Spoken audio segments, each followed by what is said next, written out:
trusted betting platform and your number one source for everything sports betting. Every stat, matchup, breakdown, even live odds and spreads to bet on during games. With the largest catalog of odds on everything from football, MLB playoffs, NHL, NBA to political props. When the game's over, head on over to our online casino and get in on a game of blackjack or poker or unwind with over 150 slot games. Head to the website today to get on the action with America's most trusted site for online wagering. Bet online. The game starts here. Thank you for making Saints Central your black and gold home for the New Orleans Saints.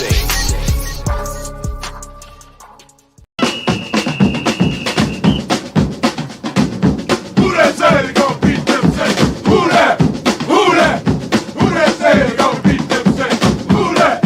Who that? Who that say they gon' beat them Saints? Who that?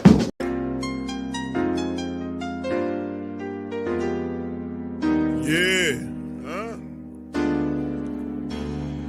Boogie like Benson, I'm a who that. I'm a who that. Long as I'm living, I'm a who that. Lose or winning, I'm a who that. Sports Coma, yeah, this is where we do that.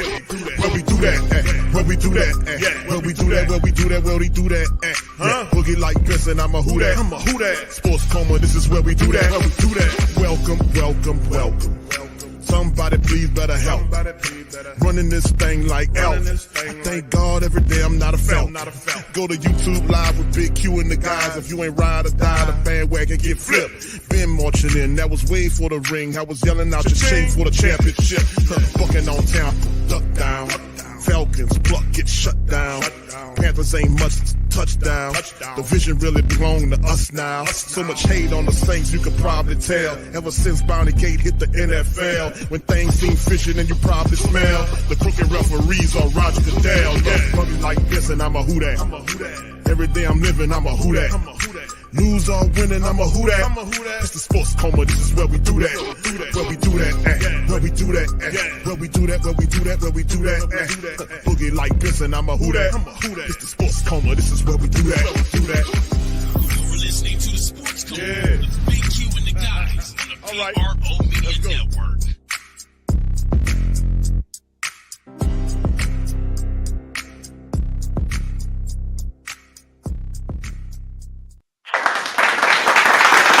All right. Man, what's poppin', man? Shout out to the mighty Who Dat Nation, man. Welcome, welcome, welcome. You're now rocking with the Sports Coma with Big Q and the guys, where we have intense, entertaining, educating, and enlightening sport talk from your favorite sports fam. It's game day, fam. Week number 6, Saints, Bucs, Dome was popping. We got to get it popping. We got to get it cracking. We got to do all the things necessarily needed to beat this team to stop a 3-game slide. So much love to y'all. Appreciate each and every last one of y'all for being in this stream. Hit the like button for your boy. Hit the subscribe button for your boy. If you're not a subscriber, and by all means, feel free to share. Sharing is caring, man. Please feel free to share the show on your social media feed. Big Q, Sports Coma, Great Saint, Tank, Mighty Who Dat Nation in full effect for this one, man. So shout out to everybody, man. Anthony, Hemisphere, Willie, Black Major, Dr. Gray, shout out to you, brother. Black Preacher, man, much love. Pelicans, Nola, Hemisphere, Marty, AKZ, everybody, man. Good to see y'all. Y'all always want to give y'all a shout out. OG Jerry, DJ Twigger, Truth Hurts, Mr. Fire D, Big Ups fam as well. Who Dat for Life, Chris, Be Great, Josh is in the thing. Bronze Flat Power God 504 Co, Jason K, everybody, man. I think I got, hold on, it's a bunch. Young City 9, I see you. Carlton Logwood, what's happening, fam? Big Mill, how you doing, sir? Appreciate you. What's up, KB? Shout out to the Queens. Archie, Argentine Dogo, big ups to you. Jack Hunter, big ups to you. What's up, Honest Abe? Brother Troy Miles, much love, fam. Big Valley's in this thing. Brother L's in this thing. What it do, pimping? My brother Scoob is in this thing. Mad Drummer, Jordan, much love to everybody. Good to see y'all, man. Appreciate you. What's up, Pammy? Shout out to Pammy. Much love. I can't forget Pammy, man. And big ups to T-Mama and everybody, man. Much love, man. Appreciate y'all. Round of applause once again to the mighty Who Dat Nation.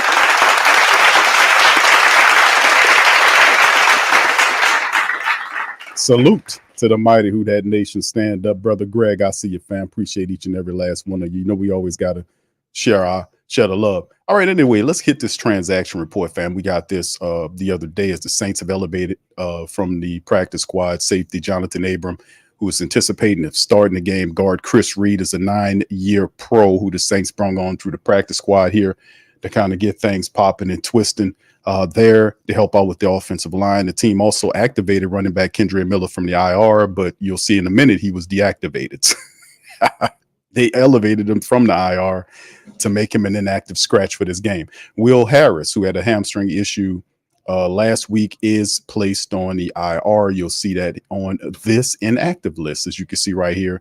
The Saints inactives: Carr, Taysom Hill is inactive, Pete Werner, Kendre Miller, Cesar Ruiz, and Lucas Patrick, along with Christian Boyd. In Tampa Bay Buccaneers, Graham Barton, the starting center, Christian Eisen, the DB, and a couple of their wide receivers, Cameron Johnson and Trey Palmer, is deactivated. Delvin Cope, the backup tight end, and their star running back, Rashad White, is out. That is a huge punch in the gut for the Tampa Bay Buccaneers, because that guy represents a great deal of trying to balance their attack. As you can see, the potential starting lineups: Baker Mayfield with Rashad White out. You'll see Bucky Irvin along with Sam Tucker. They brung up DJ Williams. So to be a mix of running backs, wide receivers are going to be Mike Evans, Chris Godwin, Jalen McMillan with Cade Otton there. The offensive line: Tristan Wilfs, Ben Bredesen. Graham is out, so Robin Hainsey will get an opportunity. The veteran center will move into the starting lineup with Cody Mach and Luke Godecki, who's at the right tackle position. Defensively speaking, Kalaji Kancey, Vita Vea, and Logan Hall up front. Yaya Diaby, KJ Britt, Levante David, and JT Shuenga is going to be the linebackers. Cornerbacks, man, as you can see, Jamal Dean and Zion McCullum, with Tyke Smith at the nickel position. Safeties of Jordan White and a very good Antoine Whitfield Jr. The kicker, Chase McLaughlin, with Jake Camarda as their punter, and the kick returners was Cameron Johnson was a guy, Trey Palmer. So McMillan, the third wide receiver, lonely Bucky Irvin, will get an opportunity to kind of do stuff for them. And of course, if we move on to the Saints' potential starting lineup here, we are excited because what? Spencer Rattler, that's right, the Rattler, will get an opportunity to start in the game for the Saints with Derek Carr out from week to week. So that is big as well. So he'll get in there and get some starts with Elvin Kamara. Jamal Williams hopefully will get an opportunity to play. Kendre Miller was activated to be deactivated. So hopefully we'll see some Jordan Mims in there. Chris Olave, Rashid Shaheed, Mason Tempted are the top three guys. Jawan Johnson, along with Foster Moreau. Dallin Hawker will be played at the tight end position. Adam Prentice, hadn't seen a lot of Adam Prentice over the last 3 weeks. And then the offensive line has been the main point of contention for the Who Dat Nation. Tali Fuaga at the left side with Nick Saldiveri, who finally get an opportunity to play. He got to play a lot better than what he plays. My goodness, see how they elevate his play tremendously. Lucas Patrick is also Connor McGovern, the guy we picked up last week from the Jets practice squad, who will fill in at the center position. With Cesar Ruiz out, Landon Young will be the opposite guard, and Trevor Penning. So once again, big point of contention for the New Orleans Saints offense is the fact that we have a ton of these damn backups in because of the injuries, and these guys have to step up, and there's no ifs, ands, or buts about it. If they don't step up, our poor guy, Spencer Rattler, is going to be slithering all over the damn place. It's just going to be crazy. It's going to be pandemonium. But we need to help that out. We got to do better. Now, credit to the backup offensive line, the interior. They did a pretty decent job of keeping Derek Carr upright last week, right? That sack that Derek Carr got, that was kind of on him. He had a chance to kind of dump that ball off to Alvin Kamara. His eyes dropped, which is with the pressure. The guy don't handle pressure very well. But they did keep him upright. The issue was they didn't run the ball very well, and that's something that we have to change to have success, to give Spencer an opportunity to have a balanced offense. That's what it comes down to. All right, defensively speaking, Cam Jordan, Nate Shepard, and Colin Saunders a long way. Not so much Cam Jordan. It'd be Chase Young and Granderson with Cam as the rotational guy. Nate Shepard, Colin Saunders inside. Brian Brissy, Christian Boyd is out for this game. So John Ridgeway will have an opportunity to play in the rotation there. The linebacker Pete Werner is out, but Demario Davis is good. We got Willie Gay back, which is a positive, so expect to see him, Anthony Orji, and DeMarco Jackson in reserve play. The corner, our secondary, outside of losing Will Harris, we are intact from a cornerback perspective through 6 weeks. Let's pray we keep that going. Marshawn Lattimore, Paulson Adebo, Alante Taylor is our top three guys. The safeties will be Tyrann Mathieu and Jordan Howden, perhaps. We'll see, but Jonathan Abram was activated to play there. JT Gray is also a reserve guy, so we'll see what the Saints do there as well, along with Blake Grupe, Matthew Highball, and the Saints. Biggest thing for the Saints, fam, and we talked about the keys of victory on the pregame, read the preview of the Saints and Buccaneers matchup last week. Well, not last week, this Friday, actually. Do so many stuff. That has been the main point, focusing on having a running attack, the balanced offense. That's the big thing. Having a running attack, which means the interior offensive linemen got to get up off their ass and they got to block better in the running game. They got to be smarter. A lot of times the scheme calls for them to get out and ahead of guys and cut guys off, kind of lock and seal method. When you get there, kind of twist and block off. Those guys are so slow to the party. They don't have an opportunity to get there to do anything. If you watch the tape, they get beat to the spot every time. And that's where the system fails. The Saints get beat to the spot where John Benton, the offensive line coach, want the line guy to get to. Not so much he said this.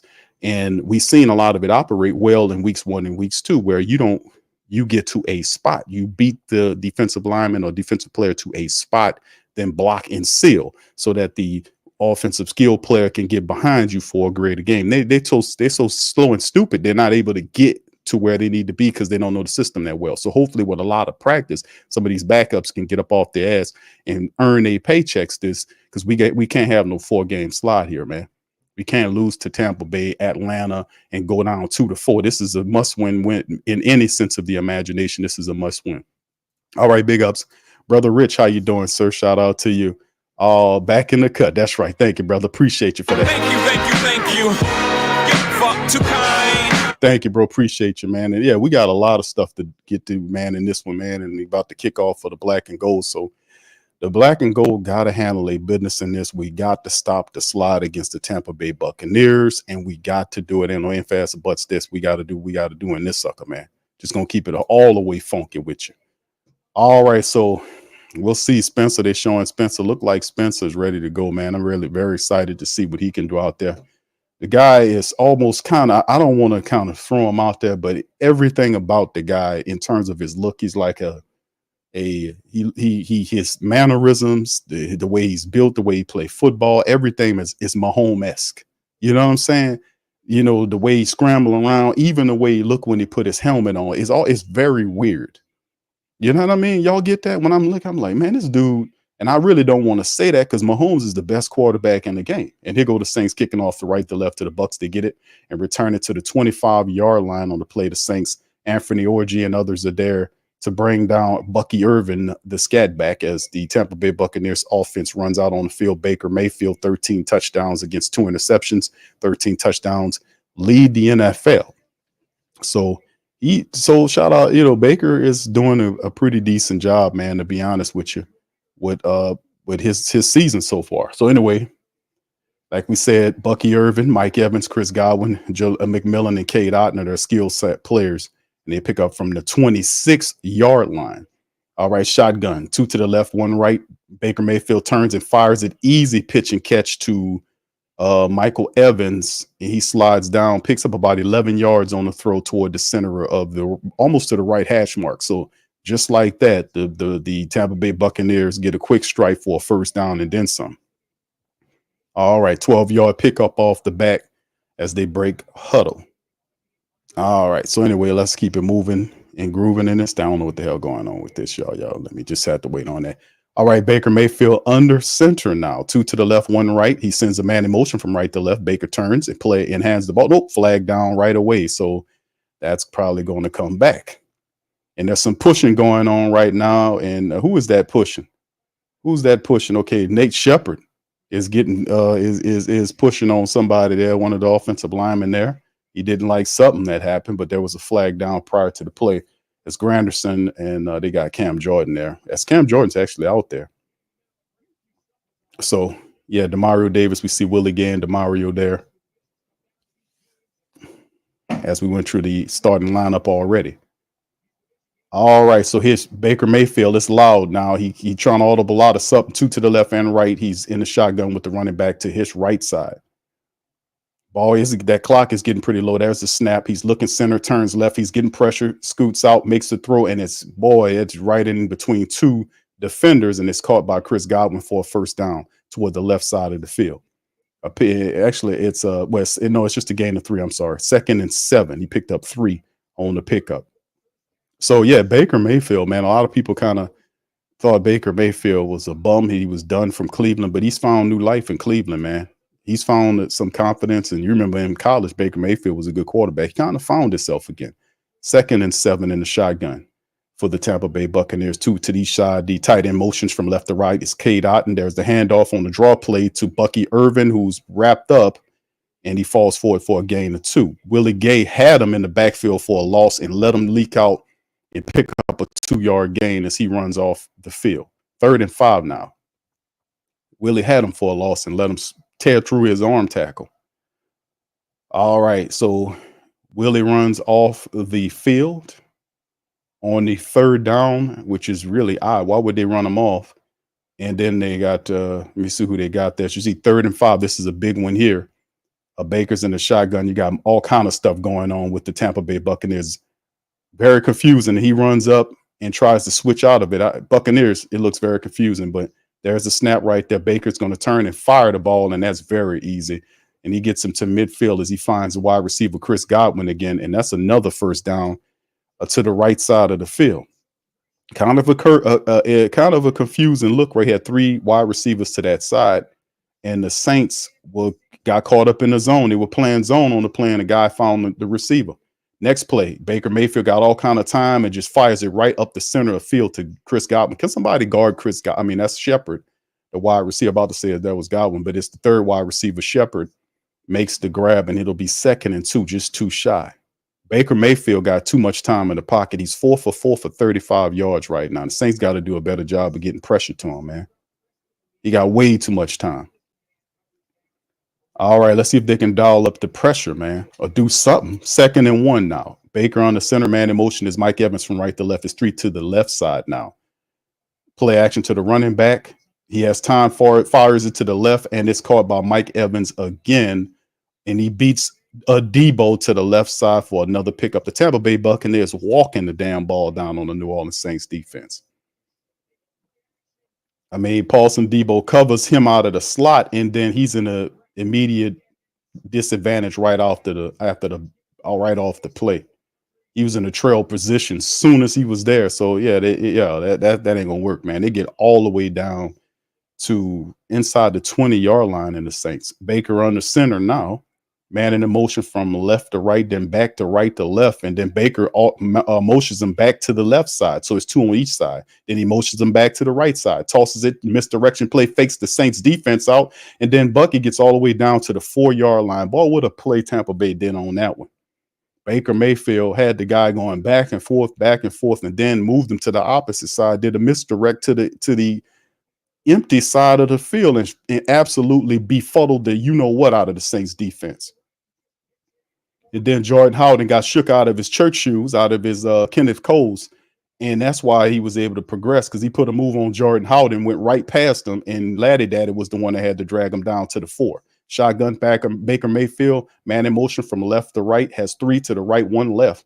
And the running back is to Baker's left. Lift his leg. There's the snap. He's looking center, turns, fire right, and it's a touchdown just like that to Chris Godwin. Unbelievably easy. Unbelievably easy drive. They marched the damn ball down on the Saints defense in the first drive. That was shitty and dumb defense. But at the end of the day, it's still early in the game. We're gonna know the Saints gonna calcify. They got punched in the mouth early on that play. Tampa, there was no resistance. There was no pressure on the quarterback. They just reared back, and I don't know what was going on. They just reared back, and Tampa Bay just walked the damn ball down on the Saints for the first score of the game, 6-0. So defense has to get smarter. They got to grow some brains, and on the next drive and kind of dig in and make sure they stop this team as they make it 7-0. That was a very easy drive. You couldn't get no easier than that. You can't get any easier than that. Boy, you want to talk about easy. That was preschool like a mug, man. That was like ABC 1, 2, 3 like a mug. Boy, it can't be that damn easy. All right. Anyway, let's do a quick drive summary, fam. Let you guys know the drive summary there. Let's see how many. Let me get the drive summary here. That was real easy. 8 plays, 74 yards, almost 5 minutes, just like that. 8 plays, 75 yards, 5 minutes, 455, 5 minutes on just march down on the Saints, just like that. That was absolutely ridiculous. Ridiculous. No pressure, dumb, milk toast, and it just shows, man. They got to clean that up, man. So we'll see what they got going on. They got punched in the mouth too easy, man. If they're gonna do that to you, you might as well fold the tent, fam. If they do that type of dumb stuff. All right. So anyway, let's keep it going. Shout out to the fam. Appreciate y'all being in the stream. Please feel free to hit the like button, hit the subscribe button. By all means, feel free to share the show. Let's hear from some of the family members here in this thing. Brother Earl says, hope Rattler, they give him time in the pocket. We'll see what happens offensively speaking, but it shouldn't be a shootout. It shouldn't be a shootout. It shouldn't be a shootout, man. Shouldn't be that. You will hope the defense do something better than that, because that was terrible as hell what I just seen. That was real stupid. Absolutely terrible. All right. Anyway, shout out to the fam. Greg says it's unreal. Yeah, it's still early on, man. They got to do a better job, and credit to them, man. Even though that was a stupid, gutless, empty-headed defense out there on that first series, hopefully they'll turn it around and they'll figure out some stuff and they'll make some adjustments. But you never want to open the game with a team basically marching down on you and you're in zone. You don't know what's going on. So we'll see what they got going on, man. Because there was no pressure, no nothing. It was just dumb. That man stood in there and went through his progressions, found the people, got into a rhythm. He had 4 straight passing plays, and he's gotten rhythm real quick. So we'll see what happens, man. Still plenty of game left. All right, big ups to y'all guys. All right, let's see if any comments here in this thing. Yeah, Q, where sub for Kool-Aid? Nah, it's the thing. See, it's smart. Tampa's doing it smart. They moved Mike Evans around. Mike Evans is their best playmaker. They moved Mike Evans. They had him on a motion play and had him literally lined in the slot, and the Debo picked him up. Usually that's Marshawn Lattimore's guy, but Laddie Daddy's on Godwin. He's on Godwin to neutralize that threat. So Paulson and Debo got to do something as the Bucs kick to the Saints. They'll just sit down on it in the end zone. It'll retrieve it at the 30-yard line. Here's Spencer Rattler running on out. We'll see what Spencer could do. The Rattler's in the building. And like I said, the dude is weird, man, but the dude is almost like reminds me a lot of who from Kansas City in terms of the way he carry himself and all this. So hopefully he play like him. Shotgun for Spencer Rattler from the 30-yard. Elvins to his right side, man in motion from left to right. As Foster Monroe, he's scrambling to the right, fires inside, finds Juwan Johnson, and Juwan Johnson gets all the way down to inside the Buccaneers territory. Right around the 40-yard line. I want to say, isn't that 40? Because it's a rollout to the right. Is a misdirect to the left side. He rolls to the right and throws the ball inside to Juwan Johnson, who gets down on the field. And like I said, Spencer Rattler could throw on the run, man. And he made a really good play to get down. And even Juwan Johnson showing a little steam. And there's Spencer. He fumbles the ball, but he gets it. So a snap change, and that turns into a bad situation. But he gets on top of it and covers it up.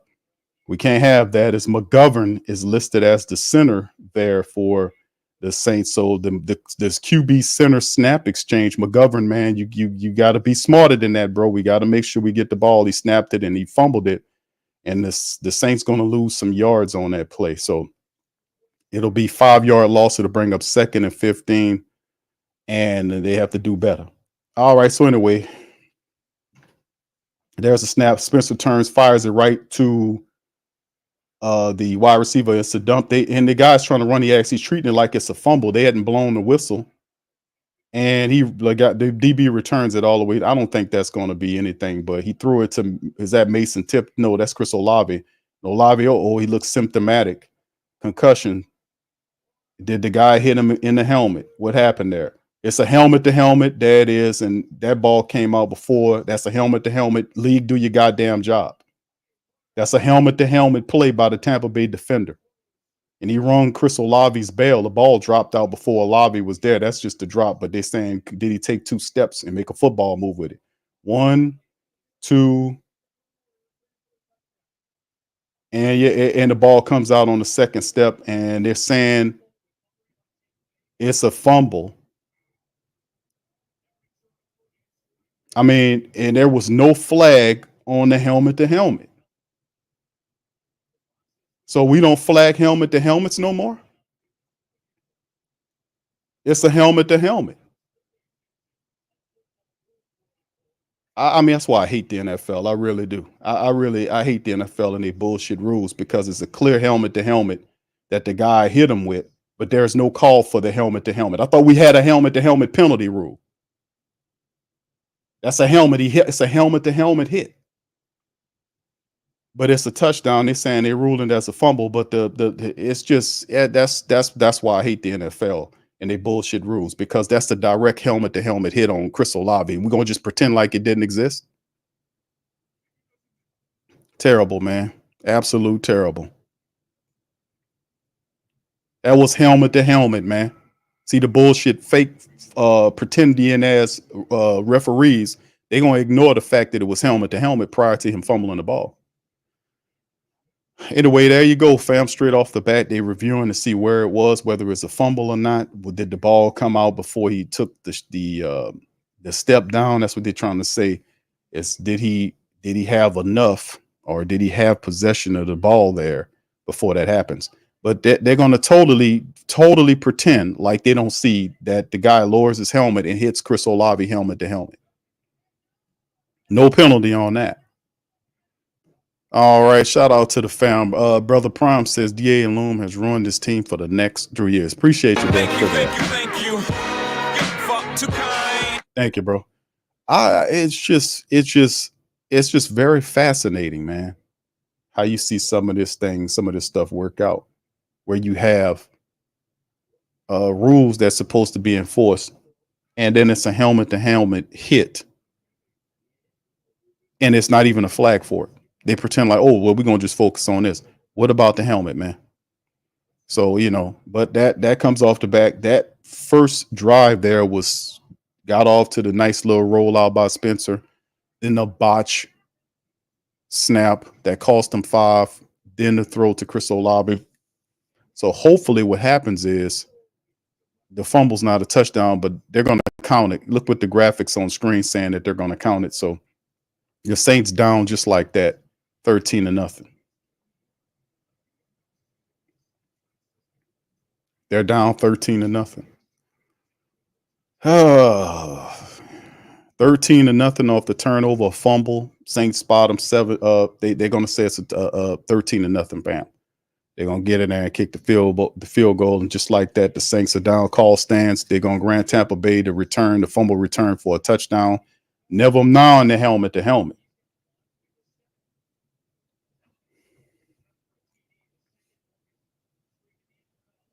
But Chris Olave might be out for the rest of the game, because he was symptomatic. His helmet, he was obviously woozy. If you look at him, he concussed. So you might be without Chris Olave for the rest of the game for a 9 call. If I was the coach, I'd be pitching an absolute fit at these shitty referees. I would really be letting them have it. But Dennis Allen is not that. He's goofy, and he's just gonna sit up there or whatever. Now you got caught 6 on a bad no call, and then this asshole gonna sit up here and try to explain to you what happened.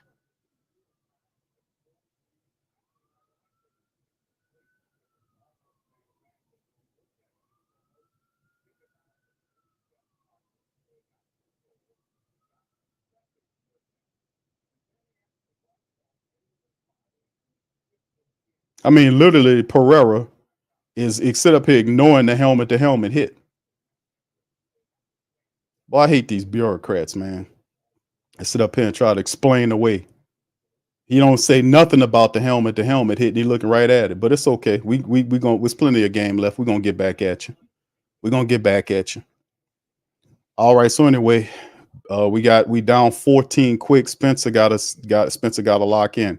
They done spotted Tampa Bay a touchdown there. The Saints trail 14-0. The offense got to come out and they got the score. Just that quick. The game has escalated as Rashid Shaheed and Mason Tipton is back there. So we have to watch what happened with Chris Olave. With Chris Olave being out of the game, we're gonna have to use a third wide receiver, and they don't like to do that. Clint Kubiak doesn't like to use anybody outside of the main guys that he has. So now he'll be forced to dig even deeper into the wide receiver room if Chris Olave is out. So we'll see what happens with him going forward. As you can see, Bub Means is in the game now. So we'll monitor the Chris Olave situation, but he looked like he was concussed. The guy hit him in the helmet. Bastard referees made no mention of it. Even that stupid bureaucrat of an explainer, it didn't mention it either. So anyway, 1st and 10, 8:42 on the clock, shotgun handoff, draw play to Alvin Kamara up the center, fights for about 8 yards. Kamara ran and was able to get it about 8 yards up to the center to the left hash mark of the Tampa Bay's defense there. That was 7-yard pickup for AK-41, 2nd and 3. Let's see who the wide receivers are. You got Cedric Wilson Jr. is in the game for the Saints. So let's see what Clint Kubiak can do. He looked like he shaved. So hopefully some brains come in with this call. There's the rollout by Spencer to the right side, looking, throws the ball, and it's off the hands of Cedric Wilson. I don't know. It looked weird. I don't know what he was trying to throw at Cedric Wilson. Maybe it was a little too far out front of Cedric Wilson Jr. I don't know what Fox is doing with the camera angles, but they're snapping. They're not catching the Saints clean snapping. They're trying to do all this extra shit, and then when the play gets going, they're late to see the start of the play. They've done that like a couple of times, man. All right, shotgun Spencer Rattler. He got Bub Means in the game. Good Lord. And Bub motions out to the left side, so it's 3 to the left and 2 to the right. There's a snap. Spencer turns and fires to the right, and he throws over the hands. No, he caught it. Bub Means Bub misses it.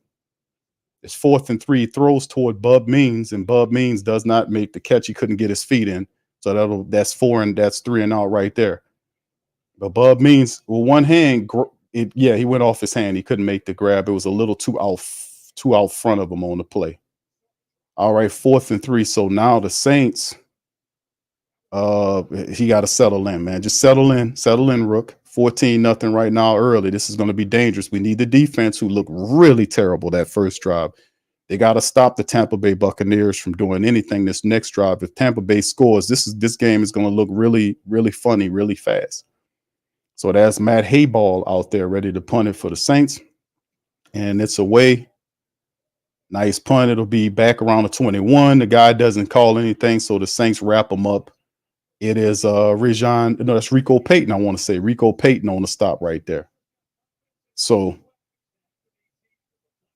there you go, 14-0 as the Tampa Bay Buccaneers offense picks up. So very not ideal situation right now for the black and gold early. Trailing 14-0, and the Tampa Bay Buccaneers will get the ball back.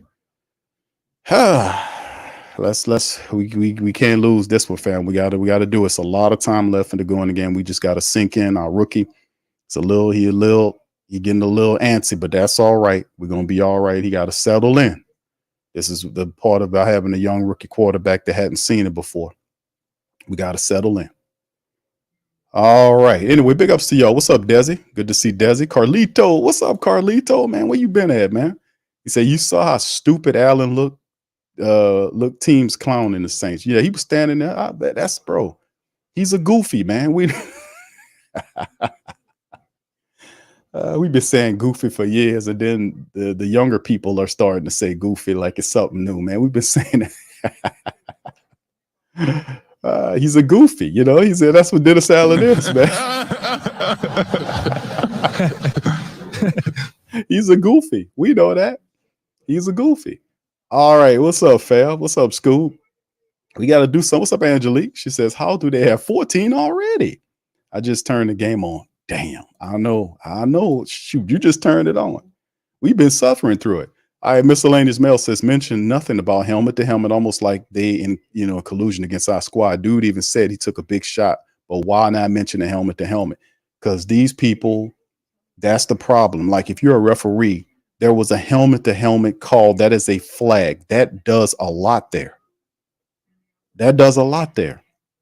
It does a lot, but it's just that's what I was saying about the NFL is they're full of crap. They don't care nothing about the protection of these players. That helmet-to-helmet thing should be major league when a guy hits, because we could possibly have lost Chris Olave for the rest of the game, fam. He's gotten a concussion. And the same, we know Clint Kubiak. You know my saying, fam. Y'all know my saying. When Taysom Hill is away, Clint Kubiak can't call a play. You asking the man, and he walking off to the locker room. Chris Olave walking off to the locker room now. That's a flag. He going to the locker room. That Olave is he might be gone for the game. All right, so here we go. Tampa Bay Buccaneers. Baker Mayfield look like he's going to lateral to something different. Motions the man, and then tries to go to the motion the man. Finds another player, number 17, and he gets about 89 yards. I mean, literally, what are the Saints defense doing?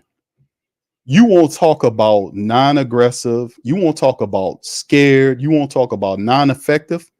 The first several plays by the first series was as dumb as it gets. In this series, where is the aggression? They're just reared back with Baker Mayfield. This dude went through three progressions before he found 17 for a pickup of 9 yards. Where's the pressure? Baker under center. He got Mike Evans motion just to the opposite side of the receiver play action. No pressure. Baker Mayfield fires the ball out. There's going to be a flag on Marshawn Lattimore field. The referee made the call and looked like it's going to be pass interference. Marshawn Lattimore grabbed him. Let's see what the call is. And just like that, the Saints marching up, helping him upfield. It's a pass interference against Marshawn Lattimore. Oh, no, a pulse and a Debo. Is that a Debo? They gave a Debo the flag? Yeah, it's on the Debo. Debo, what are you doing? Paulson, the Debo, bro, is a Debo. Is it African for pass interferencer? What's going on with Paulson the Debo with all these stupid ass plays? That's a pass interference right there. It gets all the way down to around the 40-yard line of Tampa Bay, and that's a quick toss play to the wide receiver, and he gets stopped by the Saints defense before picking up about 4 yards on the play. Chris Godwin. I got to give it to Tampa Bay and Coach Todd, because they're getting into their offense with sharp passes. Baker Mayfield is 8 for 8 for 75 yards right now. He's cutting the Saints up in this one. Thank you. Appreciate you, Tim, for that. Yeah, that's very true, my friend. Thank you. Thank you. Fuck too kind. All right. Appreciate that, man. I don't know what to say about what I'm seeing here with the Saints. 2nd and 6 now for the Saints. For the Buccaneers. Baker Mayfield on the center. He got 3 to the right, 1 left. Running back is waiting for the ball. He's on the center. Turns, hands the ball off to the running back to the left side. And he gets a good bit of gain right there, man. He gets the first down +4. There's a flag down. It might be a little hold, and that might come back. We'll see. It looked like we might get a flag against Tampa Bay.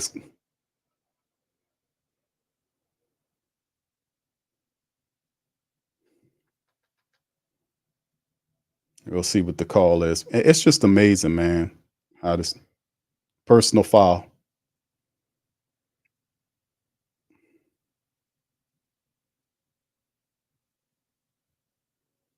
Crazy, man.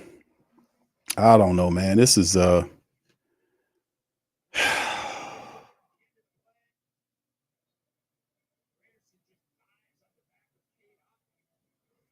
just stupid, man. Saints defense doing everything they can to help the Tampa Bay offense move the ball. They're now sitting up at the Saints 30-yard line with Baker Mayfield. Perfect. In the shotgun snap, handoff to the right side. It's a reverse play going back, and Baker Mayfield is going to take a shot. That dude went through his progressions and still find him. They missed the tackle. He gets all the way down to the 15-yard line. What are the Saints doing? You seen how many times somebody else touched the ball there and there was no pressure back there? Dude, they running trick plays on the dumb Saints defense, and they don't have any pressure. 3 people catch the ball. Baker Mayfield went through. He went from left to right, fanned his progressions, and still was able to find Tucker upfield.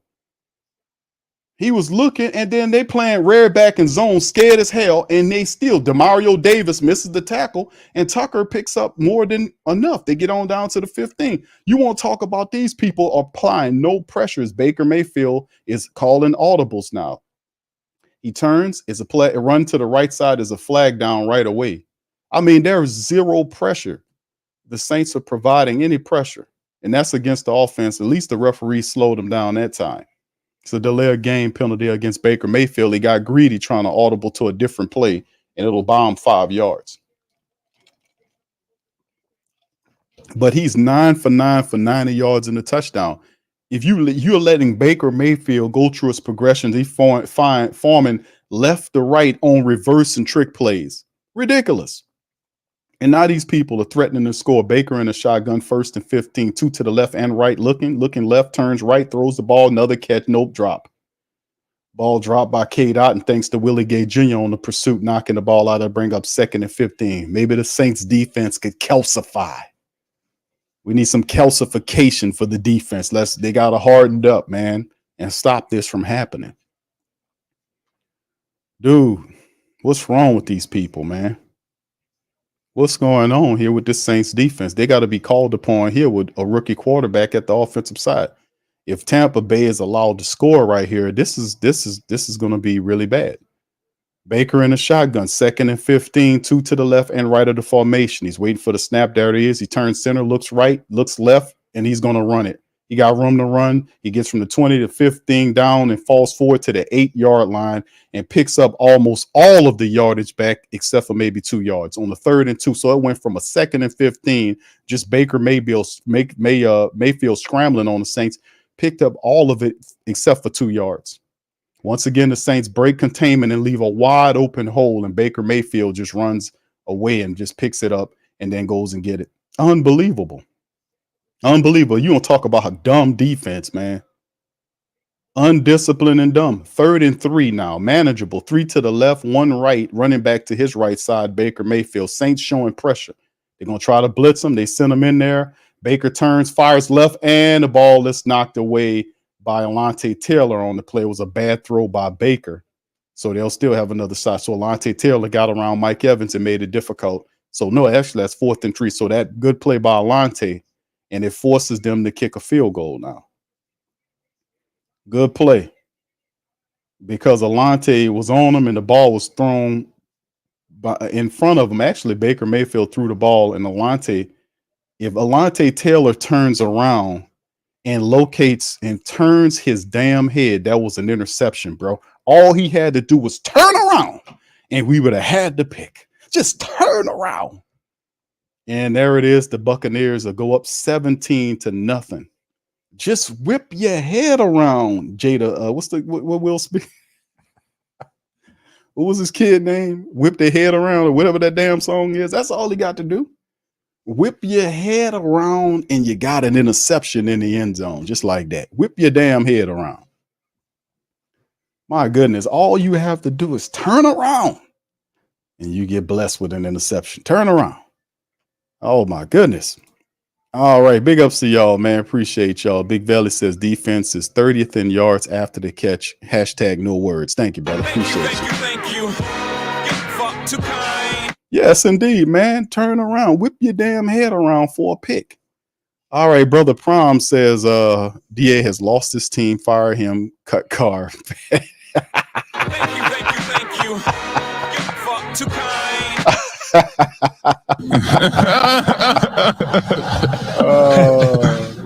All I could do, fam. All I could do is laugh. Y'all notice that? That's what I'm just all I'm gonna do. I'm gonna just laugh, you know.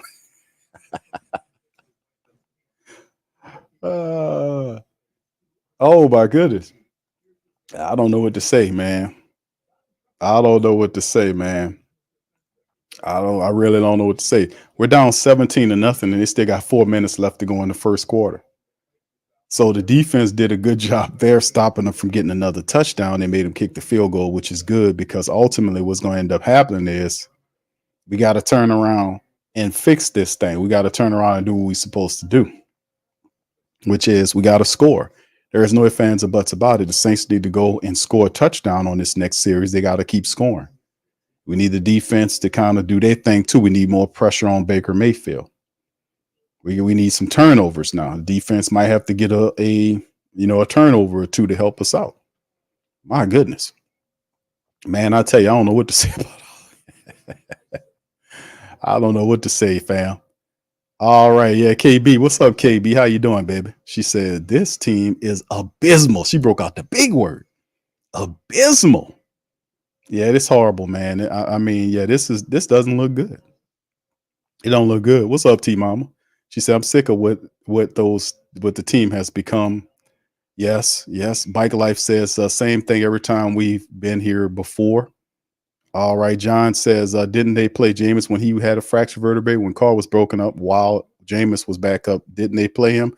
Just wondering why Carr ain't out there. He ain't out there, fam, because that injury obviously got to be bad enough because all they answer to everything is painkiller. Y'all know that. I know that. So whatever going on there, it's a lot worse than what they're saying it is. Because all they know the answer to everything is a needle, multiple ones. So if he can do that, they would have ran him out there. But I don't think Spencer Rattler is the issue here. You expect a couple of lumps and bumps when you have a rookie quarterback in there, and then the Saints have a center who just got here 2 weeks ago, and they need to work on the QB. You got a QB and the center. There's a problem. So they had to fumble with the QB center and QB exchange. That has to be fixed. That can't happen. But they have a lot of quarterbacks. They have the list up there of all the quarterbacks drafted in 2024. 17-0 Saints trail, 4-1 on the clock. Spencer's in there from the 20-yard line. Hand the ball at Elvin. Elvin dances around. Penetration from the DB gets Elvin. He falls forward for a 2 or 3 yard gain on the play on the run up the middle. Braswell Jr. makes the stop, just a gain of 2 on the play. Nothing eventful, nothing pretty about that. No confusion, no misdirection, no nothing. It's just a basic offense. Clint Kubiak is really just simple. He went from doing complexity to having a really base offense with no motions, no misdirections. Let's see what he can dial up. Spencer's under center. That's 2 to the left and right from the Saints on 23 or 22 yard line. The toss left to the left side, Buccaneers all on it. And boy, that goes nowhere. That goes nowhere fast. Elvin gets up and shakes his head, man.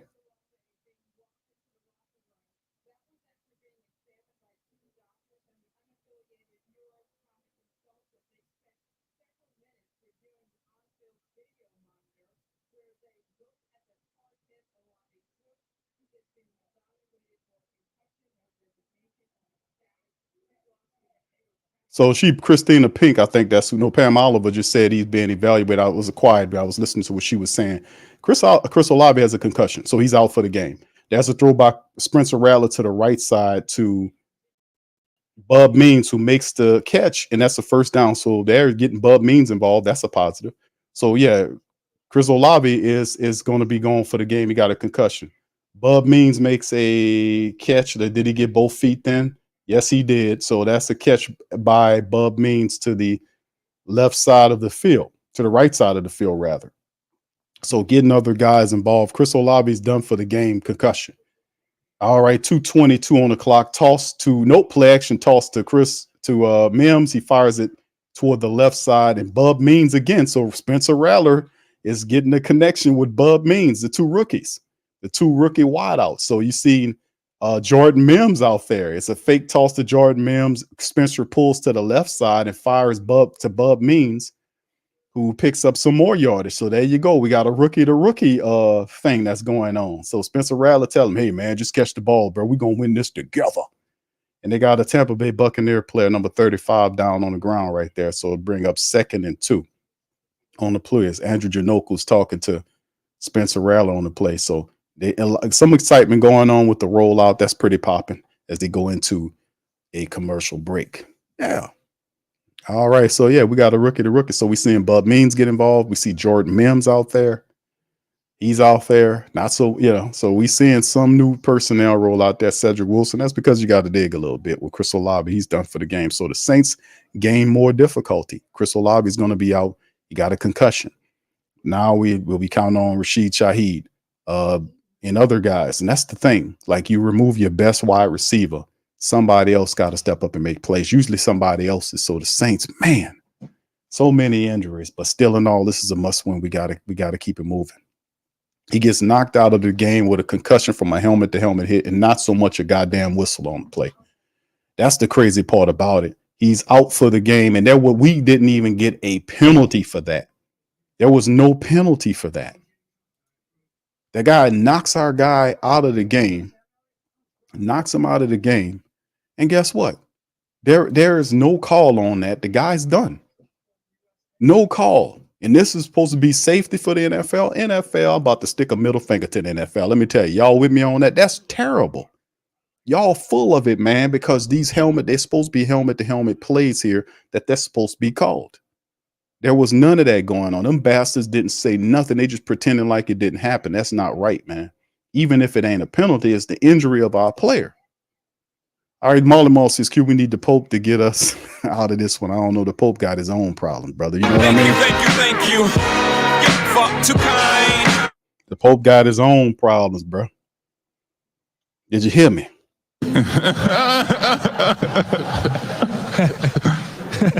Did you get that?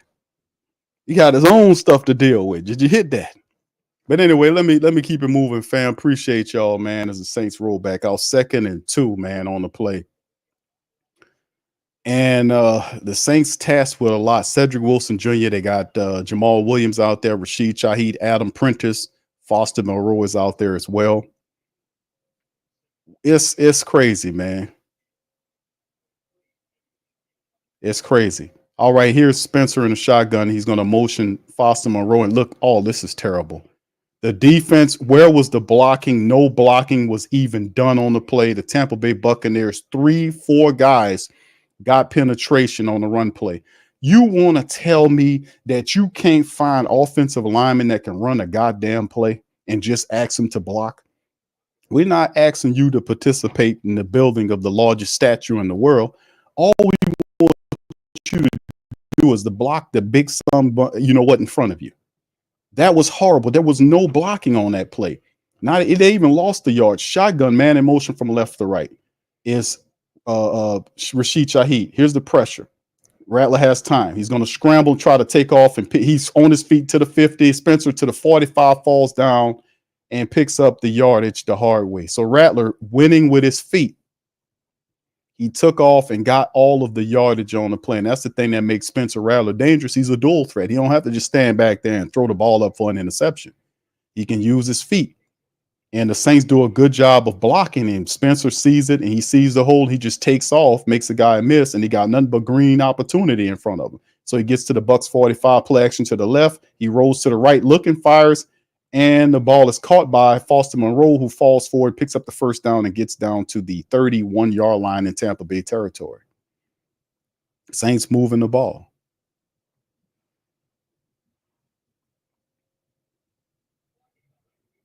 Spencer Rattler on the run. These plays where they're turning Spencer and they motioning them out to the outside, that makes it easier on Spencer Rattler because it cuts the field in half on the throw. Limits his option. Power eye look for the Saints with Alvin Kamara behind Adam Prentice. There's a turn. It's a hand to the left side, and there's nothing on it. The Tampa Bay Buccaneers is getting it as the defense gets in there and stops Alvin Kamara. These bastards can't even run a goddamn play. They can't even run, man. Every damn time there's penetration there before Elvin can even get going. That's the end of the first half, 17-0. The Saints. Oh my goodness. These guys, these damn backups can't run block. Bro, when you got a backup offensive lineman that can't run block, I want you gone. I want you up out of here because every offensive lineman in the league is supposed to know how to run block. These guys can't run block to save their asses. Come on. This is horrible, man. So then you're going to motion out Spencer Rattler to run every time. So we just going to put it all on Spencer. He's the running game. Man. Jeez. They can't run block. Sorry ass people, man. My goodness. There ain't no success if you can't run. You can't put all that on Spencer Rattler and say go out there and win the game for us, Spencer. You don't do that with Derek Carr. They need the running game. We can't even run. Uncle Paula says, Q, Dennis the Weasel Allen needs to be fired before the season is over with. I hear you, bro. Hindi and Newton says, this doesn't make a good case for Dennis Allen if they don't turn this season around. I'm telling you, over the next couple of games, Dennis Allen, if they lose the next 2 games, Dennis Allen should be fired. If Mickey Loomis don't do that, I've been telling y'all, the family members, don't go down there. Don't buy the effing tickets, because this is, and people, when they won the 2-game winning streak early on, people like, I'm back on it. And I was like, man, ain't no way I'm going to be supporting these people after 2 games. And you done had years of funk and failure, but 2 games is enough to win me back? Hell no. That's what I was saying. It takes time to gain support back, because you've been screwing up the last couple of years, actually. This is pathetic. These guys can't run block. They can't do shit, man. I'm upset about that, because you got to run to help that quarterback out, man. Prime says his history repeats itself. DA fired after 2 years with the Raiders. Thank you, bro. Appreciate it. Thank you. Get fucked too kind. Thank you, bro. Appreciate you. Michael, thank you for the super chat. Man. Thank you. Get fucked too kind. I mean, good grief, man. Could we get some help here? All right, there's the snap. Spencer turns and fires to Kamara along the left sideline. The AK-41 blasts away and picks up about 8 yards along the left sideline there. So that's a positive right there. As you can see, the Saints just doing extended running plays. This is all that is, where they just turn and just fire the ball down the line of scrimmage. But and Elvin Kamara was able to get it, but he hits him. The ball goes out of bounds there, but it'll be 3rd and 3. So it's a pickup. Nice pickup toward the left sideline, but it's 3rd and 3. Shotgun, Spencer Rattler. Elvin to Spencer's left, and it's a draw play to Elvin Kamara, and he gets stopped. They getting penetration. It's 4th and 2. They can't operate the draw. The Saints offensive line is pathetic, man. They can't operate the draw. There is constant pressure every time, because these guys are missing blocks. They don't know who to block. Who is Foster Moreau? Foster Moreau ain't blocking nobody. He just standing up there, and a guy gets past him. Come on, man. Y'all, what are y'all doing, man? Blake Group, and then they trying to kick a 42-yard field goal, and he puts it right down the center. So the Saints on the board finally 17-3 after the play. It ain't gonna happen with field goals, man. It ain't gonna happen with field goals, bro. We got to score a touchdown. Saints on the board 17-3. 2 scores, they're up at the top of the second quarter. Actually, not the top, 13:43 on the clock. Man. Goodness gracious. Guys that don't know what they're doing. They don't know who to block. Fam, we are 6 weeks into this. We're 6 weeks into it. How you standing up there blocking the invisible man? I mean, I don't understand. You standing up blocking, look around with it. Hold on, where everybody at? They over there tackling your running back 2 yards behind the line of scrimmage. That's where they are. Oh, my goodness. Oh, God. Dude, we 6 weeks in. It shouldn't be this funk, especially from the tight ends. They should at least know who they're supposed to block. I mean, come on. Shit, man. I hate dumb football, man. We 6 weeks in. You should know who you blocking. They running the same plays. They're not doing anything extravagantly new. All this is same shit. And Foster Moreau should know this. He hadn't missed any time. I just don't get it, man. A boxing star says, Olave needs to just go on a trip until they lose enough to draft a real QB and not paying a vet mediocre QB $150 million so the young guy will have a team around him. Thank you, bro. Appreciate you, man. All right. And shout out to the fam, man. I'm sorry, man. And y'all, I have to apologize for the Saints because Lord knows Dennis Allen ain't gonna apologize to you. So I guess I got to be designated the apologist guy. I got to apologize to this shitty brand of football that the Saints are exhibiting right now.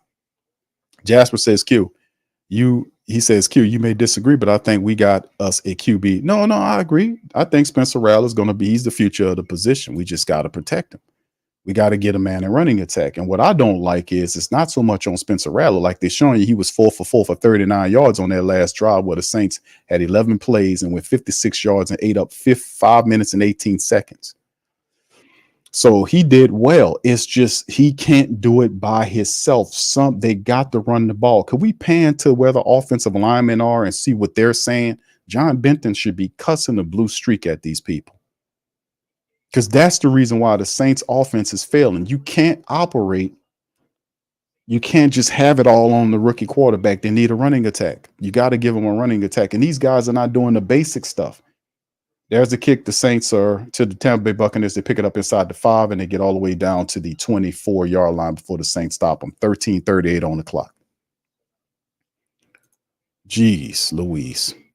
All right, Traders Playbook. What's up, fam? How you doing? The silver line is Rattler is our QB1. Indeed. Thank you, bro. Thank you. Get fucked too kind. Man, goodness. It's just awful, man. The blocking it just sucks. It sucks, man. It sucks. And the Saints defense really not getting any pressure. So you got both lines are issues for us right now. All right, 17-3 right now. 1st and 10, 13:38 on the clock. There's a flag down here against the Tampa Bay Buccaneers. Is it a delay of game? It's a delay of game against the Buccaneers. So that'll back them up 5 yards. So it'd be 1st and 5 on the play. And that helps. The Buccaneers had some confusion there. So we'll see what goes on. Remember, the Buccaneers dealing with a lot of injuries. They don't have their number one running back, but they beating on the Saints right now, 17-3. Baker Mayfield under center, 2 to the left and right. And that should be a false start again. That's right. That's against the tight end or the left tackle. And the Saints had to literally point and jump up for the referees to make the call. So they back up again. So that's another penalty by Caden Otten. The starting tight end got hit with a false start. So that backs the Buccaneers up again. So that helps. So that'll make it 1st and 20 now. 13:38. So you had to delay a game and now a false start against Tampa. 1st and 20. Now they're back to their own 14-yard line right now. Let's hope the Saints can capitalize with a turnover here. There's the snap. There's Baker Mayfield turns and fires it up the field, and it is incomplete as Jonathan Abrams was on the play right there. So to bring up 2nd and 20 as Baker tried to fire it to Mike Evans. It was a difficult catch. Abrams was on him. Incomplete. All right, so let's see what happens there. Really, Baker Mayfield, if you'd have kept the ball and ran, he would have picked up about 10 yards on the play. All right, 2nd and 20 now. What can the Bucs do? Baker Mayfield running up the option something. He got 2 receivers to the left and right of formation, the running backs next to him in the shotgun. There's the snap. Saints coming with a little bit pressure, balls out, and it's too low to Godwin. That'll bring up 3rd and 20 now. Baker Mayfield, 2 throws that have been suspect throws there. That was a low throw to Godwin to the right side, incomplete. So we'll see what happens there as they're showing Green Bay scoring. Green Bay got to score. They up 14-0. Mike Evans on the sideline right now. You might be dealing with something. I don't know. It looked like he kind of looked a little gimpy there. 3rd and 20 as the black and gold get up. Shotgun 3 to the left. Man motions out further. Baker Mayfield turns to try to set up the screen. The Saints see it all, sniff it out, and it's Demario Davis that stops it. And come on, Saints defense. There's a flag down on the play, so we'll see what the flag is.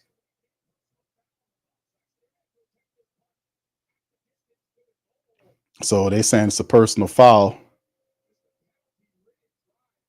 Buccaneers helped the Saints out big time with this drive.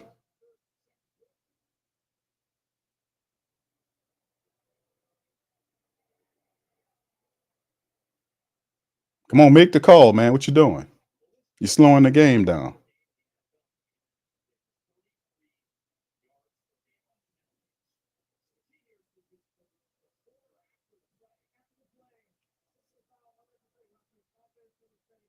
Unnecessary roughness against Shepard.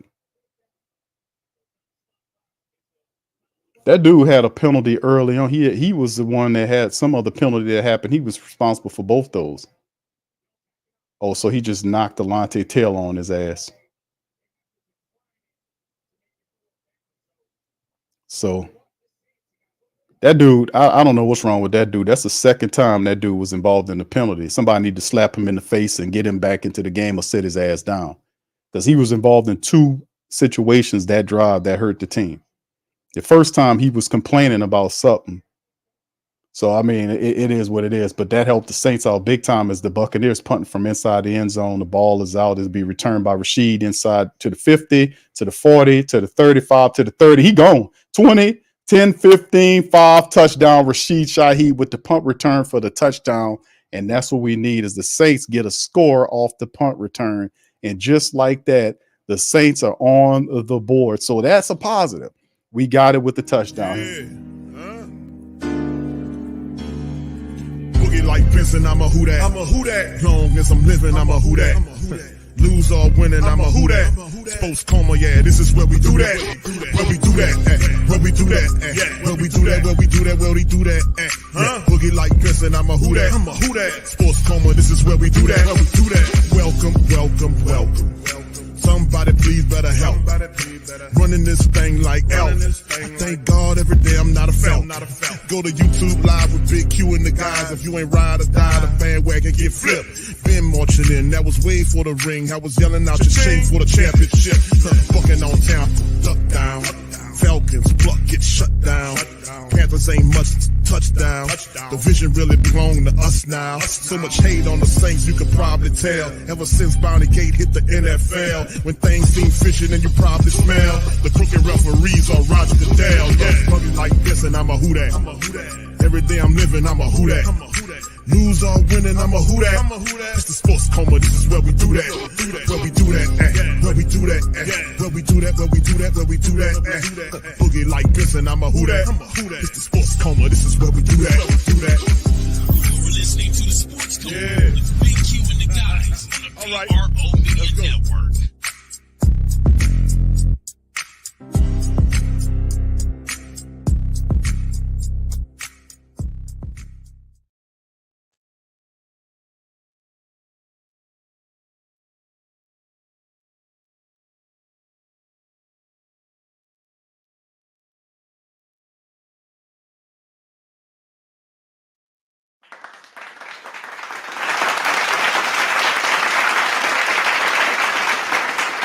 All right. Saints got the touchdown. Rashid Shaheed on the punt return right there for the black and gold. That was big, man. 47-yarder return for a touchdown. And hey, man, that's what we needed as the Saints kick off to the Bucs. Ball returned by the Bucs to the 20. They get down to the 23, 24-yard line to the right side. So the Saints, right quick score, 10 points really quick to sink the lead down to 7. Tampa Bay, that last drive was ridiculous. In which Tampa Bay did what they did. It was awful.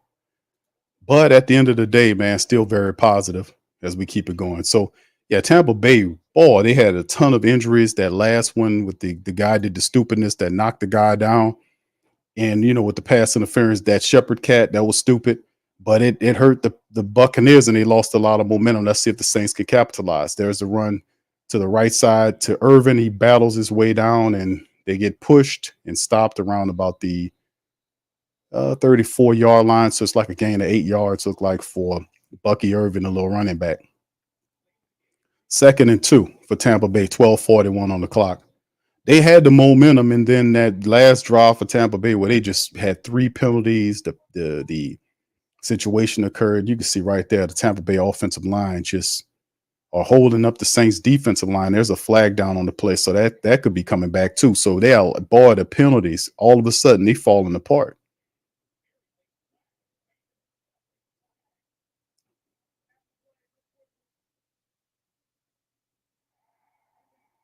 Again, the same dude gets hit with an unsportsman. They need to take him off the field, man. That's his third penalty against him. I told you that dude's stupid. Something wrong with him.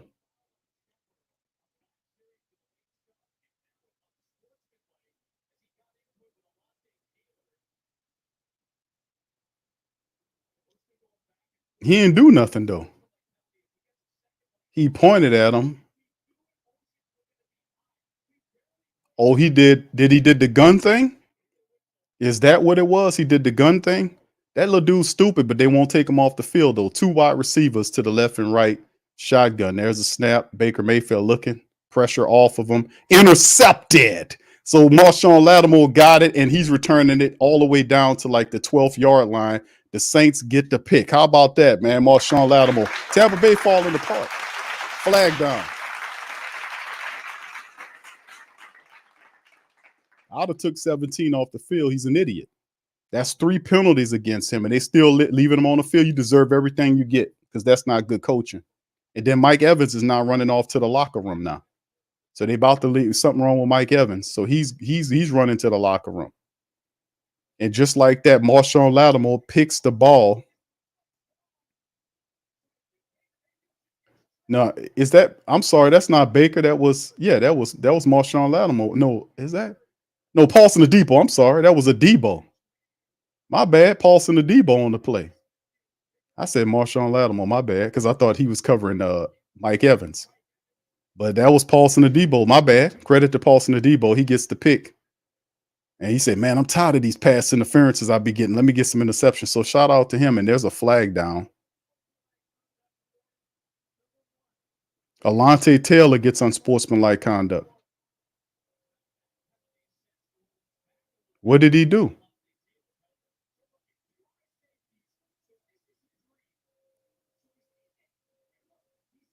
Man, I don't care about the read, dude. Just show me why Alontae Taylor got hit with the penalty.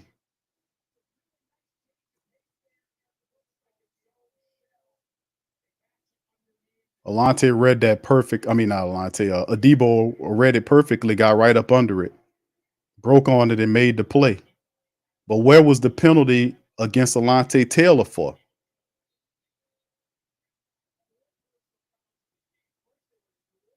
I don't. They this poor broadcasting team, man. It's a play action right there, and the rollout by Rattler. He's going to keep it to the 20. Slides down right around the 18, 19 yard line. I want to say he slid down on the play. Spencer Rattler, 6 of 8 for 71 yards on the rattle. So 5-yard pickup by Spencer. And Dallin Hawker was wide open, man. He just didn't see him, man. Wide open with his hand up. When they throw their hand up, you got to throw it to him. He didn't see him. All right, going back to him now, man in motion from left to right. Spencer, it's a handoff to Elvin to the left side, breaks the tackle, gets tripped up, and he's about 2 yards shy of the first down. 3rd down and a couple. Yeah, Dallin Hawker wide open. He just didn't see him. Yeah, you gotta see the field, you rook. You gotta see the field. But the Saints special teams got them a touchdown. The defense got them a pick in the short field. The Saints got to score a touchdown, man, offensively speaking. We got to get in the end zone, fam, and tie this thing up. Shotgun Spencer Rattler. Man in motion. Bub Means switches from one side of him to the other side, and look at that. They can't even run. Tampa Bay gets him, and they can't even run a play. Tampa Bay once again gets penetration to stop the running back in the backfield. Flag down on the play. They can't run block.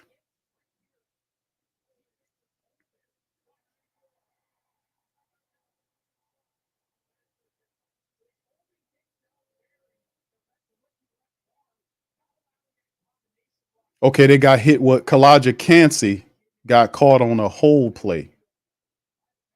Okay, they saying that Kalijah was grabbing him and held on to him on the play. Good for the referees catching that, by the way, because I'm missing it because of the way these shitty angles are on this broadcast. All right, there's a snap right there, and that's the opposite side to Rashid Shaheed involved in the run, and he gets chopped down for a gain about 3 yards to the end around to the right side. That's the first time I've seen them use that play in a long time. Only good for 2 yards because they didn't set up the blocking correctly. They're showing you the injury report. Chris Olave's out for the game. Jamal Dean, the cornerback, is out with a hamstring issue. Helmet to helmet, we done. Chris Olave. The Saints were going to have to try to win the game without Chris Olave now. Saints in the red zone. Spencer Rattler, 3 wide receivers, left, 2 right. He's in the shotgun by himself. 2nd and 8. There's a snap. He looks left, fires left, a little low, but to Alvin Kamara, and it's not much of a gain at all. He just gets past the line of scrimmage. Nothing on that, man. 3rd and 7. Nothing shaking on that. Offense got to get in there. We've seen the special teams with Rashid Shaheed gets the touchdown on the punt return. They also gave the 3 points, so the special teams and scored 10 points for the Saints. The offense has to get going to tie this thing. 9:47 on the clock. Shotgun Rattler.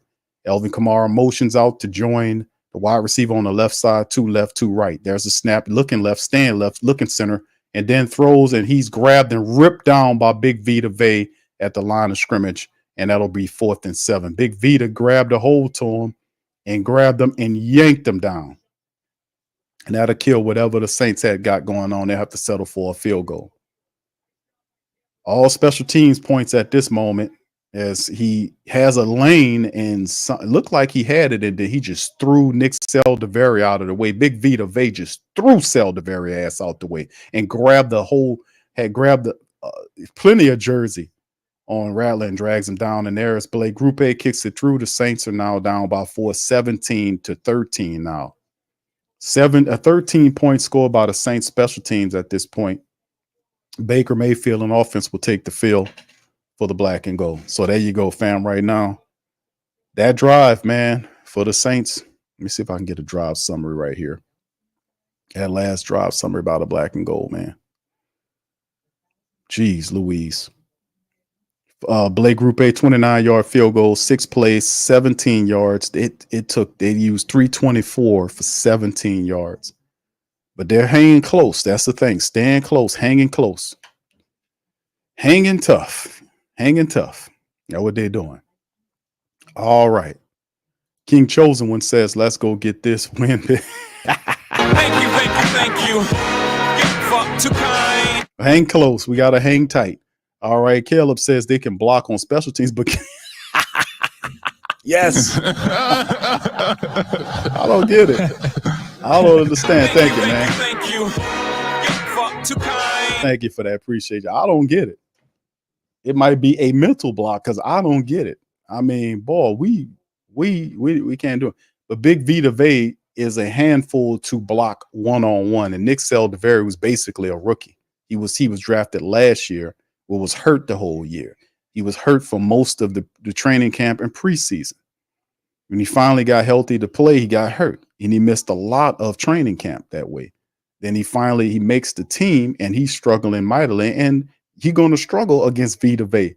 Vita Vey is massive. He's not a guy that you want to block one-on-one. Vita Vey is a guy that you want to double block down on. He's a nose tackle, and you can't block him with one dude. And he just threw Nick Saldiveri ass out the way and grabbed the jersey full of Spencer Rattler and dragged him down. He grabbed the jersey full and said, "Where you going, Brent? Come on down here." Just threw Saldiveri clear out the way. Saldiveri, and I just looked it up. Saldiveri is Italian for massive vending machine with greasy legs, with greasy wheels. So, he kind of got him on up out of the way, man, and then just drew him on down and we got to do better, man. We got to do better. We must do better, fam. All right, big ups to y'all, man. Saints are eked back into it thanks to our special teams. The special teams that scored 13 points, 2 field goals, and a punt return by Rashid Shaheed has made the game 17-13. Saints offense eventually has to get going here, and the defense is starting to do a good job. The defense had forced them to kick a field goal the drive before, and then ultimately you had the situation where the defense forced them, got the interception. Now there's the kick return as the guy returns it all the way to the 29-yard line as the Saints stop him on the play. And Cedric Wilson gets up grabbing his leg. So I don't know what's going on with that. Hopefully he's all right. But, yeah, that was a real easy return by Rashid Shaheed. You can't get any easier than that. And he did the Dion. And then that Paulson to Debo pick translates toward, He gets the Saints, and that's the killer thing about it is they give the Saints the ball deep in the territory, and the Saints can't turn the pick into points. That's a problem, man. That's going to come back to haunt us. All right, here we go. Baker Mayfield from the Buccaneers on 28-yard line. Play action. It looked like a busted play, but Baker has all kind of time and throws it toward number 14. It's over his head. I mean, could we dial up some pressure on Baker Mayfield? There was a busted up play. At Baker Mayfield turned, there was nobody there, and he still had time to throw the ball for an errant pass up the field. I mean, there's zero pressure on Baker Mayfield. Zero pressure on him. I don't know what's going on with the Saints defense. They're not getting any pressure on Baker Mayfield. He's standing back there. He can make mistakes and throw the ball away, all kind of shit. There's no pressure on this dude. Shotgun Bucs, 2 to the left. They got 2 in the backfield with Baker Mayfield, each side of them. And there's a snap looking left, firing right. The ball's thrown, intercepted by Abrams, I think that is. And he's on, look, watch out from behind, and he gets it down to the Saints 10-yard line again. Weird play because Baker Mayfield threw a messed up ball. It popped up off the player, and I think that's Jonathan Abram. Jonathan Abram with the pick there on the play, and the Saints defense gets 2 back-to-back drives and interceptions. They doing it all this for the offense except scoring a touchdown. The Saints offense has to score a touchdown off of this. You need a score here because the Buccaneers falling through the floor right now. The throw is popped up and right into the hands of Jonathan Abrams. I mean, literally pops right up into his hands. And best on Baker Mayfield throwing that ball like that. Well, actually, he put too much spice on that ball. That's what it was. And the guy wasn't ready for it. Jonathan Abrams was in the right position. You can't get it any more easier than that. So there you go. The Saints get the ball at their 10-yard at the Tampa Bay Buccaneers 10-yard line. Shotgun Rattler. Man in motion is Foster Monroe to the left side. And the ball toward the end zone thrown. And it's caught by Bub Means. Is he got both feet then? Is Rattler and Means, man. And it's a touchdown as he finds Bub Means, and we get a touchdown. Yeah. Boogie like Benson, I'm a who that. I'm a who that. Long as I'm living, I'm a who that. Lose or winning, I'm a who that. Sports Coma, yeah, this is where we do that. Where we do that, where we do that, where we do that, where we do that, where we do that. Boogie like Benson, I'm a who that. I'm a who that. Sports Coma, this is where we do that. Where we do that. Welcome. Somebody please better help. Running this thing like Elf. I thank God every day I'm not a Falcon. Go to YouTube Live with Big Q and the guys. If you ain't ride or die, the bandwagon get flipped. Been marching in, that was way for the ring. I was yelling out your chain for the championship. Bucking on town, duck down. Falcons, pluck, get shut down. Panthers ain't much touchdown. The vision really belong to us now. So much hate on the Saints, you could probably tell. Ever since Bounty Gate hit the NFL, when things seem fishy, then you probably smell the crooked referees on Roger Goodell. Yeah, probably like this, and I'm a who that. Every day I'm living, I'm a who that. Lose or winning, I'm a who that. It's the Sports Coma, this is where we do that. Where we do that, where we do that, where we do that, where we do that, where we do that. Boogie like this, and I'm a who that. It's the Sports Coma, this is where we do that. You're listening to the Sports Coma with Big Q and the guys on the PRO Media Network.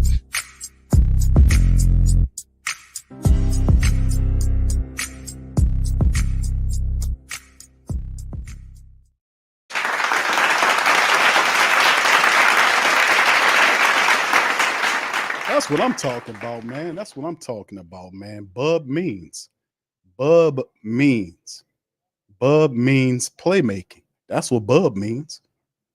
And Rattler gets in there, discovers the fact that we have another wide receiver that can contribute. Now, listen, this is big because we've lost our best wide receiver for the game with a concussion. The Saints needed other guys to step in, and Rattler, who obviously is a rookie, has a camaraderie with the other rookie that didn't have anything going on prior to this happening. So this is a plus. So we have our rookie quarterback, our rookie wide receiver involved in plays. Now, Bub caught another pass for a first down early, and he's been involved in offensive touchdown, gets the Saints up 20-17. The whole energy of the vibe, the mojo of the game has changed as the last two Saints possessions have resulted in terms of the defense in touchdowns. I mean, in in interceptions. Saints got the defense of interception with Paulson and Debo, short field. Jonathan Abram was benefited by the way, I think it was Colin Saunders. Colin Saunders batted the ball at the line of scrimmage. If you watch the film, I've seen the replay of it. Colin Saunders got his hands up and kind of messed with the trajectory of the ball, kind of deflected it a little bit enough for the receiver to not be ready for it, off his hands to Jonathan Abram, and Spencer Rattler finds Bub Means in the end zone. Very good. One play, 10 yards, touchdowns, 4 seconds. Saints up 2017. So the Tampa Bay Buccaneers have done this to themselves, really. They had that penalty error drive. It's been 2 interceptions, and the Saints have made 10 points off of 2 interceptions. So the thing is I'm happy that they're finding other wide receivers to get involved. There's the kickback to them, and it's the Buccaneers return it to the 24-yard line on the return play. So there you go. All right, so a little pushing on and going on there as the Buccaneers roll out and put their people out there. Baker Mayfield is 1 of 6, -1 yards since the first quarter, 2 interceptions. He's become Faker Mayfield. So between the first quarter when he was Baker, he's now, and since then he's become Faker Mayfield now. So we got Faker Mayfield out there helping the Saints. On the center, he got wide receivers to the right and one to the left of the formation. Mike Evans is out there, so we'll see. There's the handoff to the running back. Bucky Irvin is breaking tackles. The Saints wrestle him down. There's a penalty down by the way. Bucky Irvin's a little dude, but he runs powerful. I got to give him that, man. Because look like Colin Sanders had him. Look like that's coming back. It's going to be holding against the Tampa Bay Buccaneers or something, right? Because Granderson pointing at them saying there's the penalty. We'll see what they say. It is holding against the offense. That'll back the Buccaneers up. Bredesen, the guard there, he's got caught with the hold. He's saying he ain't do nothing. All you have to do is put the instant replay on. So the Saints have scored 20 unanswered points in the last 5 minutes of the game. Very positive. Very positive. The Tampa Bay Buccaneers are imploding right now. Seriously, they're imploding. 2 quick turnovers. Short field for the Saints. And we'll see what they got. 1st and 18, Baker and Faker Mayfield's in the shotgun. Let's see if he can climb out the hole he created. He motions it, number 17, from left to right. 2 on the left and right. He stares the left side down. The Saints come. Carl Granderson missed the sack, and then he fires it to 14 for a gain of looked like about 7 or 8 yards to Chris Godwin. Man, Granderson had the sack, and they get 7 that they need. It'll be 2nd and 13. Granderson had him. He got back there, had him, and let him get away. They finally get back there. We almost had one. All right, 7:45 and counting down for the Saints. All right, we'll see. 2nd and 13, shotgun, Baker Mayfield, 3 to the left, 1 right, running back to his right. Saints look like they're showing blitz here. Baker lifts his foot. Saints sending the kitchen sink. He options it out to the receiver, and he gets all of the first down and gets all the way down to the Saints' 44-yard line. There's a flag down again. It's coming back. It's coming back. The Tampa Bay Buccaneers can't get out of their own way. That's coming back. They saying it's offensive pass interference on the play. Let's see what the officials say. But the flag's down on the play. It's coming back. All right, thank you, Traders Playbook. Rattler's just setting in. He balling. Who that? Thank you. Thank you. Fuck too kind. Thank you, bro.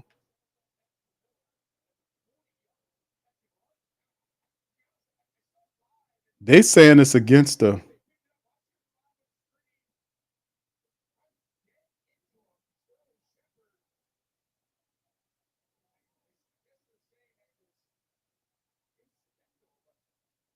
They said it was incidental. Man, get out of here, man. That's a cheating move right there. That's cheating, man. Come on, bro. Whatever, man. We got to fight these bastard referees too. Shotgun, there's the draw play right there. He's chopped down by Big Nate Shepard. The Shep gets back there. That's a loss of 3 or 4 yards on the play. Look like 3 or 4 more. They saying it's 2 yards. Man, get out of here, man. It's not 2-yard loss. That's more than that. Get out of here with the 2. That was more than 2 yards lost. The referee said 2. Get out of here. 2-yard loss. 2nd and 12 now. 2 to the left, 1 right, running back next to the quarterback in the shotgun.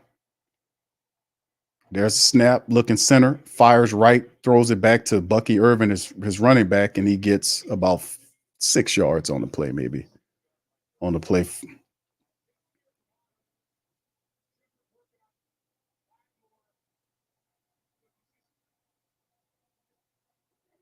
That's offensive pass interference, man.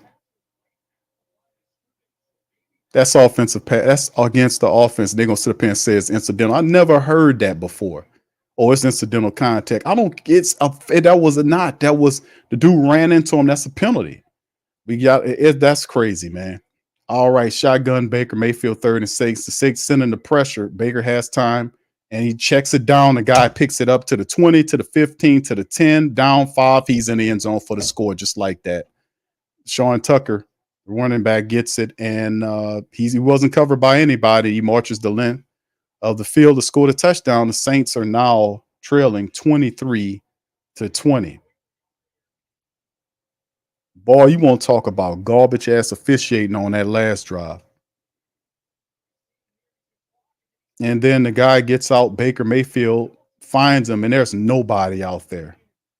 He turns inside, and there is nobody. He gets it easy, man. So the Tampa Bay Buccaneers get the score. They go up 23-20 with 5:39 on the clock. There's the kick, and they make it 24-20. Bucs up. Bucs take the lead back on the play. So there you go on the run there for the Buccaneers. And just like that, fam, just like that, the Buccaneers are back at it. So, all right. So anyway, the last drive, 6 plays, 76 yards, a little less than 3 minutes, on the play. And the Saints, hot drive. Saints scored 20 unanswered until that point. 20 points in the second quarter alone.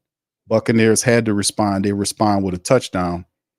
And just like that, the Buccaneers are in there. So, yeah, the Saints, man, listen, we got to do a better job with this because that guy was wide open running down the field, and the Saints defense missed 2 attempts at him. And you see Kool-Aid McKinstry was out there.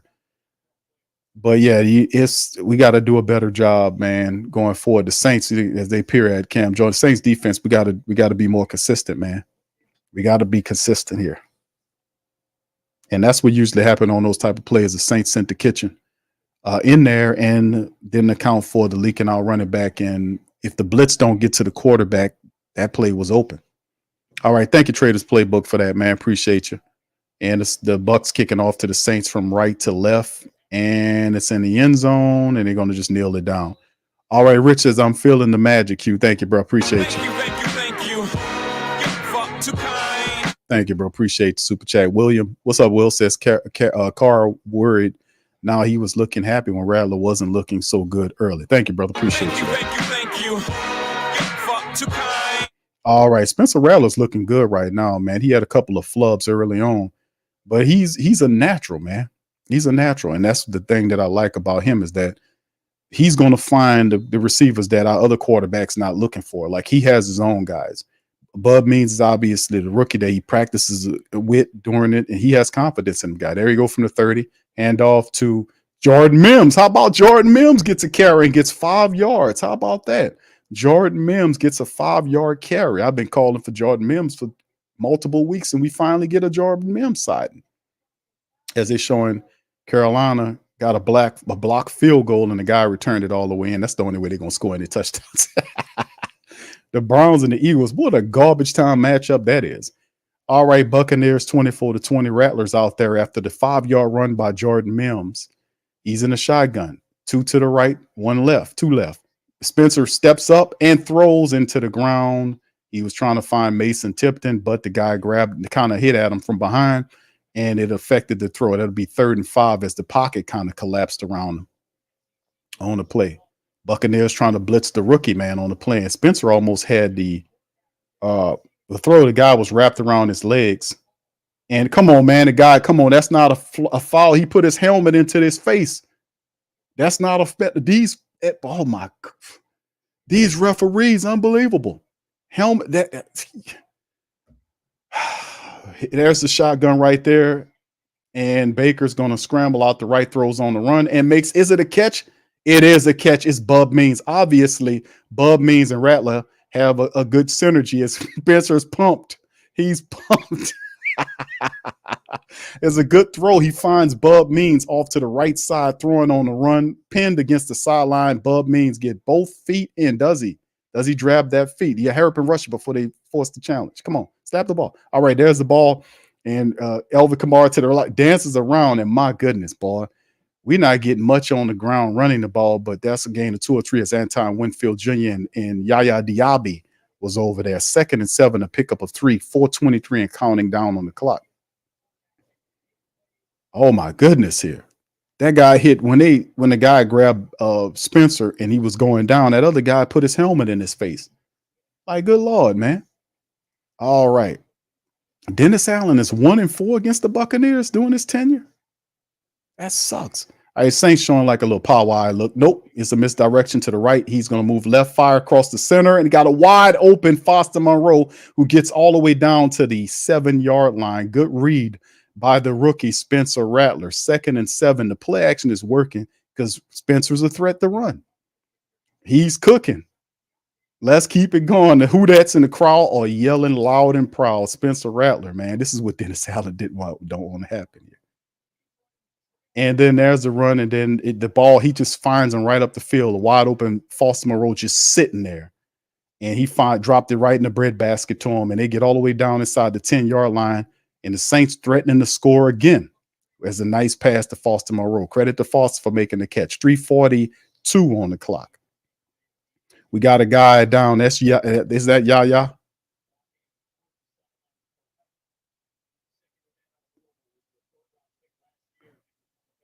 So it looked like that guy's good for them, man. He's been a really good player for them since he's been there. He kind of walking off generally right there as the Tampa Bay Buccaneers get him off the field. And the thing is, people say Q is going to be a QB controversy. No, it's not. Dennis Allen got his quarterback. He believes who it is.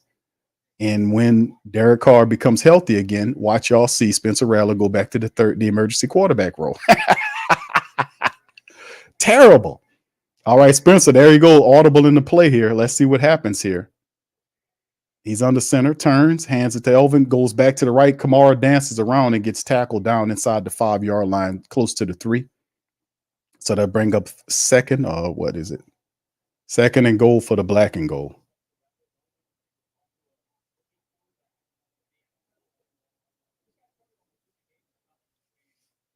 .305 on the clock. Saints marching. They're threatening to score here. Thank you, Will. Foster, there you go. Spencer under center. You got wide receiver 1 to the left, which is Bub Means up there. You got your tight end saying that's a handoff to Kamara. Dances inside, goes up, standing in, and that's a touchdown. That's the easiest run we got right here for the Saints, and they get in the end zone, man. Foster, listen, let me tell you something. The Saints are moving up. Yeah.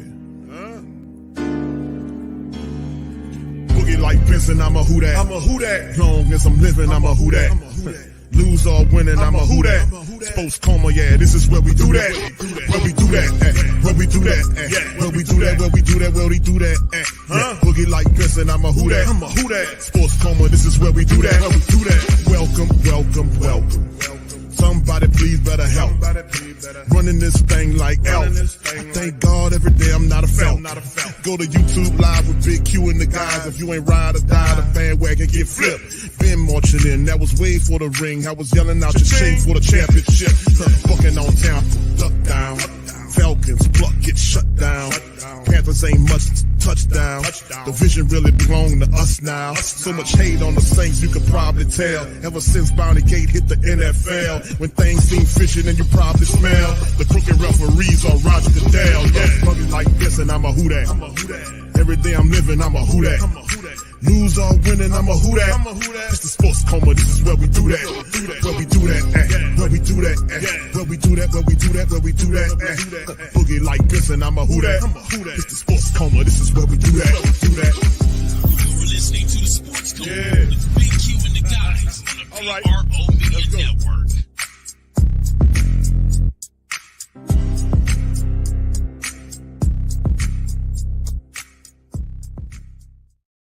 Man, let me tell you something, man.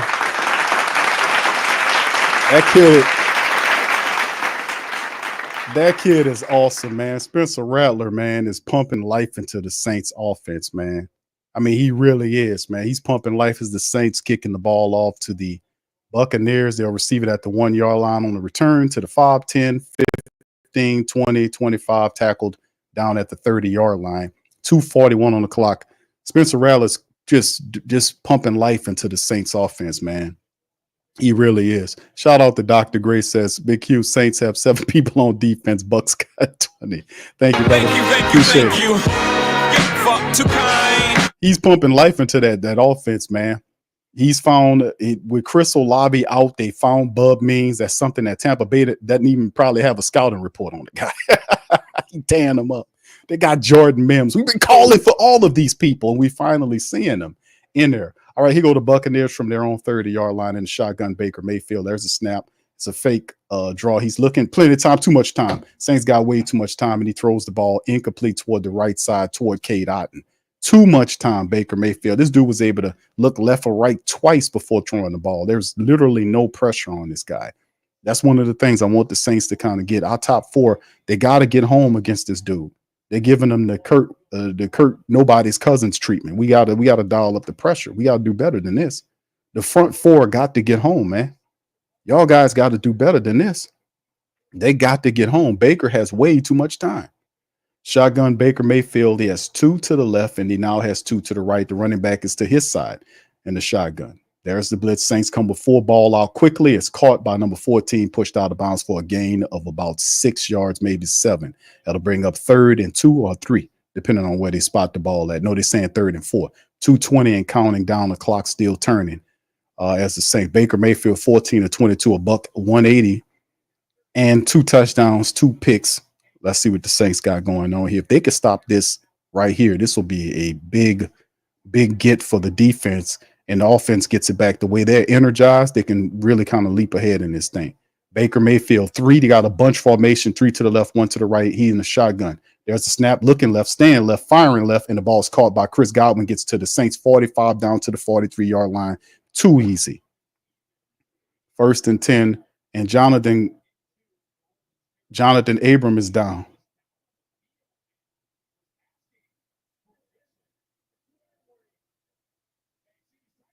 Jonathan Abrams was trying to call a timeout, so he gets down on the ground. And there's nothing wrong with Jonathan.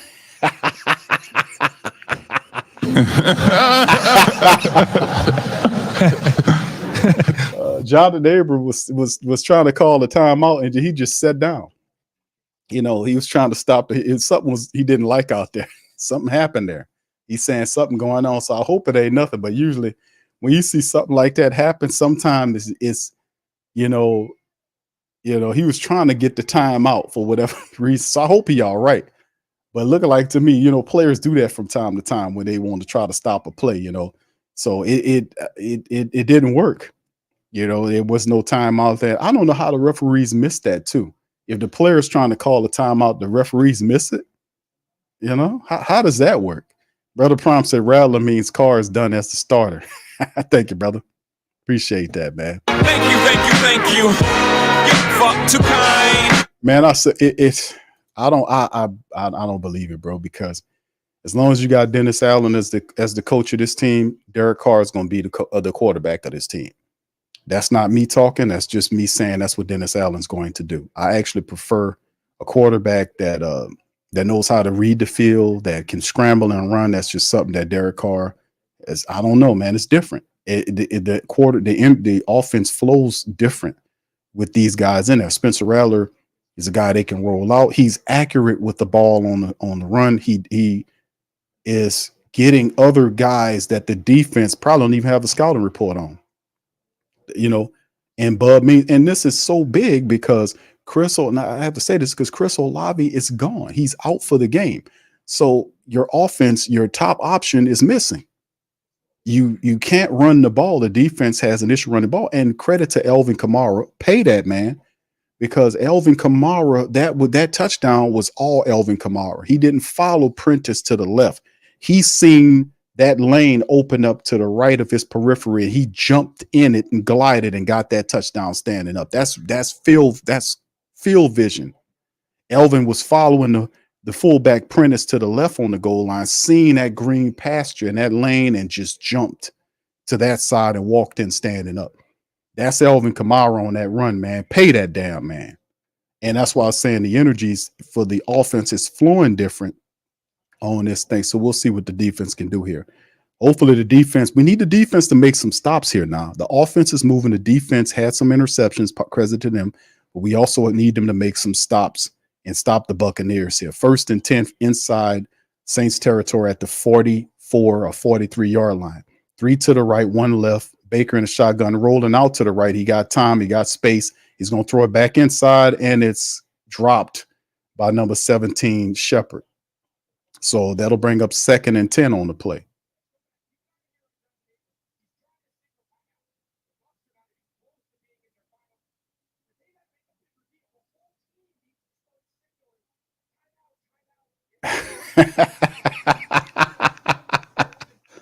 Abram just laid down on the ground.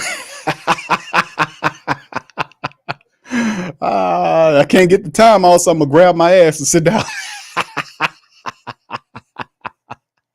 Oh, that tripped me out, man. All right, Baker Mayfield shotgun, man. There's a snap. Saints coming with a little pressure. Not enough pressure. Ball popped up and picked off by Cam Jordan. Intercepted. Cam with the pick. Saints get the ball deflection, and the defense gets its 3rd interception. Cam gets a gimme as the ball popped up at the line of scrimmage, and the Saints get the pick.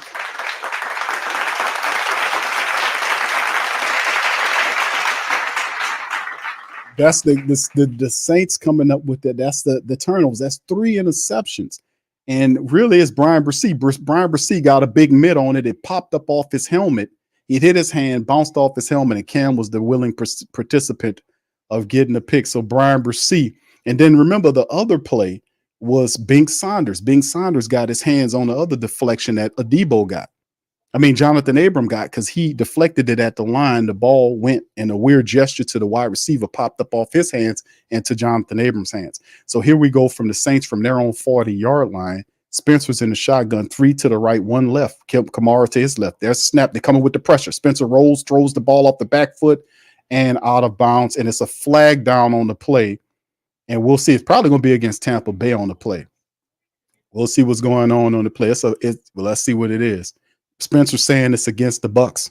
He pointed at the Bucs. Let's see who it is, and it is. He said McCollum was saying that it's a holding play against McCollum, but McCollum saying it was uncatchable. That's what his talking point was. It was an uncatchable ball. That's what he's trying to say. So there it is along the sideline, and No, that's holding, bro. That's definitely a holding. What are you talking about? The ball was uncatchable, but you were holding him.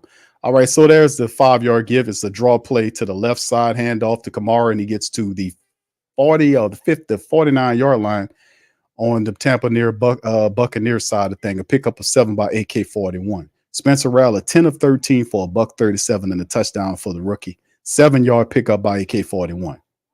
Saints get right back to business quick. Spencer, that's the snap. Looking left, stand left, firing left, caught by Bub Means, out of bounds, 1st down, Saints. He found it's Bub Means is his new favorite target. Bub Means is his favorite target right now, and he's finding them, man. Bub Means doing a really good job. Elvin 10 carries for 30 yards right now. Bub Means is the top guy right now for Spencer Rattler.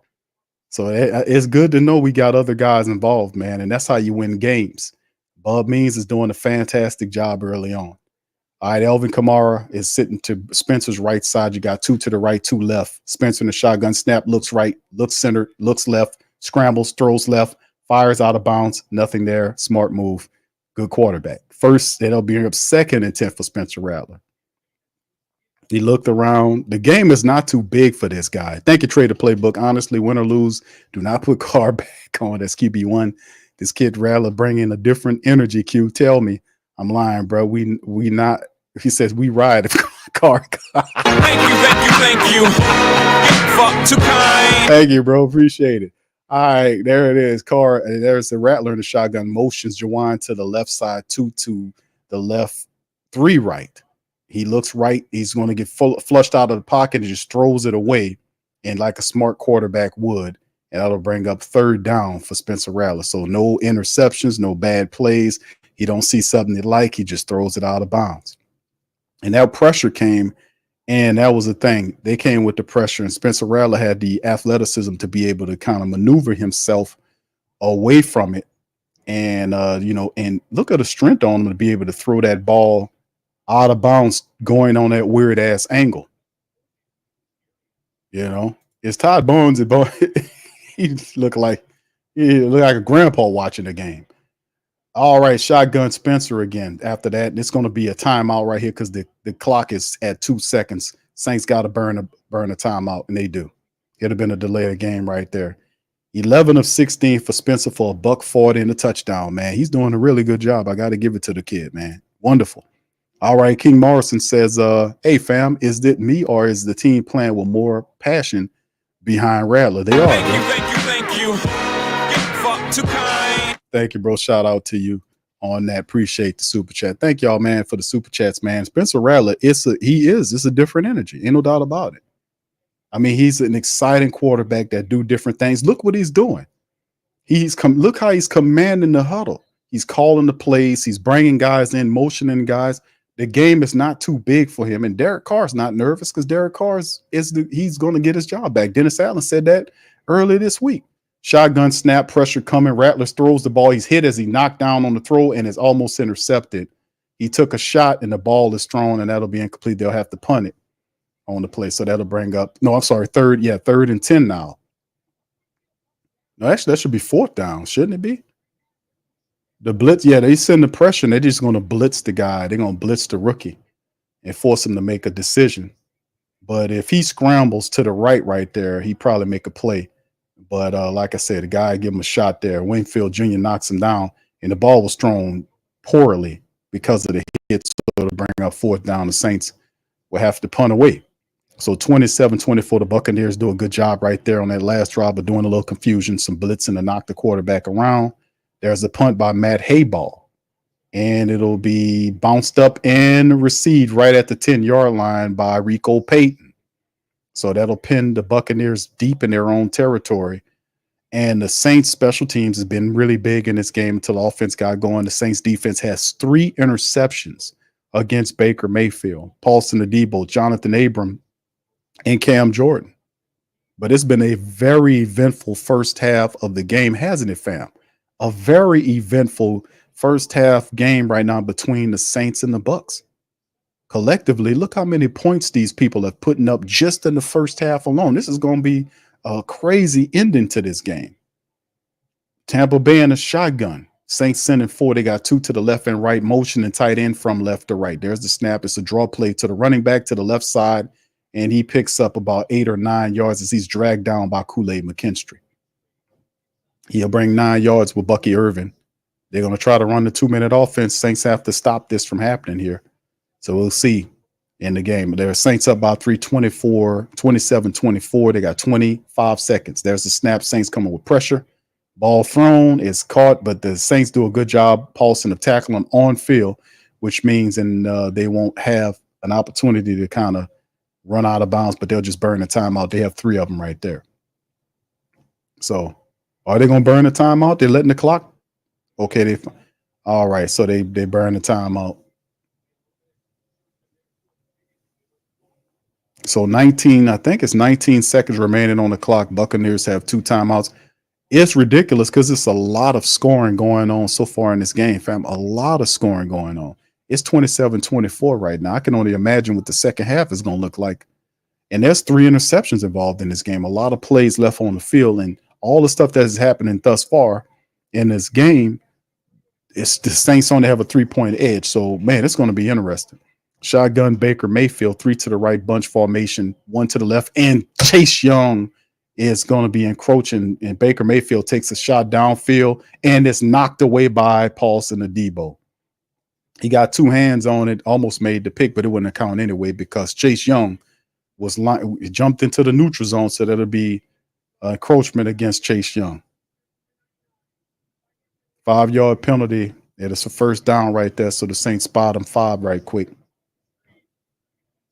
And he jumped. He kind of jumped a little too early there, trying to get some pressure on Baker Mayfield. Saints haven't been able to do that at all, man. The Tampa Bay Buccaneers offensive line have kept Baker Mayfield pretty much clean. 1st and 5 now. They're at their own 29-yard line. Baker in the shotgun, 3 wide receivers to the left, 1 right. There's a snap. Saints sending 4. Baker fires down the center, almost intercepted by Kool-Aid McKinstry. He had it. Kool-Aid had it and put his hands on his helmet and says, man, I should have had that pick. Baker Mayfield fired the ball right down there. Kool-Aid was right there. Put 2 hands on it. That's a pick, Kool-Aid. That's a pick, Kool-Aid. That would have been the 4th interception for the Saints defense, but it closed the door, gave the Saints offense the ball on that side of the field to maybe get another touchdown or a field goal. Damn it. Shotgun for Baker, 2nd and 5, Saints sending 4. There's the snap, ball out quick. It's thrown to Cade Otton. He gets out of bounds. They get the first down and stop the clock with 5 seconds remaining before half. All right. Thank you, DJ T. You and I together win in 2024. Rattler, is it me? I don't think it is. In this one half of the game, he exhibited more talent at QB for the Saints since Drew Brees. Thank you, bro. Appreciate you. Thank you. You're far too kind. I got to admit, Spencer Rattler he's terrific. The game is not bigger. The moment is not bigger than Baker Mayfield. You could tell somebody has been waiting for this moment to seize the moment, and the moment is not bigger than him. There's the snap right here. Saints can't get pressure on Baker Mayfield. Ball's thrown to Godwin, and he throws it back across the field to the big offensive lineman, and he's going to get chopped down. He fumbles the ball, and the Saints and the offensive line recover it, but it doesn't matter anything because it is halftime. So it looked like they had a Saint down on the line. Is there a Saint all right? Looked like he getting up. So 27-24, Saints at a half. Man, this is crazy. It's absolutely crazy how this has happened so far, fam. Let's kind of look at these halftime statistics right now. A lot of points. The Saints scored 27 points. 27 points alone, fam, in just one quarter.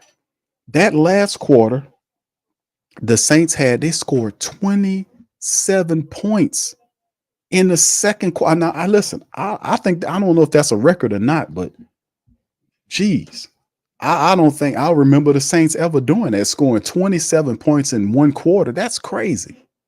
They did it though. But anyway, 27-7 in the second quarter alone. That's insane. That's insane.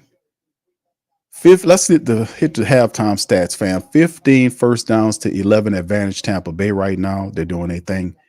11-7 in rushing first downs there. You see the penalties from first down from penalties, both on easy. The penalty, and then of course you look at the third down efficiency. The Saints are 3 for 7 on third down versus the Tampa Bay Buccaneers are 3 for 5. Total plays 38-34 advantage Bucs. Total yards Bucs 288 versus 196 by the black and gold. The total yards, like I said, 288 to 196. Total drives 8-7 advantage Bucs. Bucs averaging 7.6 yards per play versus almost 6 yards per play for the Saints. 231 passing yards versus 140 by the Saints. 3 interceptions, which is crazy. Should have been 4 interceptions. And with all that being said, we're still up by 3. That's crazy to me. You know, when you look at 3 interceptions. It should have been 4, but 3 interceptions the Saints got on Tampa Bay. Man, we should be a lot further along. Very weird game here, right? And of course, you look at the rushing attacks. The 8 carries by the Buccaneers for 57 yards. They're averaging 7 yards a run. 7 yards. Hear me. The Buccaneers, they ran it less than 10 times in 2 quarters, but when they run it, they get 7+ yards every time they run the football. They're going to go back to that in the second half, by the way. The Buccaneers going to look at it and say, hey, man, we got to balance it off and we got to eat clock. We cannot allow this pace to keep going for the game. We got to normalize. We got to settle in, pack in, and then run the football. We're averaging over 7 yards a run with Rashad White not in there. We got Bucky Irvin getting in their offense, giving 7 yards a run. We got to go back to that, lean on that. So expect that to happen against the Saints, because I don't anticipate it'll be a 50 or 40 plus to whatever game. Somebody's going to start running the ball and eating clock and getting back into the play action, that type of stuff. Got to watch that. Saints 56 yards on 16 carries. That's 3.5 yards per rush. We got to improve there. Red zone, Saints 2-3 in the red zone. Bucs 1-2. 9 penalties for the Bucs right now for 62 yards is wild. That's why the Saints have life. They got 9 penalties for 62 yards. They have 3 interceptions, but yet they're still only up by 3. So we gotta turn that around. 4 for 45 in penalties, 3 turnovers to 1 turnover. And then it's 15-19 on the time of possession versus 14-41, which is basically right around the same thing. And they're doing, and like I said, Spencer Rattler is doing this thing, man. You got to get a young guy some credit here. And we take a look at Spencer Rattler's numbers: 11 of 17 for 140. He's averaging over 8 yards every time he throws the ball. He has a touchdown. He was sacked 1 time, but his rating is off the chain. 109.9 for Spencer Rattler. Total command of the offense. Game is not too big for him, you know. And if he can get the win against the Tampa Bay Buccaneers, that'll be. I want him to win, because it puts pressure on Derek Carr to be a better quarterback. And y'all gonna see. I've been telling y'all about the what I call it, the protection matrix that Dennis Allen been running, the bullshit that he been doing. Spencer Rattler gonna fully expose it too. And with you guys' help, y'all gonna fully expose Dennis Allen for the fool and fraud he is, trying to use Hayner as a buffer. When Derek Carr comes back, Rattler should be the second string quarterback. If Derek Carr struggles, then they're gonna be yelling from the stands to get his ass up out of there. And Dennis Allen doesn't want that. I told y'all about that for weeks now, before it even materialized, because Dennis Allen's a fraud with that. But anyway, Alvin Kamara, 10 carries for 30 yards, 3 yards per carry. Spencer, 3 scrambles for 21 yards, averaging 7 yards a rush. And Jordan Mims got 1 carry for 5 yards. Jamal Williams, 1 carry for 2. So we got to get the rest of these guys involved in the second half. So like I said, at some point, it has to normalize. I don't believe that you'll have going to the second half of the game and have it similar to the first half of the game where you got a 27-point scoring quarter. You know, I don't think that's going to happen for the rest of the game. Somebody's going to get to running the ball and kind of normalizing and getting back to what we used to do. Somebody's going to have to do that. So, you know, so Jordan Mims did get a carry for 5 yards. Hopefully we can get these other guys involved. Foster Moreau, 2 for 54. Bub Means has 5 catches for 45 yards. Bub Means has been thrown at 6 times. He has 5 catches for 45 yards and a touchdown. I guarantee you Tampa Bay doesn't have any scouting report on Bud Means. Chris Olave goes out with concussion because of an illegal hit, helmet to helmet that wasn't called. Bud Means fills the void. Rashid gets the punt return. But if you think about it, fam, and think about this right now for the Saints offense right now. Usually with Chris Olave out, you think Rashid Shaheed he'll be the next guy to step in there and do his thing. Rashid Shaheed doesn't have a catch, fam. Not offensively speaking. Rashid Shaheed doesn't have 1 catch so far in this game. The top guys right now are Bub Means and Foster Moreau. And Foster Moreau has 2 catches for 54 yards. Bub Means has 5 off of 6 attempts. So Rashid Shaheed doesn't have a reception at this point. Neither does Cedric Wilson Jr. or Mason Tipton. It's Bub Means. That's what we're talking about. When you're able to get other guys involved, that's not the stars. And if the stars aren't there, and even if the stars are there, You got to be able to use other guys on your team to help you win games. That's what's happening. And because Spencer Rattler practiced on the practice team, the scout team, he throws to Bub Means all the time, so he knows his tendencies. So as he gains ground into QB, he's going to have his guy that he has synergy with, and that's obviously Bub Means. He knows Bub Means well. That's why he has all these catches. So, like I said, we got talent. But if the coaches get out of the damn way and allow the talent to express itself on the field, we'll see a lot of success, as opposed to you picking certain guys that you want to see. Man, the hell with that. You're trying to win games, man. So anyway, Paulson Adebo is the top tackler, 7 tackles. Lattimore has 5. And of course, you know who got the interception: Paulson Adebo, Jonathan Abrams, and Cam Jordan on the tap up. Unfortunately for the Saints right now, there are no sacks right now. The Saints haven't been able to get to Baker Mayfield and bring him down. So we need to change that. We got to get to the quarterback. He has way too much time. 2 big things to talk about, even though the Saints have the turnovers, fam. Listen, big points of emphasis I'm really concerned about going forward is the fact that the Saints, when people find out that the Saints can't stop the run, we're going to be in problem. We're going to have problems. Because sooner or later, the team's going to figure out the Saints are soft up the middle, and they're going to start hitting at them. We got to fix this running situation where we're allowing these teams to gain yardage on the run. Now, Tampa Bay is not using it right now, even though they're averaging 7 yards a run. They're not doing it right now, but they will do it in the second half to start eating up clock and trying to normalize and kind of gain ground and get the game, because this flow of the game is out of hand. Somebody got to get back to running the ball and controlling the clock, because they don't want it to be a shootout. Somebody got to do it. All right, so anyway, and then, of course, you know about Rashid Shaheed's 54-yard punt return for a touchdown. That was a good one. Blake Grupe's 2 for 2. Shout out to our special teams units. Our special teams unit is responsible for 13 points. So they've done a phenomenal job in doing it, and we just got to keep it rolling with our young quarterback. Very impressed with Spencer Rattler right now, what he's doing. Very impressed with Spencer Rattler. He's doing a phenomenal job for the Saints right now. Credit to Spencer. He's doing a wonderful job in there. His QB percentage, his completion percentage is almost 65% on buck 40 and a touchdown. He's doing a phenomenal job. Credit to Spencer Rattler. A phenomenal job. And he's getting young guys like Bub Means involved in the game. I don't think Bub had a catch at all coming into this game. He sure didn't. Look at his stats right. They ain't even update him yet.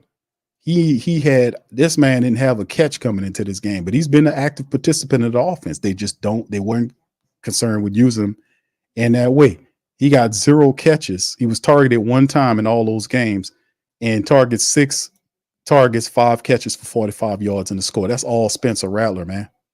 But Bub Means getting his scout wide receiver involved in the offense. All right, let's look over here at the Tampa Bay Buccaneers. Baker Mayfield, 19 of 30 for 232, averaging 8 yards a throw, 2 touchdowns, 3 picks for Baker Mayfield, 60, almost 79% rating. Bucky Irvin, 6 scrambles, 6 runs for 34 yards. He's averaging 6 yards a run. Tucker had the 1 yard scramble there. As you can see, the Tampa Bay Buccaneers as a collective are averaging over 7 yards rushing against the Saints right now. Bucky Irvin is averaging 6 yards a run on the Saints. And most of that is because of the draw play or the dive plays that the Buccaneers are using, because it's the same plays that they are mocking that they've seen the Atlanta Falcons use, to see the Kansas City Chiefs use, to see the Philadelphia Eagles use. The same dive and draw plays or delayed draw plays that have worked against the Saints over time. Got to do something about that. I recognize it. Best believe the opponents do too. Chris Godwin is their top guy, 9 catches, 63 yards, has a touchdown off 11 targets. Tucker, the backup, back 2 catches for 51 yards in the score there. So they're getting there. Anytime you get your backup guys involved and they started scoring, it take a lot of pressure off the team. And despite 3 interceptions and all the stuff that has happened in the game, it's still just a 3-point game. So going to be interesting going forward, man, between these 2 teams as we keep it moving. So anyway, halftime statistics, fam, what as we go into the remaining portion of the rest of the game, what are the keys to victory? Let's hear some keys to victory to the family members out there. Y'all put keys to victory of what you think will happen in the game. What do you guys think? All right, Traders Playbook says, Q, can the family base force them to keep Rattler as QB? No, they well, there is a way, but it requires a great degree of discipline to do it. And as long as Derek Carr is the head coach of the team, Spencer Rattler won't be QB1. I'm just keeping it real. Well, why not, Q? Because Spencer Rattler is the 5th round draft pick quarterback. Derek Carr makes $150 million, and he is the guy that Dennis Allen wants to run his team. So if he's healthy, Dennis Allen's going to put him in there. And now listen, Dennis Allen he told you that during the pressers last week. We covered it on the show, and I told you, I said, man, listen, when Derek Carr, because Mike Triplett, who asks all the great questions, asked him, he says, if Derek Carr is healthy, does he come back and start it? Dennis Allen says he's the starter. So Spencer can go out here and cut up and do all this kind of stuff, but when Carr gets healthy, he's coming back to the job. That's not, I've already known that, right? Before he even said that, I already knew that. The question is, and I already know this too, is what happens to Spencer Rattler once Derek Carr gets back? Does he become the QB2 or does he go back to the emergency QB? If he goes to emergency QB, then that exposes him. Then that's when you move in on him, because he's operating and doing shit he ain't got no business doing. That's wrong to do that guy like that. That's why when Carr went down, he went and grabbed Spencer Rattler and made him the quarterback, and they said Jake Haener was disappointed about that. And I'm like, Jake Haener shouldn't be disappointed about that because he didn't win the job from the get-go. He shouldn't feel in his feelings. Jake Haener didn't win the damn job. He knows it. He knows that guy beat him. Let's be real. That guy beat him. If anything, if I'm Jake Haener, would show some fake ass shit in Jake Haener, by the way, for him to sit up there and, well, I got the job. I mean, you watch the competition. You know the guy beat you. Now you're going to be disappointed that Spencer Rattler gets called from the third emergency quarterback to be the starting quarterback. They know he beat you. They're using you, you fool, as a buffer. That's why he should have started talking up about him. Say, hey, man, no. Make this guy the quarterback. You don't let him use you like a buffer. And you know he's doing it. You can't be that stupid. All right, thank you, bro. Appreciate that. I keeps it real, man. We gotta keep it real here, man. Because Dennis Allen full of shit, man. I've been calling this dude out on that. Been calling them out. That's wrong to do players like that. You don't invite them into a competition and then turn around and then say, hey, man, guess what? As they open up the fourth quarter, Spencer Rattler finds Rashid Shaheed for his first catch on the right side of the field. They get the first down. So right out the bat right there. I hate Fox how they doing these shows because they got these interviews mixed in, and the interviews is going on top of the live game. I don't know. I really don't like how they running the show. You put that interview shit behind the actual game. 1st and 10 now. Spencer Rattler under center. They're showing the power eye look, turns to the right, hands the ball off to Alvin Kamara, runs into nothing. They get absolutely nothing on the play. Maybe gets a little bit beyond the yard, maybe a pickup of 1 yard, nothing on the play. The power eye look, Saints can't even run the ball.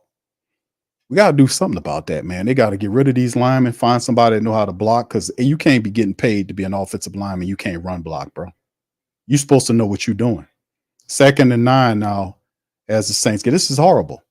Shotgun, and there's the man in motion is Juwan Johnson, goes back to his original spot.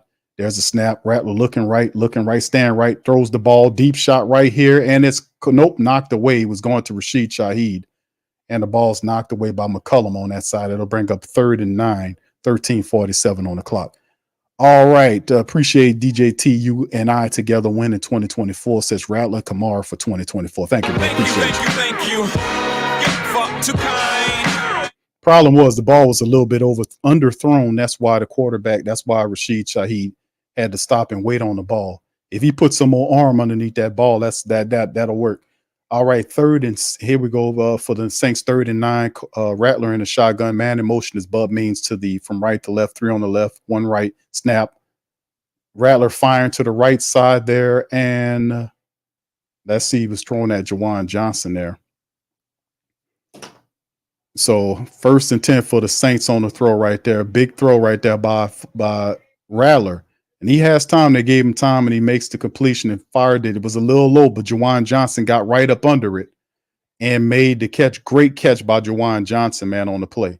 He even looks different with Spencer Rattler in the game. He looks real different, man. His energy's up. Rattler on the center turns, play action to the left, rolls to the right, fires, and ball thrown in the ground by Bub Means. Brings up 1st and 10. So, yeah, he turns to the right. These rollouts are working, man, because it is confusing the Tampa Bay Buccaneers, and it allowed Spencer to do what he does best, which is kind of throw the ball on the run. He's pretty accurate at doing that. So they're using these rollouts pretty good, and mixing in the misdirection in there, too, is kind of helping them buy a little time to see the field. 2nd and 10 after the incompletion. They're at the Buccaneers' 39-yard line. Spencer sends Rashid Shaheed in motion. Turns, hands the ball to Kamara to the left, dances around, falls forward for a gain of maybe about 5 yards for AK-41. That'll bring up 3rd and 5, or maybe 3rd and 6, they're saying, to pick up a 4. King Morrison, thank you, says this team might not play the same for Carr. Thank you, bro. Thank you. Get fucked too kind. Thank you, bro. Appreciate you. And Traders Playbook says, can the players force them to keep Rattler as QB1? I don't think they're going to do that, bro. You know, they're anything's possible. I don't see them forcing them to do that. I think with Dennis Allen, that's just who he's going to pick. Thank you, bro. Thank you. Get fucked too kind. All right, appreciate you, bro. Hold on, I'm going to comment to you in just a second after this play. Shotgun Rattler, there's the snaps. 3rd and 6, fires to the right side. It's cut by Bub Means, and he drops the ball. And they're saying it's a fumble. But let's see if it is. They're saying it's a fumble on the play. So Bub Means, did he catch the ball and get down, or was it a fumble? That's a fumble. Did he get his feet down on the play? Looked like Bub Means fumbled the ball. Did he fumble?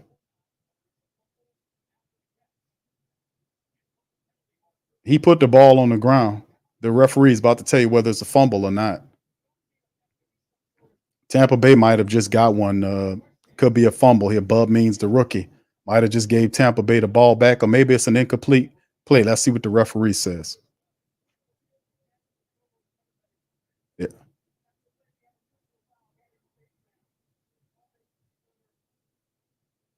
Come on.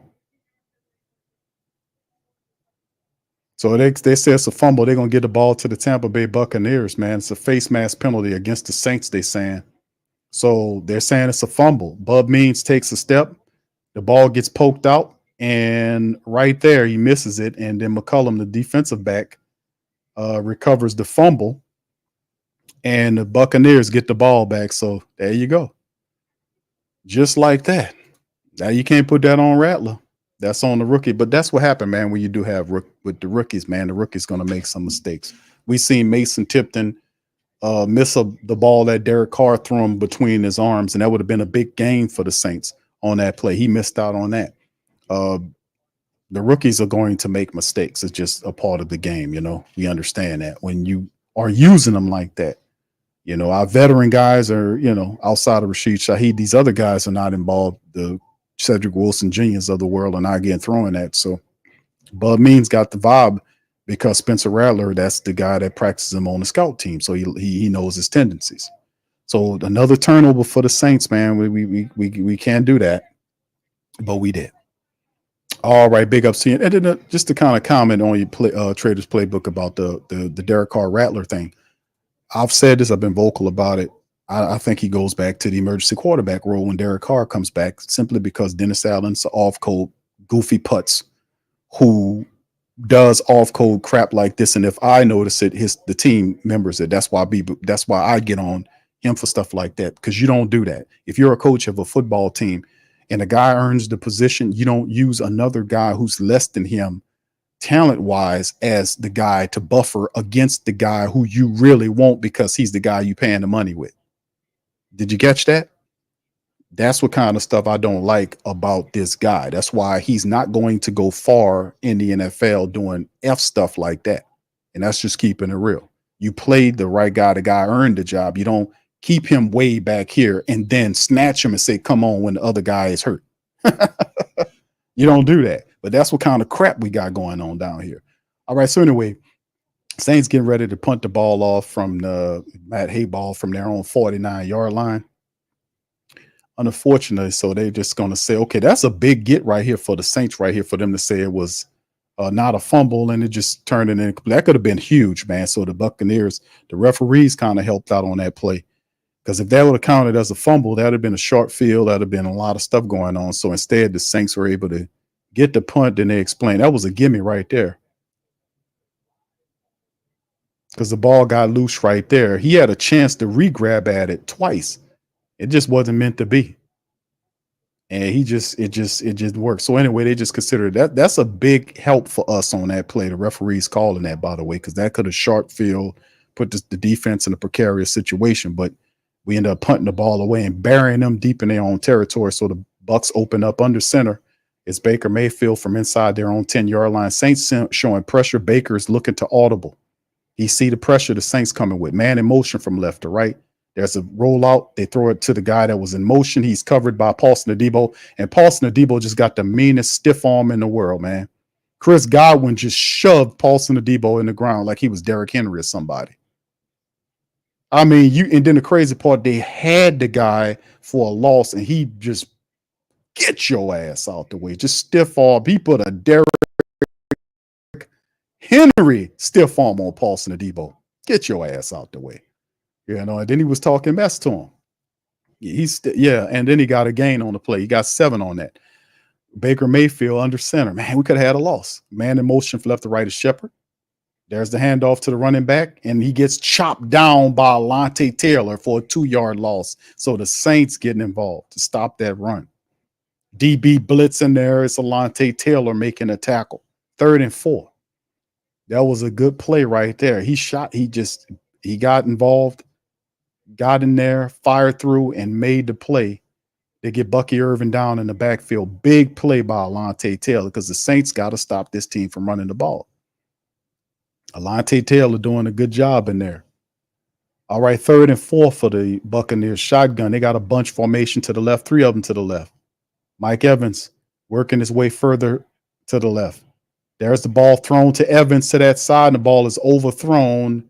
And the Buccaneers yelling for a pass interference, but no, sir. That ball was thrown over his head, and that'll bring up 4th and 4 as the Saints keep it moving. They'll get Baker Mayfield off the field.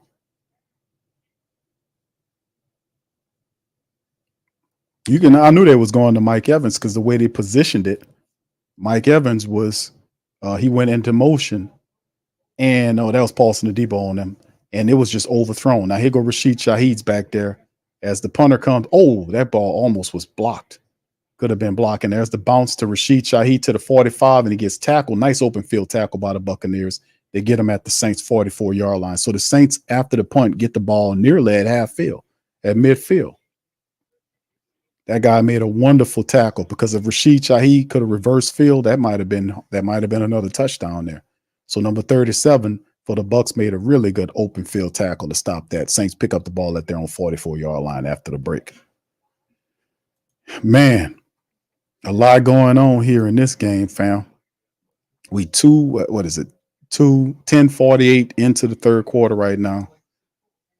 And man, what can I tell you, man? Right now, early on, no scores right now. Saints maintaining the lead.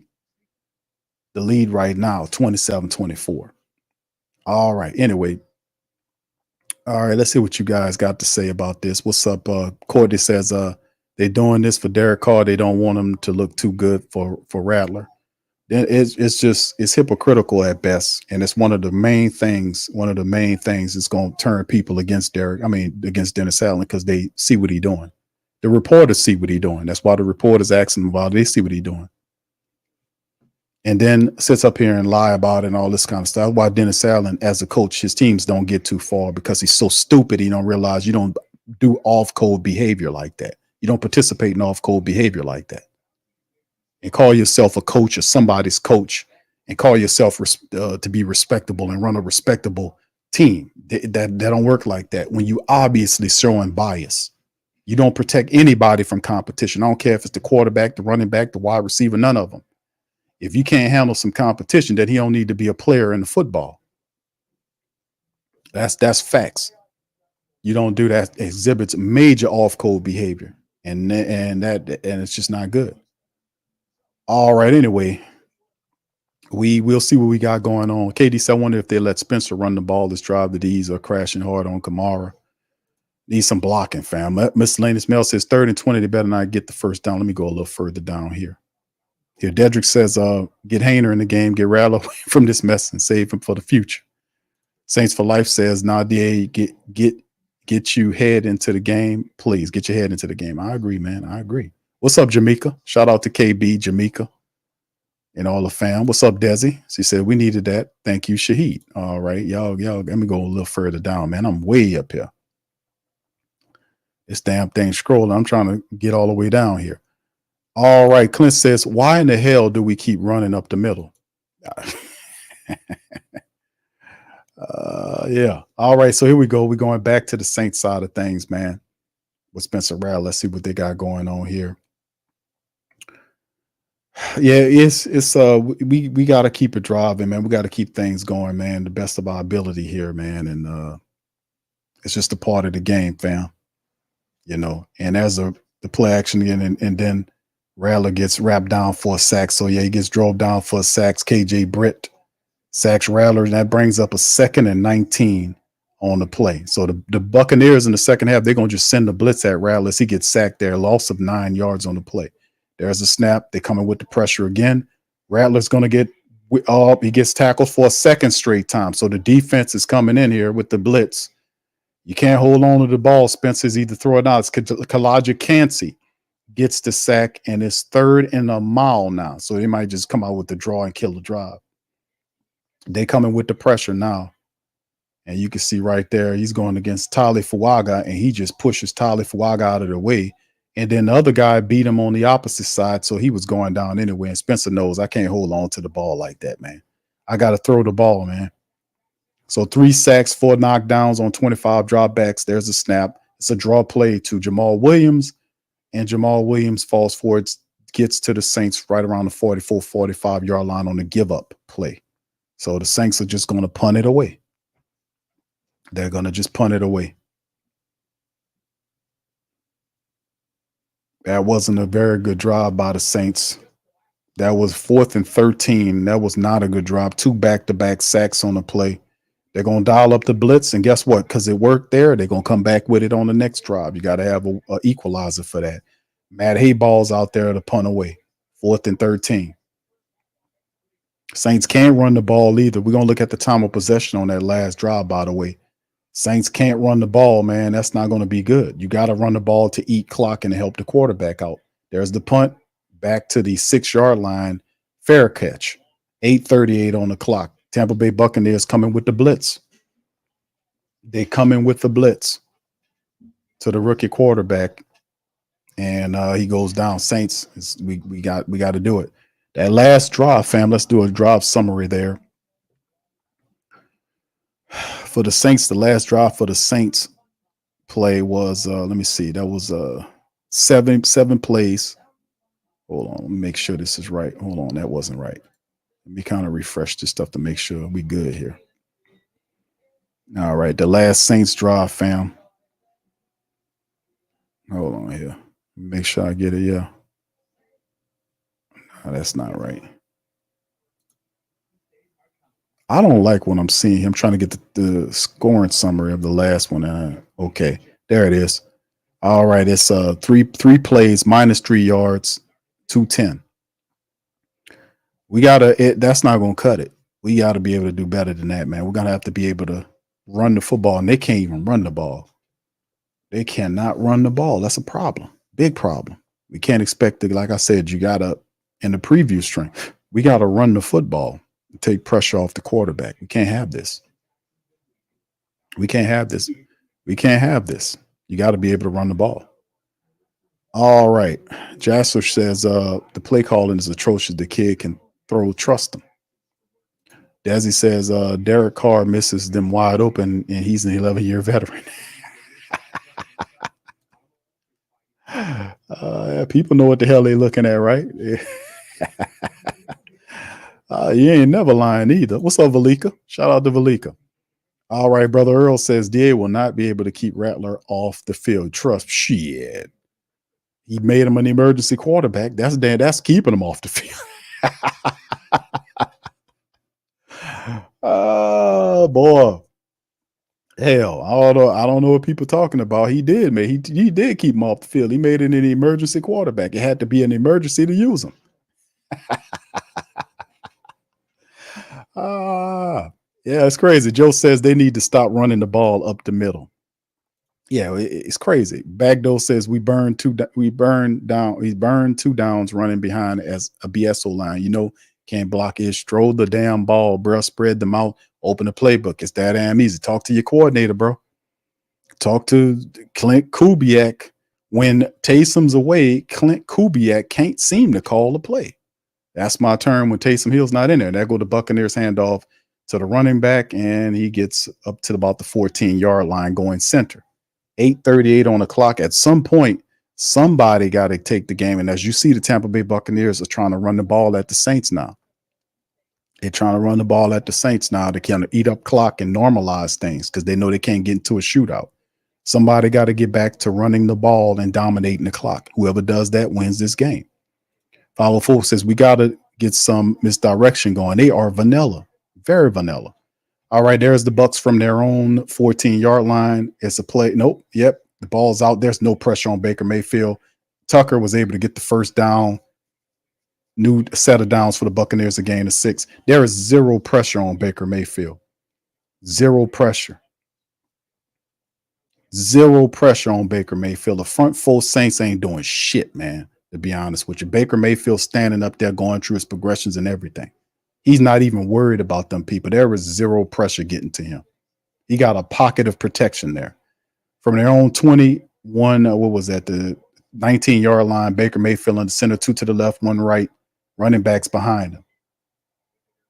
There's a snap. It's a handoff to the running back. Guess what? Misses it. And there's the big Bink Saunders got him for a gain of 2 yards on the play. So it'd be 2nd and 2 or something. I mean, 2nd and 8, maybe a gain of 2 on the play. They go into this montage of Saints picks. The Saints got 3 interceptions in this game against the Buccaneers, but it's only a 3-point lead. That's the crazy part about it, man. They're only 3 points. We're only beating these people by 3 points. You know, 2nd and 8, a pickup of 2. The Saints stop them on that play. Let's see what they do here. 3 wide receivers left, 1 right. Baker in a shotgun with his running back to him, to his right side. There's the snap, looking center, looking right, looks left, scrambles around and runs and gets to the 31-yard line on the play. Jonathan Abram gets him, but not before Baker Mayfield scrambles and pick up over a dozen yards on the play. And it's once again, that's just smart, being smart. Baker got it covered up. He looks and then takes off up the lane right there and just was able to find something that should have been a holding play because Bink Saunders was calling out holding. The lineman grabbed Bink that he was as he was going to the right side and put his hands up like this guy grabbed him. No penalty. Baker Mayfield at their own 30-yard line sends his wide receiver in motion from left to right. The handoff guy dances around Tucker, gets to the next level and falls forward for 10 yards on the Saint. These are backup ass running backs these people running. This Tucker dude is the 3rd string running back. My goodness, man. My goodness. Romeo Dubs is tearing them people up, man. That cornerback need to be cut. You just let the dude push. You had a 50-50 throw a ball. How were you not involved? Whatever. All right, 5:25 on the clock. 3 to the right side is look like Baker Mayfield's audibling, probably into a run. Yeah, it is to a run and a miss on the play. And Tucker dances around number 7, gets 5 yards on the run. Let's see where they planted that. Boy, he shook somebody out their shoes. Somebody in the backfield was supposed to have him back there and shook the absolute lily hell out of him. Bucky Irvin did. He pivots right. Oh, that was Alante Taylor. Boy, he broke left. Carl Granderson missed him, and he didn't. And Debo held him up for a 5-yard pickup. So they're doing the job now running game. As you can see, like I said, they know they can run on the Saints. He got 5 on that run. And I was telling y'all at halftime, I was like, man, somebody going to start running the ball. 2 to the left, there's a man motion. It's Chris Godwin from left to right.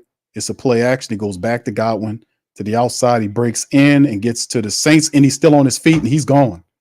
The Saints had him, and then they let him break, and then he just runs. That's a touchdown for Chris Godwin, just like that, man. The Saints missed the tackle on him, and then he stayed on his feet and ran all the way for a touchdown. That Saints defense, man, my goodness, man, outside of the turnovers, Lord, the motioning man, they had a chance. You got to watch the motioning man. And then Gay misses him, Adebo misses him, and then Alante misses him, and then he's gone. How do you have 3 people on Chris Godwin, nobody wraps him up, and he just runs for a score? Boy, it's amazing. This defense forcing turnovers, but when it come down to like putting their feet in the ground and stopping teams like consistently, they give up way too many big plays, man. And you need the defense is going to have to stop teams. So the Buccaneers take the lead 31-27. Now is when we see who's real. I don't understand how Alante Taylor didn't wrap that guy up. You don't try to give him a shoulder bump. You wrap up Chris Godwin. And he took it all the way for the touchdown. Bucs take the lead 31-27. Just like that. Now, this is just me now. We starting to see something very interesting. The Tampa Bay Buccaneers on the last defensive series, family. They blitzed Spencer Rattler. They got him back-to-back on sacks that destroyed that drive. The offense then turns around and goes for a score there, with the score. So, we starting to see a bit of a momentum shift here. We're starting to see a momentum shift. We'll see what they can do. Starting to see a bit of a momentum shift. Starting to see a momentum shift. And we've seen several momentum shifts through this game. The Buccaneers had it early, and then what they did was they had that terrible drive where they had penalty, and then here come the turnover, and then the Saints stole the momentum. Now the Buccaneers are getting intelligent now. They went back to the run. Now, if we go over their last drive, that was a 7-play drive, family, for 92 yards, 4 minutes, and 13 seconds off the clock. So 4:25 remaining in the third quarter. It's a game. It's all about the momentum of the game. We're starting to see some interesting play right here from the Tampa Bay Buccaneers. They started running that football. And just like I said, somebody's going to stick their foot in the ground and start trying to run the football. And the Tampa Bay Buccaneers did just that. They put their foot in the soil, started running the ball. They normalized their offense to a degree, and they started making moves there. Yeah, you look at what they did that last drive. Bucky Irvin's averaging 5 yards. Fam, let me tell y'all something. Bucky Irvin, who's the second string running back, and Sean Tucker. Bucky Irvin has 8 carries for 38 yards, and he's averaging 5 yards a run. Bucky Irvin is. Sean Tucker, the third string running back, has 4 carries for 29 yards. He's averaging over 7 yards a run on the Saints. So you got one averaging 5 and one averaging 7 on the Saints. You don't think the Buccaneers realize that they can hit the Saints for yardage? They're going to have to soften up as they kick it to Rashid Shaheed. Bumbles the ball in the end zone, but he picks it up and throws it to the referee as it's a touchback. Got to do something about it, Saints D. We gotta do something about it, fam. Got to do something about it. Thank you, KB. Just I want to know what work with the work on in practice. There's a lot. Thank you, KB. Thank you. You're fuck too kind. Appreciate you for being a member for the last 32 months. Much love to you, KB. All right, Saints pick up from their own 30-yard. Spencer under center. He's going to throw the ball to Alvin Kamara. And the guy grabbed Alvin Kamara as he was breaking out, but no flag on the play. Isn't that a flag? He grabbed Alvin Kamara. That should have been a flag on the play. JT Sharenga grabbed Alvin Kamara as he was breaking out. That's a flag. You can't do that. He grabbed him, and there's no flag on the play. Even Kamara turned around and said, that's not a flag. Referee said, no, Helmet to helmet hits ain't flags, none of that. 2nd and 10, man in motion, Rashid Shaheed from left to right. Rattler in the shotgun from the 30. That's a snap. Rattler looking. It's a check down to AK-41. and Kamara gets about 2 yards on the game, it'll bring up 3rd and 8. So we need a conversion here. Tampa Bay gonna send a blitz at them. Tampa Bay gonna send a blitz at them. They're gonna open up the blitz on Rattler, force him to make a tough throw.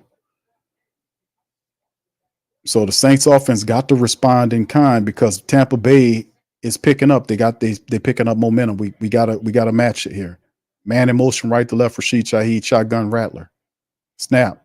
Looking center, stand center, ball out, flag down, and it's caught by Juwan Johnson, who fights his way all the way down to the Tampa Bay Buccaneers 37-yard line. There's a flag down on the play, though. They're saying it's against the Saints. The Buck people are.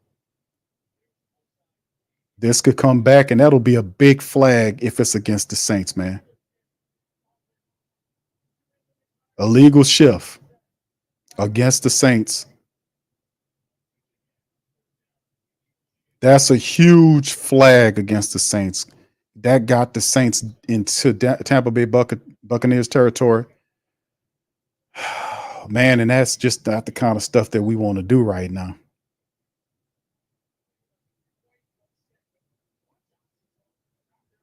And 3rd and 13 now. So with the flag, let's see if the Saints can get the yardage back. Rattler in the shotgun. Let's see if he can get it back, man. 3rd and 13. There's a snap blitz coming. Rattler throws it off his back foot to Kamara behind him, and he drops the ball 4th and 13. Man. Threw the ball behind Alvin Kamara. With the pressure in his face, the blitz was coming. And the guy breaks off at the last minute, and the ball was thrown behind Alvin Kamara, and it just was not good. Not a good throw. 4th and 13. The Buccaneers get the Saints off the second time. This is 2 consecutive defensive series. The Buccaneers were able to stop the Saints offense. The only thing is, can the Saints defense stop Tampa Bay's offense? Because if they score another one, this is going to be problematic. There's the punt by Hayball, and it'll be received at the 32-yard line. Saints are there. He trips forward, and JT Gray tackles him there. So anyway, big penalty stops the Saints, forces the play, and the Saints offense have stalled in the mud, man. They done stalled out. Maybe we're going to have to get something going. You notice that they kind of abandoned the run now. We kind of stuck in the mud right now. The last 2 series, we got to get it lively, man. We got to wake up here. We don't have if Tampa Bay scores here, it's going to be problematic. Defense needs to do something. All right, big ups to the fam, man. Much love to you guys. How y'all feeling out there? This is a wellness check. I'm doing a wellness check out here, fam. How y'all doing, man? Are y'all doing all right? We're doing a wellness check. We got a wellness check going on. Is everybody okay? Is everybody good out there? We doing a wellness check. All right, everybody out there, if you're doing okay, put in the chat, I'm doing good. I'm all right, Q. Yeah, I'm doing a wellness check, man. Put in the check, put in there, put a check mark in the chat, put a power fist in the chat, a fireball in the chat. If you're doing all right, if you're good. If you're doing all right, I'm doing a universal wellness check. I'm doing a wellness check. Is everybody all right out there? We all right? Are we doing all right? Okay, I'm doing a wellness check. Hell, this damn chat here is ridiculous, man. I'm scrolling my ass trying to get that. Are we all right out there? All right, everybody good. All right, we got some ones here. Okay, all right. One in the chat. Y'all got the fireball in the chat. Everybody all right? What's up, Malika? T, you all right over there, bro? All right, everybody good? All right, Muse. What's popping, Muse? Good to see Muse in here. Real. Brother Kenneth, how you doing, sir? YO is in this thing. All right, it's a YO. What's up, Big Smoke? Big ups to you, fam. Y'all all right? Is everybody all right? What's up, Mr. Mel? How you doing, sir? Shout out to Brother Mel. Good to see him out there as well, chilling out. out there in Florida. Big ups to you, my brother. Appreciate you, sir. All right, everybody doing all right? Okay, thumbs up. Okay, I see y'all. All right, okay, good. A universal wellness check to make sure everybody's good. All right, so here's the run. Next play. A running play to that side to who's that? Number 17, Shepard. And he gets out of bounds. Second down is a 2nd and 1, a good gain there by the Buccaneers. They're getting involved in a running attack. And that's what we talked about, fam. Is like, man, all I can say, man, at the end of the day is just sheesh. The running attack, you can see they got the little misdirect run on the play. You give the wide. Look how he turned the corner, almost got the first down. That's what I'm saying. You don't see the Saints doing. They used to do that, but they don't do it anymore. Like, get a ball to the receivers on the end around. Baker Mayfield, 2nd and 1.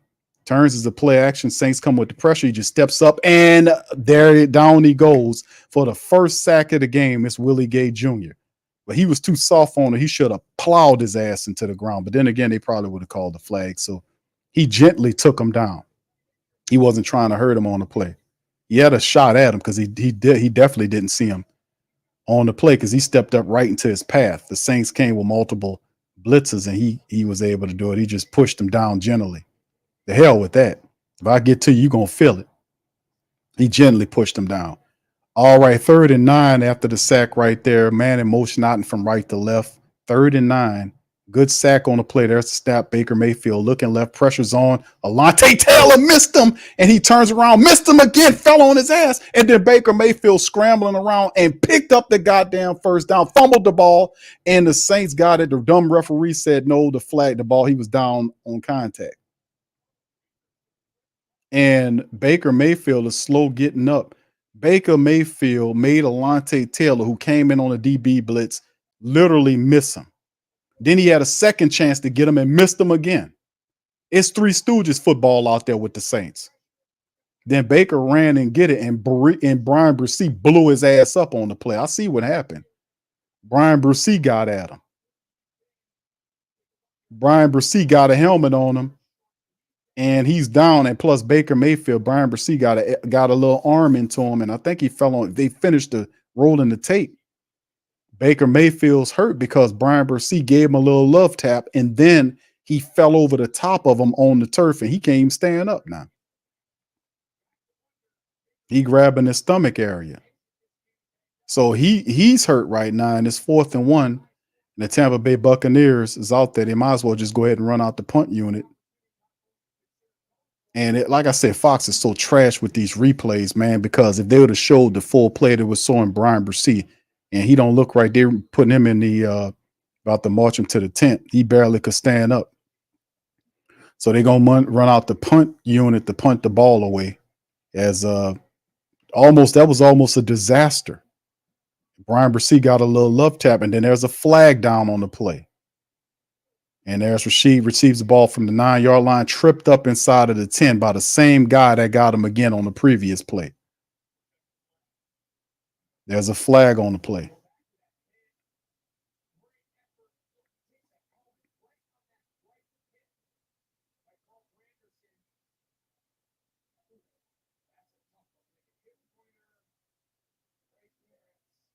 No, he talking about Granderson. I don't know what the hell that dude talking about. Granderson got the little helmet on him. No, the issue is because he ain't bending over talking about that. So it's against the kicking team, flag against the Saints. They'll re-kick it. The issue was not so much with him talking about Carl Granderson helmet kind of off the side of him.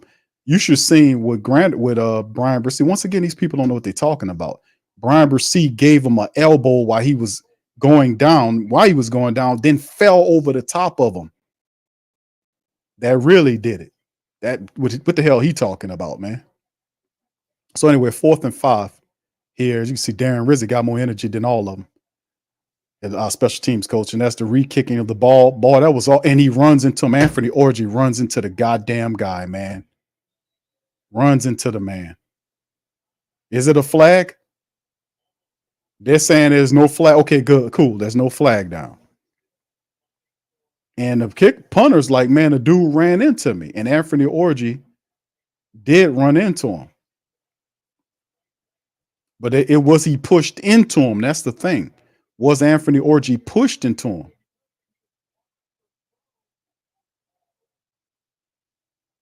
Well, we got away with one on that one.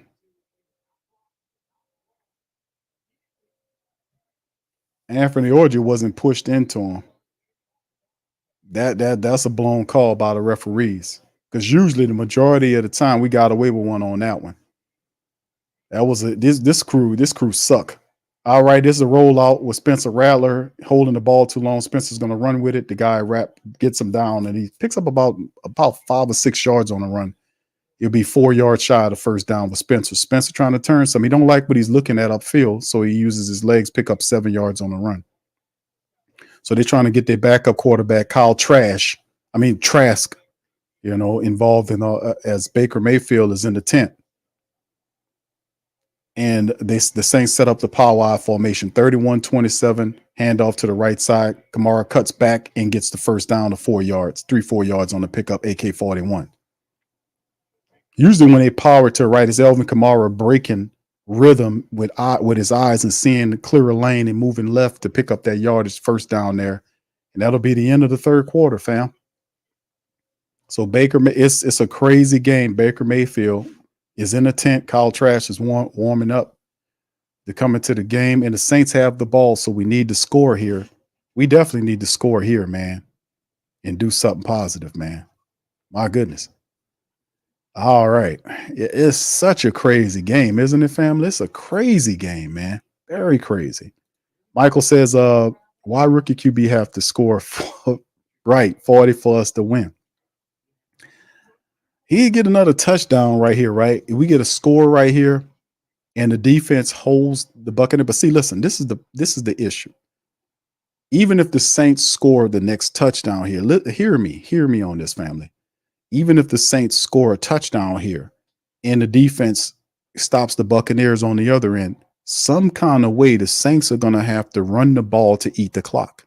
The problem is the Saints they're not running the ball, which is usually attributes you to dominating the clock and taking that away from them. We're not doing a good job of running the football.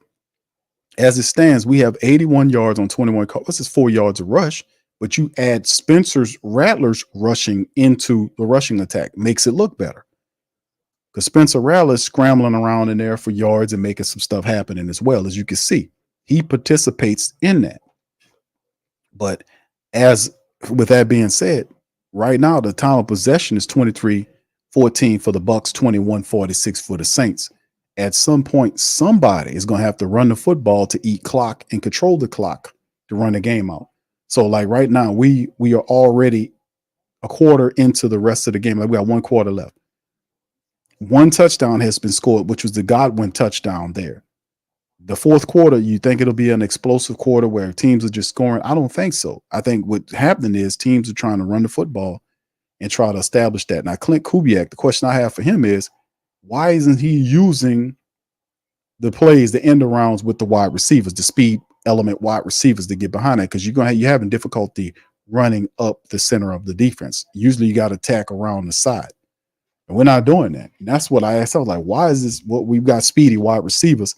And we've seen a play where the Tampa Bay Buccaneers did it, where they used their wide receiver to get around along the sideline. That's plays that the Saints were running in the first 2 weeks. They don't do any of that no more.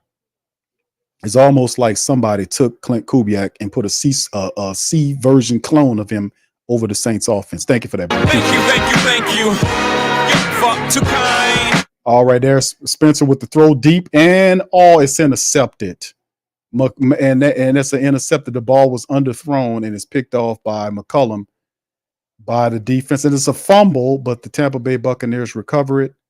And just like that, the Buccaneers take the ball away from Spencer Rattler. He underthrew the ball on the throw. And the Buccaneers received the benefit of it. Then the guy fumbles, and then it gains the defensive lineman for the Bucs get it back. So momentum shift here big time, man. As the Tampa Bay Buccaneers get the ball back, the ball was underthrown. And McCollum, the defensive back, just made a terrific play on the ball. And that was triple coverage that he threw into, by the way. Triple coverage that the Rook threw into. and it's just what it is. So there you go. It's still a lot of time in the game. We'll see what the Saints defense can do right here, fam. We need the Saints defense to step up. All right, thank you, Mr. Christopher, for the Cash App. Appreciate you, sir, for that, man. As always, thank you very much. I hope you're enjoying the game out there. I did a wellness check. I did a wellness check there, Mr. Christopher, to see if you all right, man. I was doing a wellness check on the family members, but I just want to let everybody know that sometimes y'all got to check. Make sure you check on me too, because this is terrible. All right, so after the interception here, man in motion is Godwin. It's a handoff to the running back, Bucky Irvin. Missed tackle by the Saints. Another missed tackle. He gets to the next level. Missed tackle again. He's up to the Saints side, still running. The ball pushed out. He's to the 30, to the 25, gets pushed out at 20. You can't, and boom, he knocks the guy down in the blue jacket, knocks him on his ass. Is that Mickey Loomis? No, it's not Mickey Loomis. I was hoping it was Mickey Loomis, but it's not.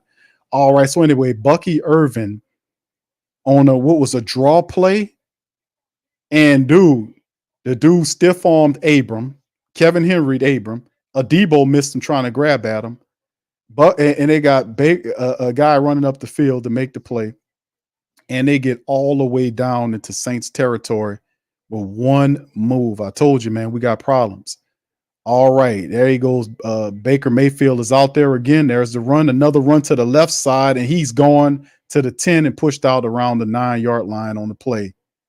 And there's a flag down on Jonathan Abrams late on. They're disintegrating, man. Why would you do that, Jonathan Abrams, bro? The league realizes the Saints can't stop the run. They running inside, outside on the Saints. This has been going on, man. Their defense supposed to put its foot in the ground right now and help out.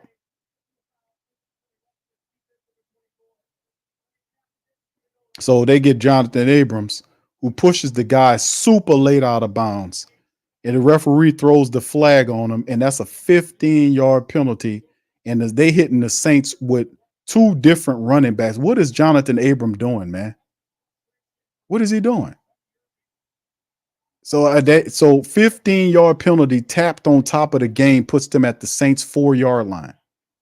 Under center is Baker Mayfield, and there's too many people. The Saints so dumb. They got 12 defensive people on the field, and they got to burn a timeout with 13:51 on the clock. This team falling apart. They are falling apart. Falling apart out here. All right. Thank you, Mr. Waterman. Appreciate that Cash App, my friend. Appreciate you, man. Thank you. You fuck too kind. Unbelievable. Unreal. Unbelievable. Jeez Louise here. The Saints defense is literally falling apart before our eyes. 13:51, they're inside the Saints 4-yard line, 1st and goal. Buccaneers are threatening to score here. If they score here, it's going to be going to be tough. So the Saints defense has to put their damn foot in the ground and stop this team and force a field goal or a turnover. Man in motion from left to right is the tight end. Baker Mayfield motions as his wide receiver the opposite way and tosses it to the right side, and the Saints do a decent job of getting there to stop him. Jordan Howding's there for a gain of 1, so it still be 2nd and goal there. 13:40 and counting down. This is a humongous series right here, fam. This is humongous. And this very play that y'all watching them run is a play that the Saints ran before. They motion the guy to left, guys moving to the opposite side, and they redirect to the opposite side. The Saints are there to fill in the hole. He can't get there, and the Saints are there to count him. They do a really good job of stopping him. Good play by the defense. We need a turnover or a field goal attempt from these people. 2nd and goal, shotgun Baker Mayfield. There's the snap, looking right, tosses it up high, and the ball's knocked away, and it's a flag down automatically, and it's going to be a pass interference against. No, is it against the? They got a flag down by the referee over there, and he looked like it might. Is it against us? It's offensive pass interference, so that'll back them up as well. So that's huge, and that's the 4th penalty on this stupid Sterling Shepard character. That guy had like 4 personal penalties that just against him alone. It's the same stuff that they did before when they were supposed to call that play early in the game. When they doing that and they call it misdirect. So they got it right on that play. They got it right on that play. So credit the referee. 11 penalties for 77 yards. We got to capitalize off these people mistakes. That Shepard guy is dumb as hell. That's 4 penalties just against him. Shotgun Baker Mayfield, 3 to the left, 1 right, running back next to him, and he motions the same Shepard character around him, and they go back to him on the play. And he gets knocked out around the 5-yard line. Saints on this. Another flag down. What is going on with all these flags?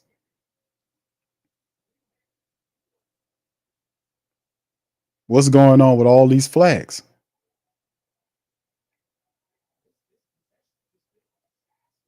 A lot of flags going on here.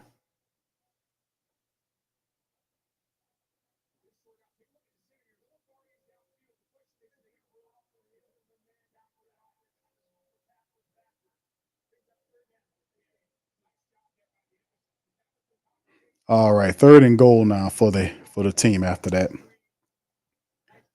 We'll see what's going on. 13:01 on the clock, as you can see the play caller. He didn't cover in his mouth. I guess he ain't worrying about lip readers.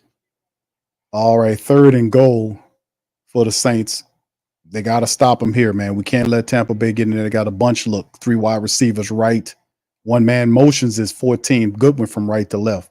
2 on the left, 2 on the right side with Baker and a shotgun running back on his left side. There's a snap. Baker looking left, looking center, turns right. Saints looking, ball thrown, and it's a touchdown to Cade Otton. No pressure, and Cade Otton gets the touchdown, and the Buccaneers go up. And that's confusion as Jonathan Abram and Willie Gay are talking over who's supposed to have who, and Cade Otton standing there wide open. He runs like basically a comeback route or a hitch route. He goes right, then turns himself around, and he's standing there by himself, wide open. And then Jonathan Abrams saying, "Hey, man, that's your guy." No, you're standing there. And the Saints got caught in the zone look, and now look like, are they trying to stay out there to try to get a 2-point conversion on? Is that what the Buccaneers are doing? They go up by 10. They're trying to make it difficult now. They're already up by 10. The Buccaneers, are they trying to go for a 2-point conversion here? Yeah, they're trying to go for a 2-point conversion on the Saints. They can't let this happen. They can't let it happen, man. The Saints defense has not provided enough pressure on Baker Mayfield for him to turn around, stand up there, and find Cade Otton on that little hitch route, that little comeback route there. Man, crazy. 3 wide receivers to the right. Saints showing pressure. There's the throw to try to set up the screen. No good. So they tried it. It failed. Carl Granderson was there, and the Saints stop him on the 2-point conversion. But the interception that McCollum, the cornerback, got, the Buccaneers turned it into a touchdown. So there you go. 37-27 with 12:34 on the clock. This has turned into quite the game, fam. Jeez Louise. All right, that last drive, fam. 5 plays, 58 yards, 2:21 on the clock. My goodness, man. Jeez. All right. Shout out to you guys. All right. Much love, fam. Appreciate y'all as well. Much love. Omar, what's up, bro? Says Rattler the next Mahomes. LOL. Thank you, bro. Appreciate Thank you, thank you, thank you. You fuck too kind. You're a rookie right now, bro. You're a rookie right now. You know, Mahomes didn't look quite Mahomesy when he first started out as a quarterback. You know, it's a process with some of these guys. But you can see with him having full control of an offense and him having the weapons around him. And remember, don't put it all on this kid. He doesn't have a running attack. They really don't have a running attack going on. They really don't. You look at some of the statistics behind the Saints rushing attack right now. It ain't shaking. Kamara, 40 carries. He has 13 carries for 40 yards, averaging over 3 yards a carry. He had 1 score on the goal line. Spencer Rattler is the team's second running back. He has 4 scrambles for 27 yards. He averaging 7 yards every time he scrambled. He's 13 yards off of being tied with Elvin Kamara for the top rusher on the team. Spencer Rattler is.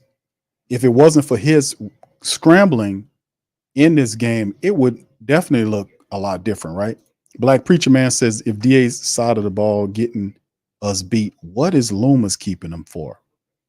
GP, Ego, thank you, bro. Thank you. You fuck too kind. Appreciate you, my brother. Man, we really, that turnover, we really didn't need that to be converted into a touchdown. And we have 13 minutes, 12:34 remaining in the game. This is a must. All these drives are must score drives for the Saints if they're going to win the game, because they will have to score a touchdown, then turn around, get the ball back. And if they're trying to score a field goal to tie, or they're trying to go ahead with a hit, the next two drives the Saints get, offensively speaking, have to be touchdown drives. And the defense at some point has to benefit via taking the ball away from them and not allowing them to score any more touchdowns for the rest of this game. Which, I don't know. The Saints caught fire in the second quarter, but have not been able to match it even close in the remaining of the game. And that's what I was saying. The rest of the game will look a lot different for the black and gold, as we move forward. Man, it just says what it is, right? So we'll see how it all pans forward, man, and moves. So it's a pivotal portion of the game. The Saints have to get off the snide, man, and make something happen. They got to make it. A lot of turnovers that had not turned into points, and really, Tampa Bay they put up 10 points. They're feeling pretty good with a quarter left. 12:29 on the clock. Spencer 14-26 for a $172 touchdown and a pick. Under center, there's a play action there, rolling to his right side, and what is it? Not much shaking on the play, makes and there it is.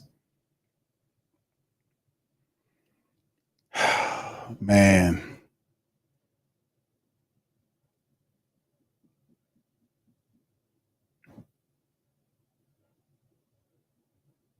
We gotta, yeah, this is I wonder how they're gonna take care of it, fam. It's gonna be tough here. We gotta do better. Yeah, the protection sucks, bro. They can't run the ball to get pressure off them. Now it's 2nd and 15 after that play. I just don't know what if you Dennis Allen, you allowing him, he gets sacked on the play. The Tampa Bay Buccaneers are going to bring the pressure. He doesn't have a running attack. There's zero running attack helping this kid.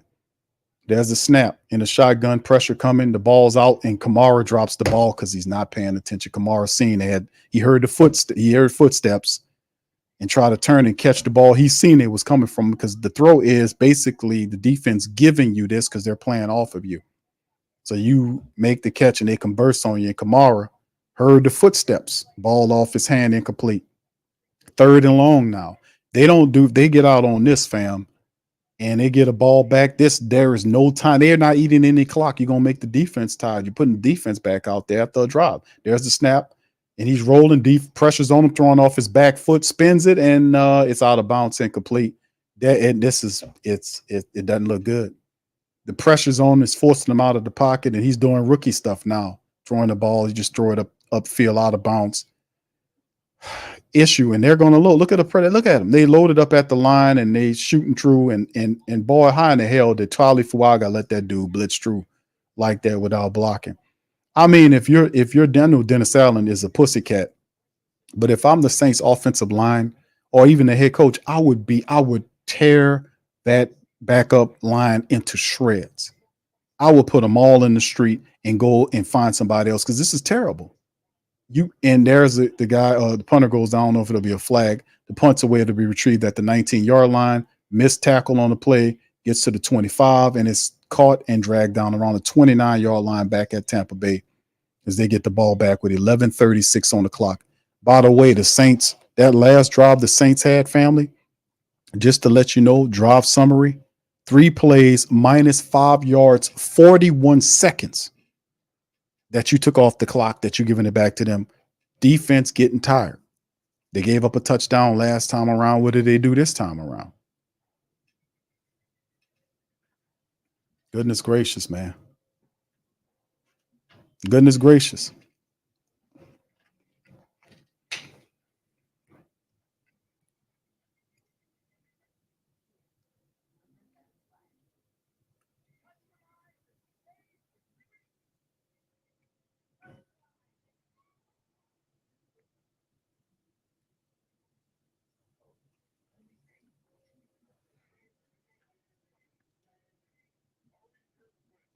3 plays, minus 5 yards, 60 seconds. That'll get you beat. That'll get you beat. All right. Shout out to y'all, man. Appreciate y'all. Old Line Trash says backwoods. T-Mom says still better than Carr. Rose says just stinking up the joint. Earl says cranking up pressures everywhere because the Bucs know they can't generate run game. That's right. Bishop says 2-4, 2-4, 2-5 coming. Clint doesn't know how to adjust his play calling. Hashtag fire Dennis Allen. Clint Kubiak is in this game.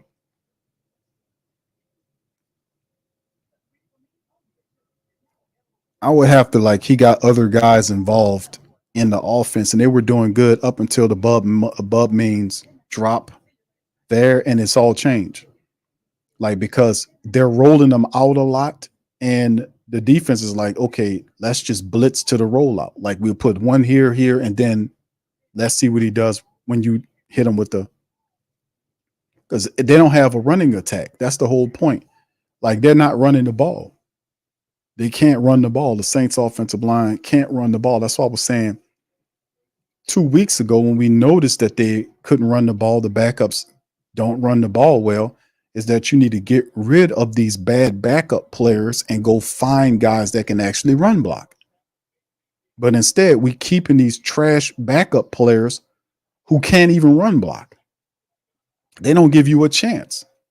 Here go Baker Mayfield, 1st and 10 from their 29-yard line. He's under center. 2 to the left. He's motioning his receiver closer to the line, and it's a handoff to the running back, and the running back gets about 4 yards on the pickup. Like I said, their top running back, Rashad White, is out. They're beating the Saints with the run with Bucky Irvin, who's the second stringer, and the third string running back. Those guys are gaining ground. The Saints' inability to make plays, and it's showing the play on screen right now, or with several missed tackles on Chris Godwin, who has 11 catches for 125 yards and averaging 11.4 yards per catch, 2 touchdowns. The defense falling apart. Let's see what they happen. 2nd and 6, Baker in the shotgun motions is Cade Otton back to the same sides. Operating as the run, hand the ball off to number 17, gets the first down, plus gets to the next level. And almost, if it wasn't for him falling out of bounds, he would have had a touchdown, and they just hitting the Saints with everything. Saints defense, dumb, slow, don't know what's going on. Don't know what's going on. This play was a reverse around. They just hitting the Saints. Saints defense don't know what's going on. Guys running behind them, they can't tackle. And if it wasn't for the guy running out of bounds, he would still be running. It'd have been a touchdown. Saints don't know if Shepard got the ball on him. Shepard, if he stays inbound, that's a touchdown. He had it. Huge run. Gets all the way into Saints territory. Handoff to the running attack. Dobbs to the left side. Another big game by the Saints. This guy gets 14 yards on the run. You see what I'm saying? The Saints can't stop the run. I've been saying that. Buccaneers realize that that's what I told y'all at halftime. The Buccaneers know that the Saints can't stop the run, and look what they're doing to them now. The Saints can't stop the run. They've been running on the Saints. Bucky Irvin, 10 carries, 70 yards. He's averaging 7 yards every time he runs the ball. And number 44, the backup running back, that's the third running back. Guess how many average? He averaging 9 yards a run on the Saints. Shotgun Baker Mayfield from the Saints 30-yard line, man in motion to 17 Shepard. Hand off to number 44, opposite side, gets around the edge and gets 6 yards the easy way. Guy averaging, fam. Saints inside, outside, struggling mightily. Irvin's averaging 7 yards a rush. Tucker's averaging 9 yards a rush. Right now, they have 209 yards rushing on the Saints right now, and collectively, they're averaging 9 yards a carry as an offense right now on the Saints defense. It's just put it on the screen. 25 for 209 right now on the Saints defense. I told y'all. They see like what I see. The Saints can't stop the run. So they're going to pound them out and run this clock down. Baker Mayfield, look at him working it all the way down inside. They hand the ball off to number 4. He gets the first down on the Saints. New set of downs just like that. Meshing out the Saints line. They can't stop the run. And this is a trend I've seen over the last 4 games. They can't stop the run. I say Buccaneers are going to settle in and test the Saints because they've seen that Bucky Irvin and this other guy, what's his name, Sean Tucker, can run the ball. And that's whether inside or out, the Saints they can't stop them. So they just going to work the clock down. Let's see. Here we go. Baker Mayfield under center. Can the Saints stop him? Sends a man into motion. There's the handoff. Nope. There's a reverse play. Did that stupid ass reverse again. They got greedy. And Chase Young got to him in the backfield to stop him. They're trying to get too cutesy with it that time, and that cost them 7 yards on the loss. 2nd and 7.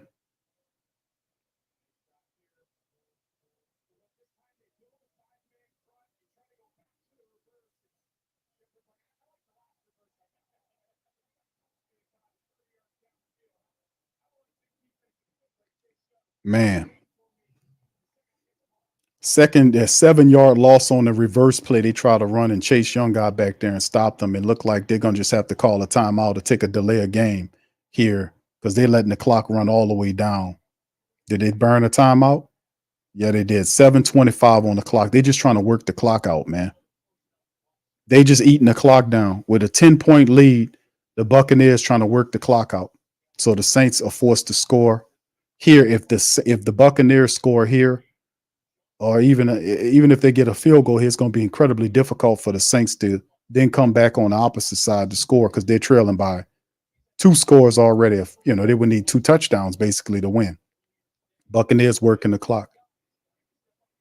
They start running the ball, like I said, man. 200 yards rushing against the Saints, man. Right now. Whew. Boy, I tell you, man. All right, back to Baker Mayfield, 2nd and 7. He's under center. Motions is the wide receiver from right to left. Handoff to the running back. He runs in the back of his own player and picks up just a yard on the play. But it just feels like they just playing for the field goal. They eating clock and they playing for the field goal here. If this stands the way it is, the Saints about to go into a 4-game losing streak on a short week. Time for Dennis Allen to go, fam. They can't protect Dennis Allen no more, Mickey Loomis, and all this type of bullshit. I don't want to hear it. 3rd and 16. He should have been gone last year. Third and 16 now. Finally gonna get rid of this dude. Watch. All right, there's a snap. Baker Mayfield looking. Then he just checks it down to the wide receiver, set up a little screen here, and then he gets that and pick up the first down and then some. Had him 3rd and 16 and let the man pick up the first down plus 2 yards. These people beat, fam. These people are beat. They had him 3rd and 16. And he just basically threw it to the running back on the check down, and the guy gets upfield and don't get touched until he 2 yards past the first down. They done, man. They're beat. Nobody touches the guy until he's past the first down. Baker Mayfield under center inside the 10-yard line. Handoff to the running game. He gets it and goes right on into the end zone where he gets stopped at the line. Is it a touchdown? They said referee says it's a touchdown. Did you just see what I see? Remember this, because this is your defense giving up on you. Your defense just gave up on you. Your defense just gave up on you, fam. Your defense just gave up on you. Look at this guy. You got Lante Taylor and all these guys, and this guy gets stopped. And it's right there. The defense, they gonna come back and spot it right. Because looked like he went down before. But it's not like we know that they can't power it in for 1 yard. So they come back 2nd and goal. So they've been running on Saints and dominating the Saints lines. Both lines suck and stink. And the defense is not planting down. They're not doing what they're supposed to do. It's time to get this man up out of here, man. Is it a touchdown? It's a touchdown. So, like I said, even though they stopped them on the one, the Saints, this defense done quit, man. They done quit on you. They done quit on you. So you get another opportunity to stop them on the goal line, and the Saints then steal allow the man to get another missed tackle, and the guy gets in there. That they didn't quit on you. These people done piled over 200 yards rushing on the Saints today. And like I told you, at halftime, I told you, family, they was going to come back, and they know they seen what I seen. They seen that the Saints can't stop the run. I said it at halftime, and they're going to put their foot in the ground, and they're going to test the Saints running attack, and they paid big dividends. The Saints defense was the opposite of the highest stock that you might know. Oh my goodness. Saints is this. That's it. That's a wrap. 5:33 on the clock. The Saints defense allowed them to march the field, march up there. What was the scoring summary on this? Let's see. They get the touchdown. Man, 10 plays, 71 yards, 6 minutes and 3 seconds. Time to send them packing. Gotta send them packing. Time to send Dennis Allen packing, man. A 4-game losing streak. You done lost to the Falcons and then the Tampa Bay Buccaneers. You're going to drop to 2-4. Your opponents go up to 4-2. Now, I have not checked what the Falcons did against the Carolina Panthers. I haven't checked the score to find out what's going on with the Falcons. I think they play later on today, if I'm not mistaken. Yeah, they play they got a 3:00 game in Carolina. But you can expect a win there unless Carolina helps us out. But Tampa Bay and Atlanta now control tiebreakers on you. You're now falling to 2-4. You got a short week against Denver Broncos and Sean Payton, by the way. How's Sean Payton them did? Sean Payton them just started their game against they're at home versus the Chargers. So we got a short week for Sean Payton's club. They're going against the Chargers right now. They just came in here and the defense gave up on you. Did y'all see what I seen? You see how that defense gave up? Here we back to Spencer Rattler on the next play, finds Tipton. Is that Mason Tipton? Yeah, he gets Mason Tipton for a catch to the left side. Saints going to operate permanently in the 2-minute offense, man. But like I said, it was just not a good game. They had that explosive second quarter and then goose eggs in the second half because the Bucs put their running attack on. There's a check down. AK-41 gets to the 50 and 48-yard line. He'll be stopped right there. 5 minutes left to go. It's due for a change, man. It's due for a change, man. Mickey Loomis can no longer protect him, and Mickey Loomis needs to be fired from that general manager job too. Shotgun Spencer Rattler, looking, center, pressure coming, throws the ball to Elvin on the check down, gets to the 42-yard line, gets the first down, 4:42 on the clock. Mickey Loomis, not only does he need to be demoted, he needs to lose the general manager job. Dennis Lauchin, all these clowns, y'all need to do your job. Shotgun Spencer again. There's a snap. Ball out. He taking a shot downfield, overthrown toward Rashid Shaheed to the right sideline. That'll bring up 2nd and 10, 4:25 on the clock. Big ups to the fam, man. Thank y'all, man. Let's see here. Taco Supreme says Rattler did a good job considering the bad O-line. Yes, Noah Lavi and defensive letdown. Problem is that the cartoon character at head coach and general manager. Indeed. Thank you. Thank you. Get fucked too kind. Thank you, bro. Appreciate that, man. Brother Rich says that team don't believe in that possum at all. Thank you, bro. Appreciate you on that, man. Thank you. Get fucked too kind. That's the next throw. Spencer Rattler, throw it to the left side. It's intercepted off to the left side, man. And that'll be another interception as Spencer Rattler turned and threw it to the left, right into the hands of the defensive back. And that'll be it for Spencer Rattler on the day as the Tampa Bay Buccaneers totally took over the second half of the game. They destroyed and basically quieted the Saints offense. Then Rattler tried to make a play and he threw it behind the wide receiver as opposed to between the wide receiver and the out of bounds line. He knows it was a bad throw, but he's a rookie. He's a rookie. And there he goes. So the Tampa Bay Buccaneers closing the door on the Saints, and they're going to just run the ball. Thank you, Rich. Lord. All right. Louisiana says, yeah, they quit on DA. Thank you. Thank you. You're far too kind. Now, if we got a real general manager, Dennis Allen should be fired not too long. And they go to run and they going, man. Look at that defense, man. Number 44 trips down around the 30-yard line. He just had a, 40-something yard run?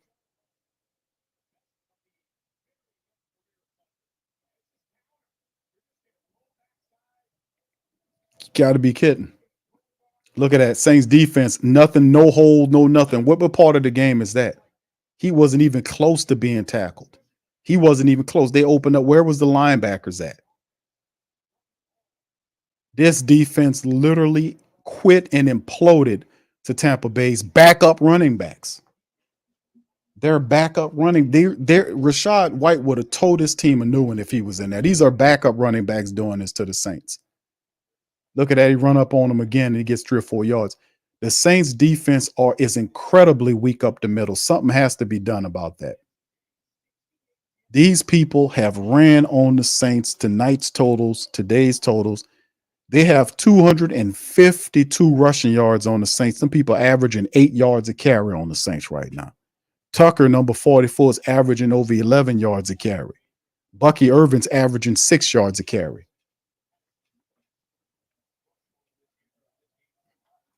Terrible. 2nd and 7 for the Saints as the Bucs get all the way down to the Saints 25-yard line. Baker Mayfield under center sends man in motion from left to right. Handoff. Bucky Irvin turns and Chase Young wraps him up for a loss. And then there's a flag down on the play right away. And Chase Young is frustrated. He just threw the guy on the ground. It's a flag down prior to that even happening.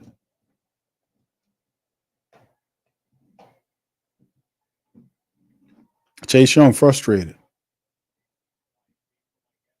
It is not normal to lose 4 games in a row. It is not normal to lose 4 games in a row.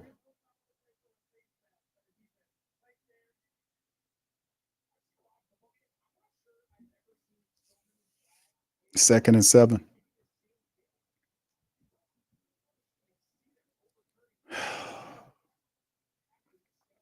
I think these clowns, Dennis Lauscher, who doesn't know a damn thing about football on the ground, over-relying on Mickey Loomis, who's past his prime. And I told people this, that he making these questionable decisions at head coaches with quarterbacks, and there is no other team in the NFL that will stay with a head coach who doesn't have a track record of success as a head coach.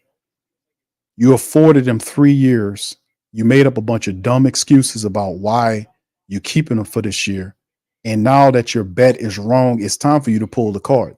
It's not normal to have a 4-game losing streak like this. And the Saints are not known to have 4-game. We ain't have 4-game losing streaks, And then look at the running. This guy, Irvin, still not done running.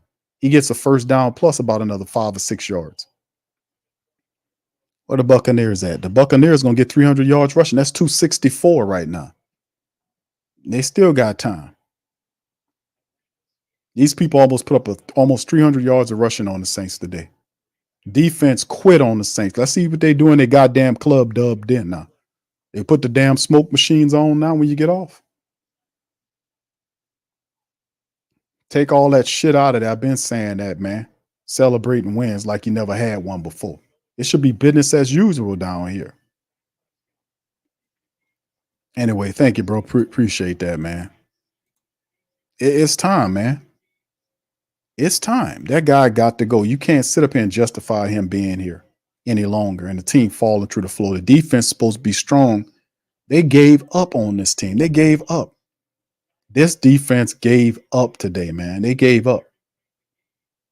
The Buccaneers manhandled these people.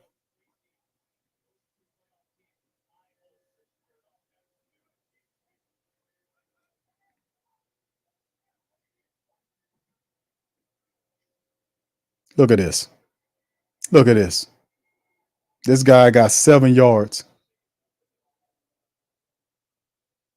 7 yards. And they stacking up at the line, and he still got 7 yards on him.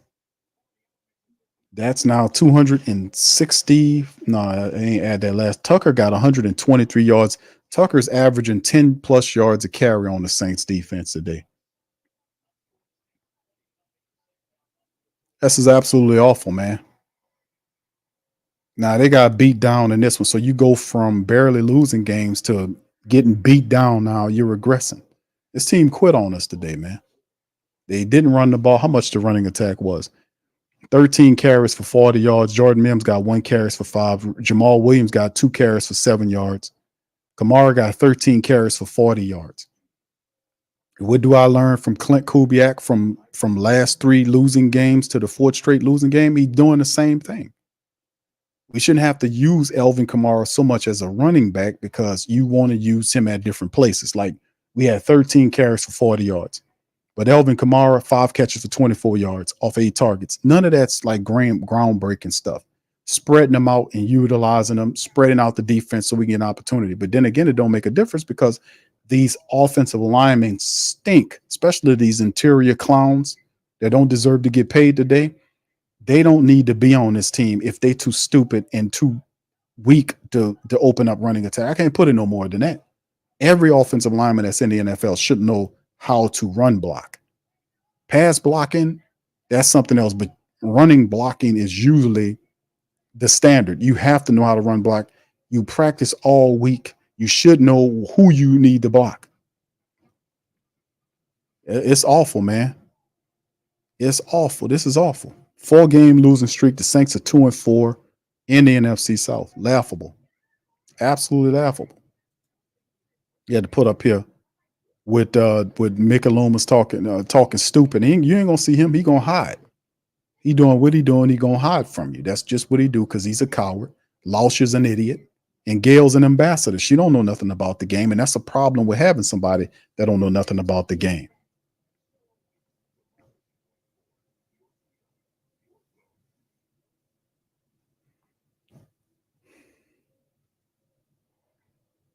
These people, I've been telling them for years, man, they don't listen till the bottom fall out.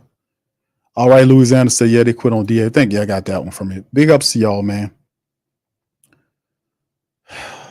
It's just ridiculous, man. This is absolutely ridiculous, man. It's one of the things we talk about in the game. The Saints defense do force turnovers, but you was up by 3. That was really telling to have 3 interceptions, and then there's the run to the outside, and this Tucker dude gets an easy rushing touchdown on the Saints. They just 50 burgered the Saints, man. They done 50 burgered the Saints. They done 50 burgered the Saints, man. They done ran for 272 yards today on this team. This guy, the 3rd string running back, got 131 rushing yards on the Saints today. The 3rd string running back. The 3rd string running back has 131 yards, and he's averaging 10 yards per rush. Can't make it up. They done 50 burgered the Saints today. They absolutely blew the Saints out, and this should be followed up with a firing of Dennis Allen.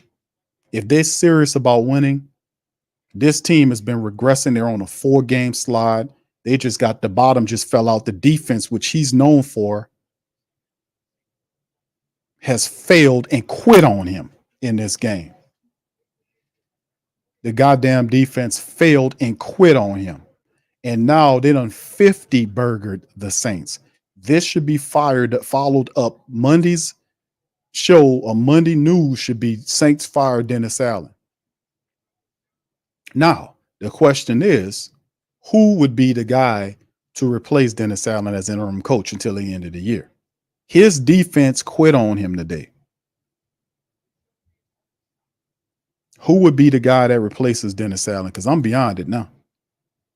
They quit on him out there. KB says DA need to go straight to his car and bypass the locker room. GTFOH, yes. I'm so pissed wasting my good black and gold outfits every week. Thank you, KB. Thank you. You fuck too kind. KB getting all dressed up. We love you, KB. We love you, baby. Hey, we love you here. We love you. But listen, baby, you among family. Don't ever suffer in silence. Don't you do it. You with the fam, man. And listen, we got to go through this funky stinkiness. At least we doing it together, baby. Baby, we going in it. We going through it together. Together. Shotgun. Spencer. Quick throw. Overthrow over Mims' head. Out of bounds. Second down. Lord. Man. This is terrible. Sean says, oh, well, at least my Dodgers on the run for the World Series and my Spurs look promising. Well, brother, at least you got one of those right? You know? All right. Brother Brent says, when you know you don't have an O-line, you got to do the check downs, not continually running up the middle or trying 20 to 30 yards, throws in coverage. Very vanilla. Next play, Spencer, check down to Mims. He gets to the 41-yard line on the throw. That's been a problem with Clint Kubiak with his offense. You're dealing with injuries, but fam, we know these guys who are the backups are bad. These guys can't block. They can't run block. And that's a throw to the left side to Cedric Wilson Jr. of all people got to catch. And that's the thing. Like, even if you go out and get a guy like a Devontae Adams or somebody like that, that won't make a little bit of difference if you can't run the damn ball. The problem is not the Devontae Adams. You need to get some offensive linemen because these guys, these interior guys, are garbage. These backup guys are terrible. They can't open up lanes for you to run the ball. You're not going to win games. I said that. There's Spencer has time, ball batted down at the line of scrimmage, and that'll bring up 3rd and 7. They done 50 burgered the Saints. They're showing the NFC South standings. Tampa's 4-2. Atlanta's going to win. So they'll be 4-2. The Saints are 2-4 on a 4-game losing streak on the short week going up against Sean Payton's Tampa Bay Buccaneers. The Monday headline should be Dennis Allen is fired from being the New Orleans Saints head coach. Where do you go in the world where you somewhere three years and you go on a 4-game losing streak and you get to keep your job?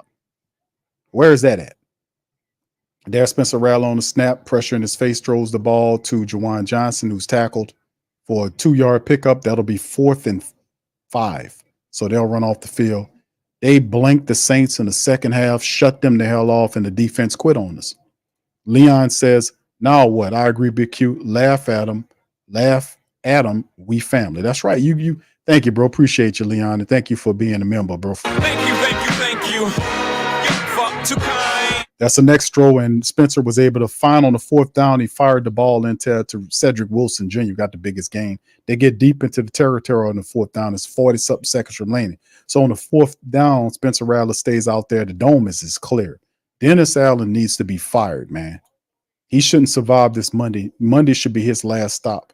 There's a flag down, and Spencer makes the throw, and that'll be incomplete. Across the middle, throwing to Juwan Johnson, and the flag down on the play.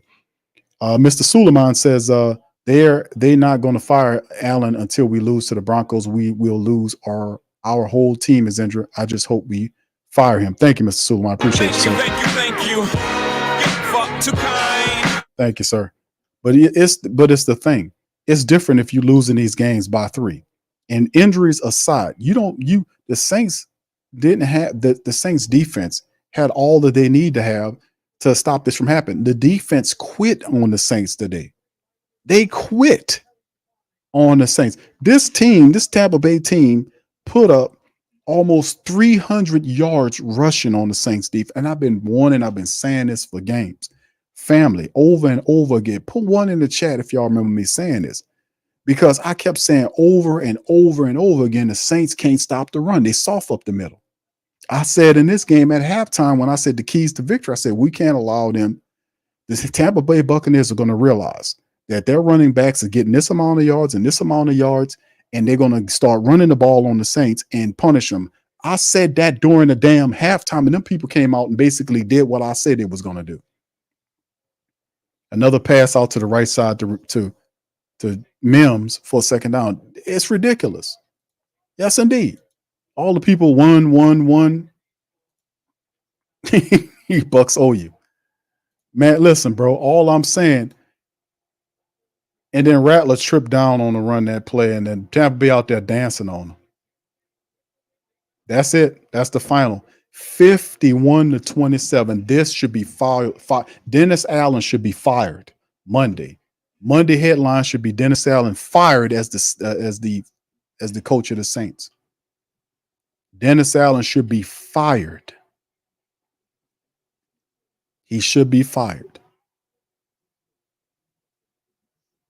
He should be fired. Boy, I tell you, these son of a guns, man. His team, his defense quit on him today. They quit on him. They quit on us because he ain't shit.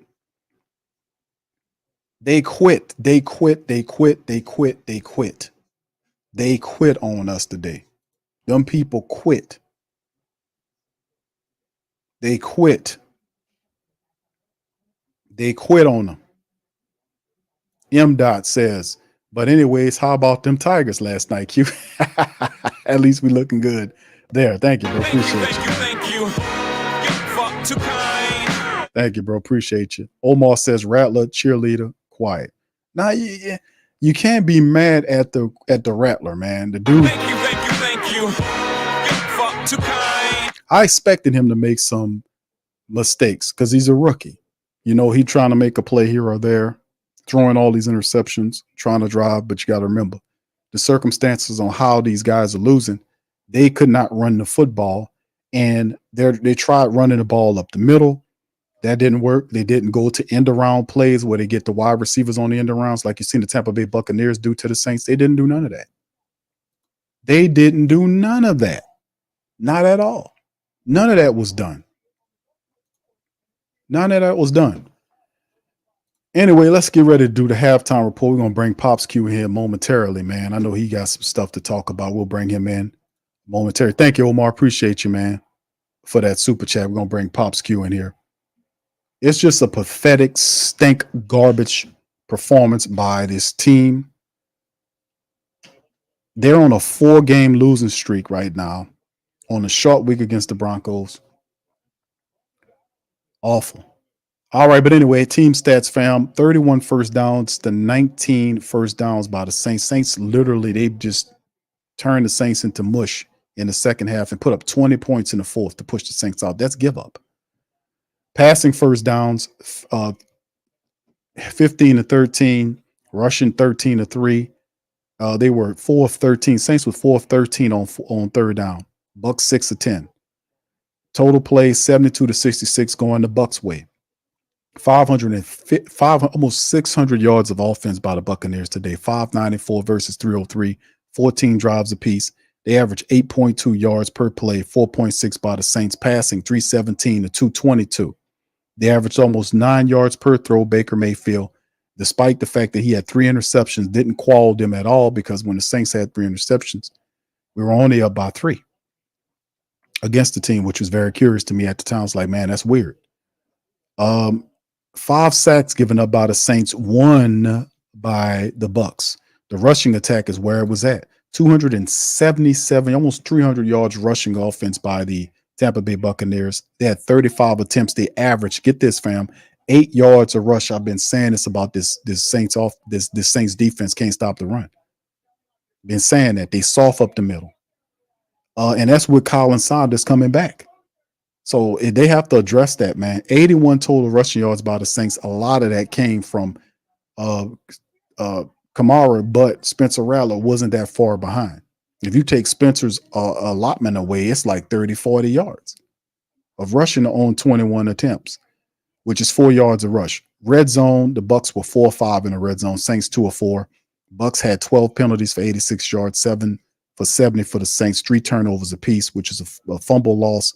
Saints recovered 2 and then they have the 2 interceptions, 3 interceptions by the Bucs. Time of possession changed because it was like within a minute of itself at the halftime mark. Notice how the change in how it happened later on in the game. Tampa Bay Buccaneers took the clock away 34 minutes and 2 seconds versus what the Saints had at 25:58. Awful. Absolutely awful, terrible, stink, trifling, all of that good stuff. Just didn't work. It just wasn't a good look for the Saints this game. Anyway, let's keep it moving, man, along as we hit the individual statistics here, man. Y'all just stay put to where y'all will have the Dennis Allen press conference, all that stuff will chime in momentarily.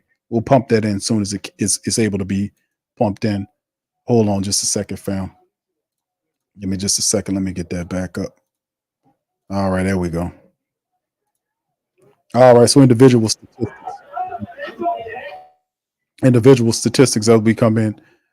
Spencer Rattler, as you can see, hold on, let me get that right here. As you see the number, Spencer Rattler, 22 of 40 for 243, 6 yards per throw, a touchdown, 2 picks, sacked 5 times, a rating of just under 61%. Rattler, 13 of 40 for 3.1. Elvin Kamara, 13 carries for 40 yards, 3.1 yards per carry at a rushing touchdown. Spencer Rattler, 4 scrambles for 27 yards. So if you remove 30 yards of rushing right there, Saints have been around 50-yard rushing this game, minus 4 attempts. So it really wasn't that good. Foster Monroe, 2 for 54. Juwan Johnson, 3 for 48. Bub Means, 5 for 45. After he dropped the ball, he disappeared in the game. Cedric Wilson, 2 late catches. Elvin, 5 of 24, very minuscule. And, of course, the defense top guys. Jordan Howden had 11 tackles. Paulson had 10. Marshawn had 10 as well. Jonathan Abram had 7. 1 sack by Willie Gay on the game. Saints got to him 1 time today. He had all the time in the world. Baker Mayfield did. Interceptions by Abram, Adebo, and Cam Jordan on a deflection. 2 of them deflected. And then opposite of that, no good. We had a punt return in the game. And remember, the offense, you take 13 points of the 27 away, and that's what the special teams did. The special teams had 2 field goals and a punt return for a touchdown. So the offense didn't score enough points. And really, if you score 27 points and you have the Saints defense, you're supposed to be able to win because the defense ain't supposed to allow you to put up 51 points. And of course, we did have the play where the guy was allowed to return the ball, the fumble all the way back for a score. Remember that? Baker, 24 of 36 for 325, 9 yards per throw, 4 touchdowns against 3 picks. Didn't stop him. Sack 1 time, 97.6.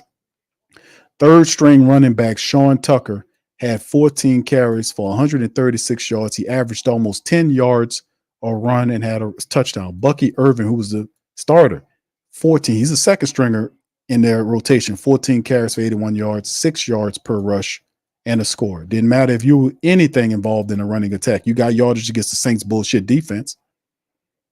Sterling Shepard, the wide receiver, had 4 carries for 31 yards, averaged 8 yards per thing. And Baker Mayfield scrambled 3 times and had 29, which is an average of almost 10 yards. But it didn't matter. It didn't matter who you were. Didn't matter who you were. If you was a person that worked on the opposite side of the Saints defense and their defense, they allowed you to do things. They allowed you to move the ball. All right, so big ups to the fam, man. Let's get to Pops Q and bring him in here. Pops, how you doing, sir? I'm doing pretty good, son. Can you hear me?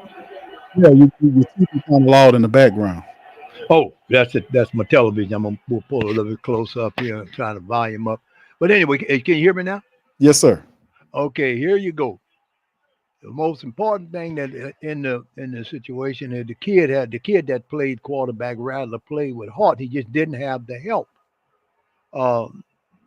They tried to, which I expected. I didn't expect them to beat Tampa, honestly, because Tampa is at full stretch. They're playing good football. I mean, and they got the scheme down that they successful at playing with. But our people, we just don't have enough. We got too many. We're walking wounded. You don't have Taysom. You got some key pieces that's missing. So this had to happen.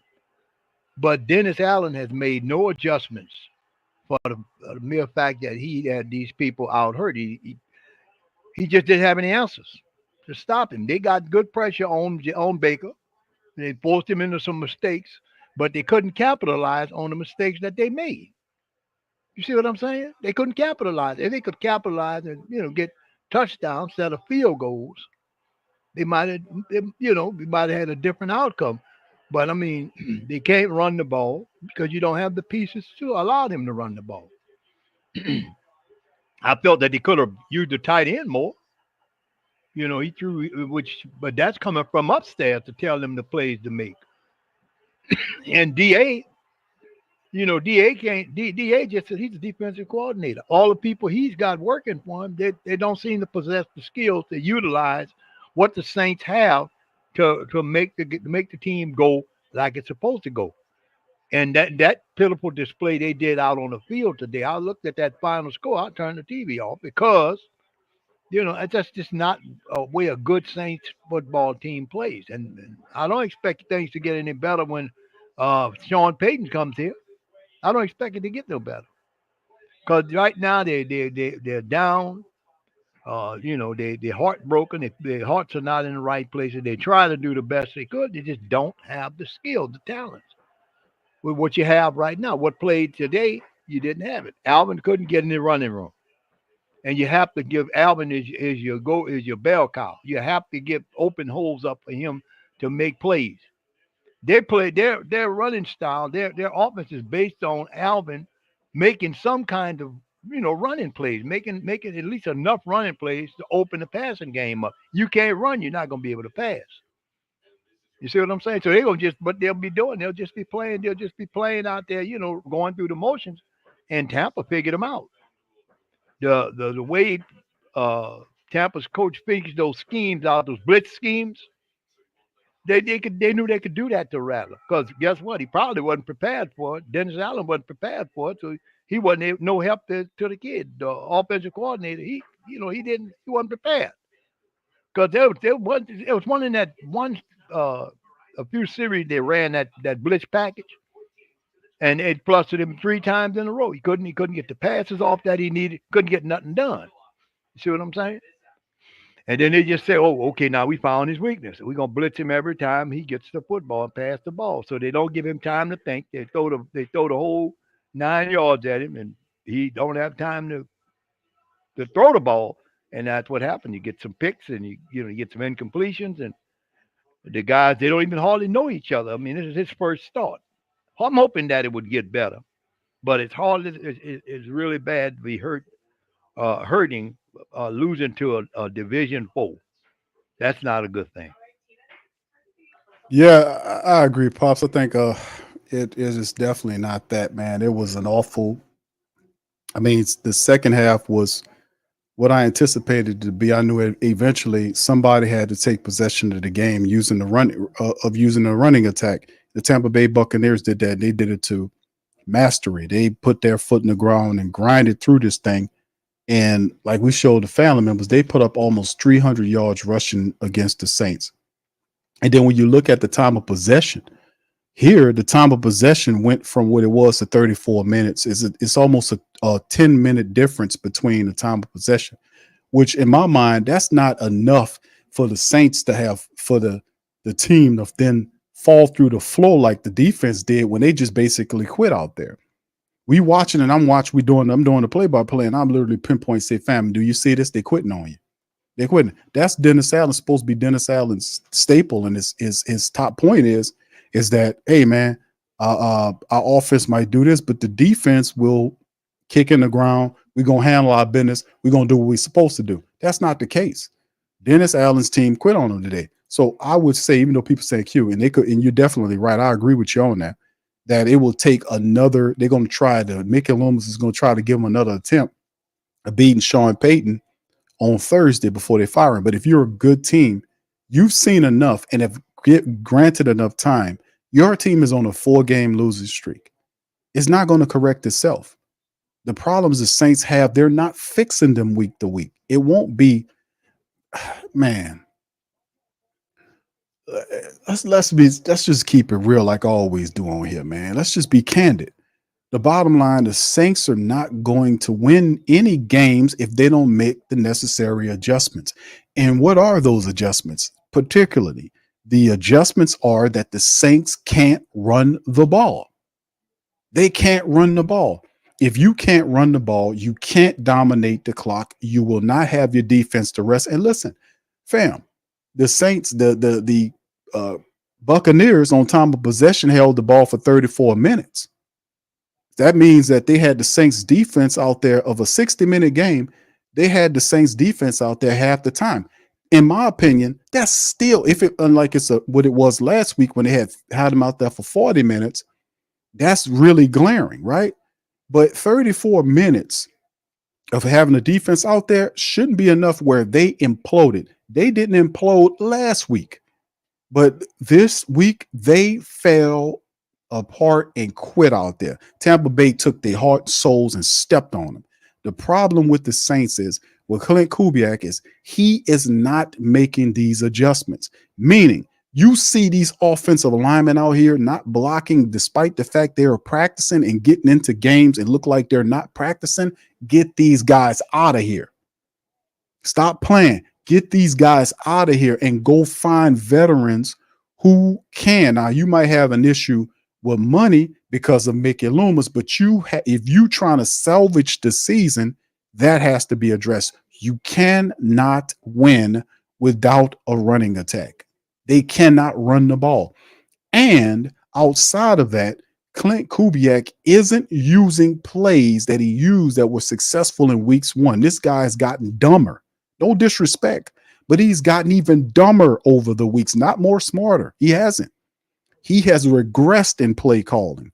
He don't use end arounds using the speedy wide receivers to get to the edges along the sideline like Tampa Bay did, like Kansas City did, and all these other teams do against the Saints every week. Atlanta did that.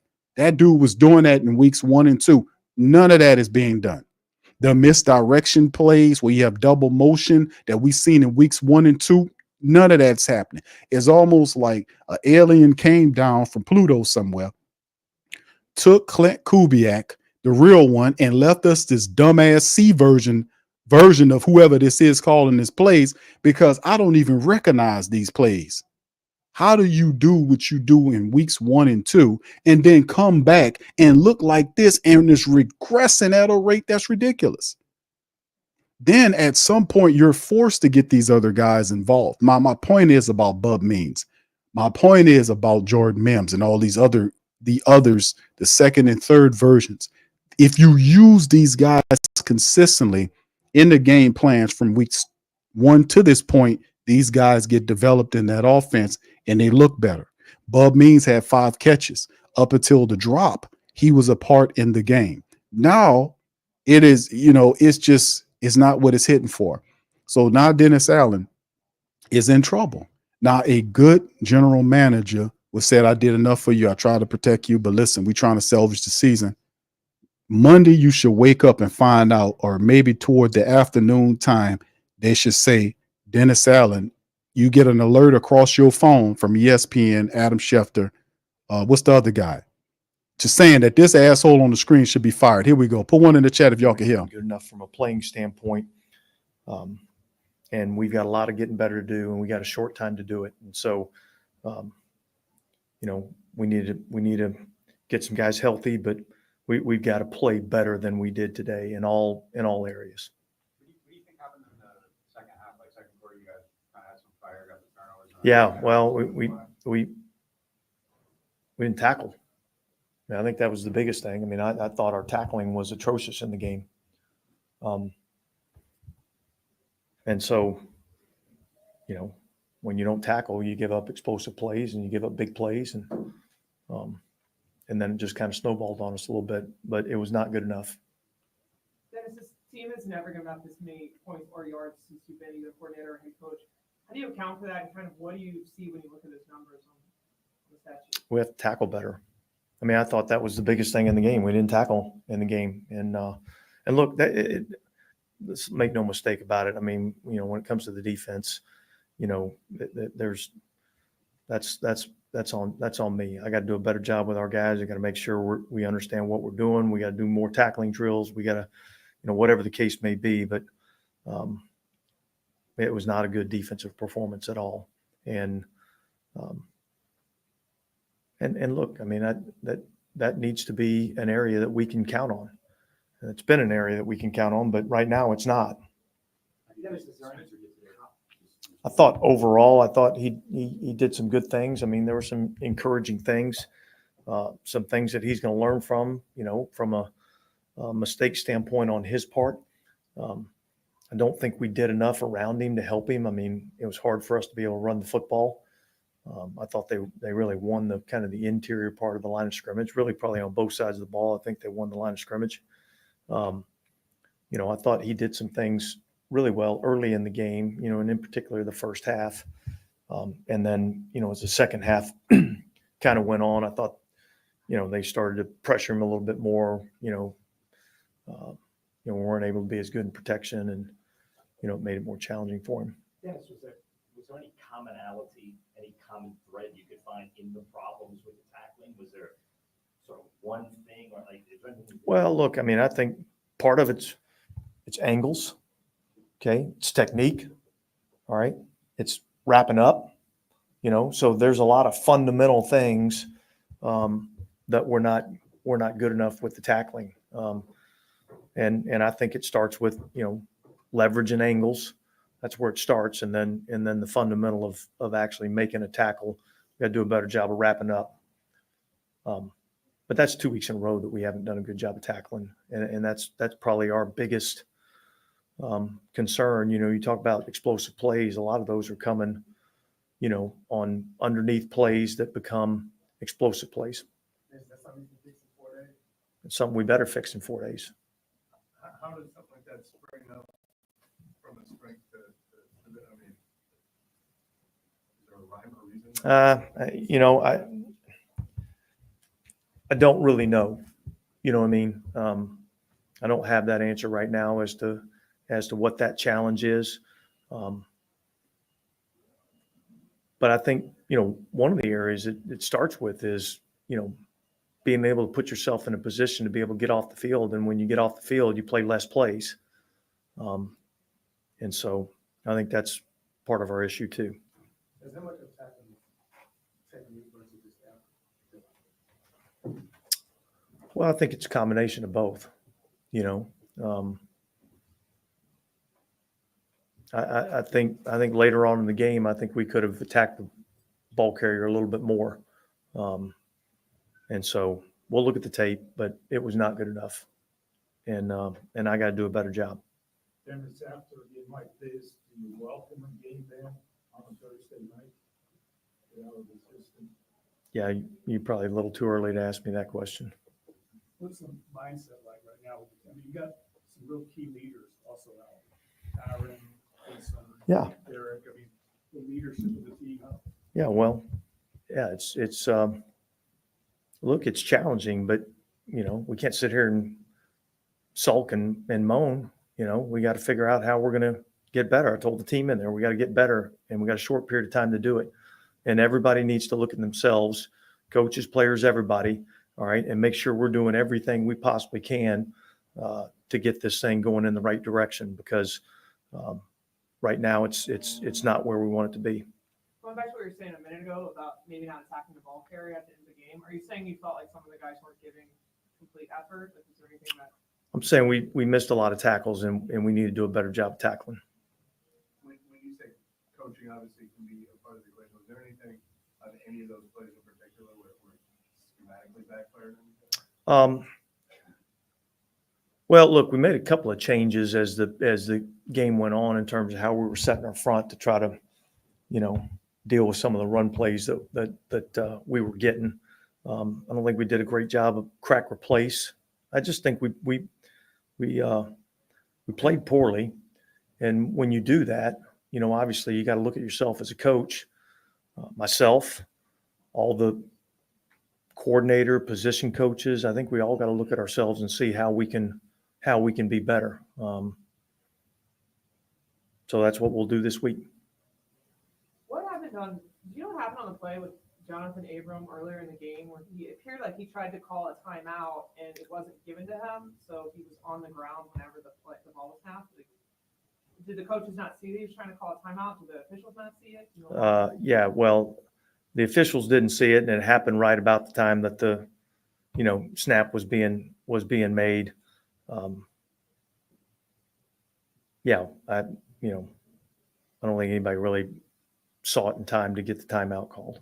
Obviously, there was a lot more to it on defense today, but the decision to stick with the corners on the side.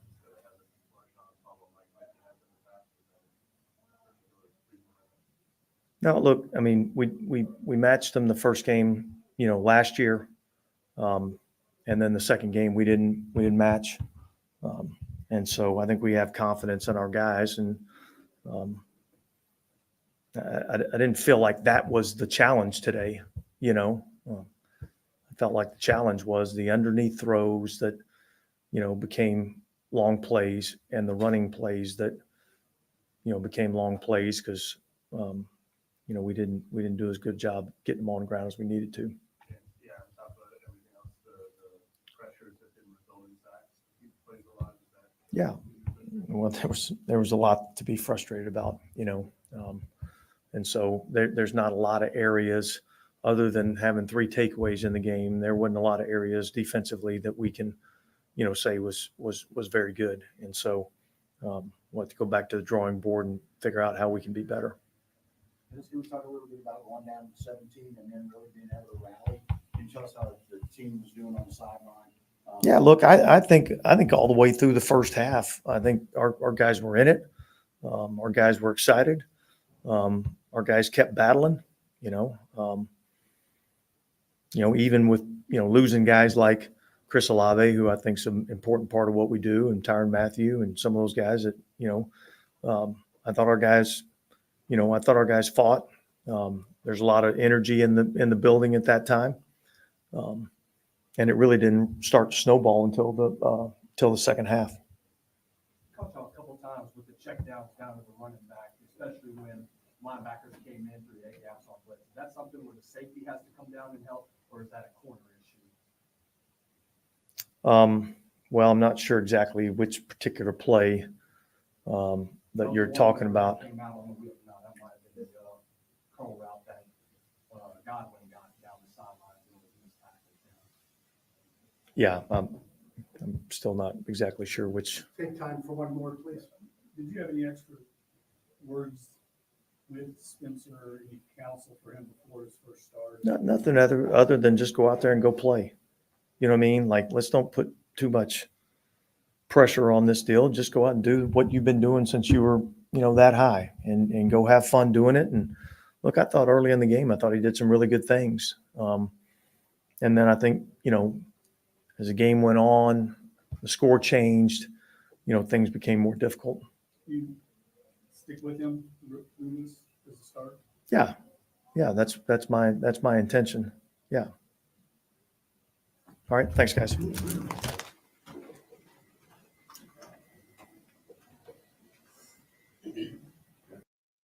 Absolutely amazing, man, to hear from this guy. They have more guys that'll pop up in there. I'm pretty sure we'll hear from Spencer Rattler and a few other Saints. Listen, fam, there's some very some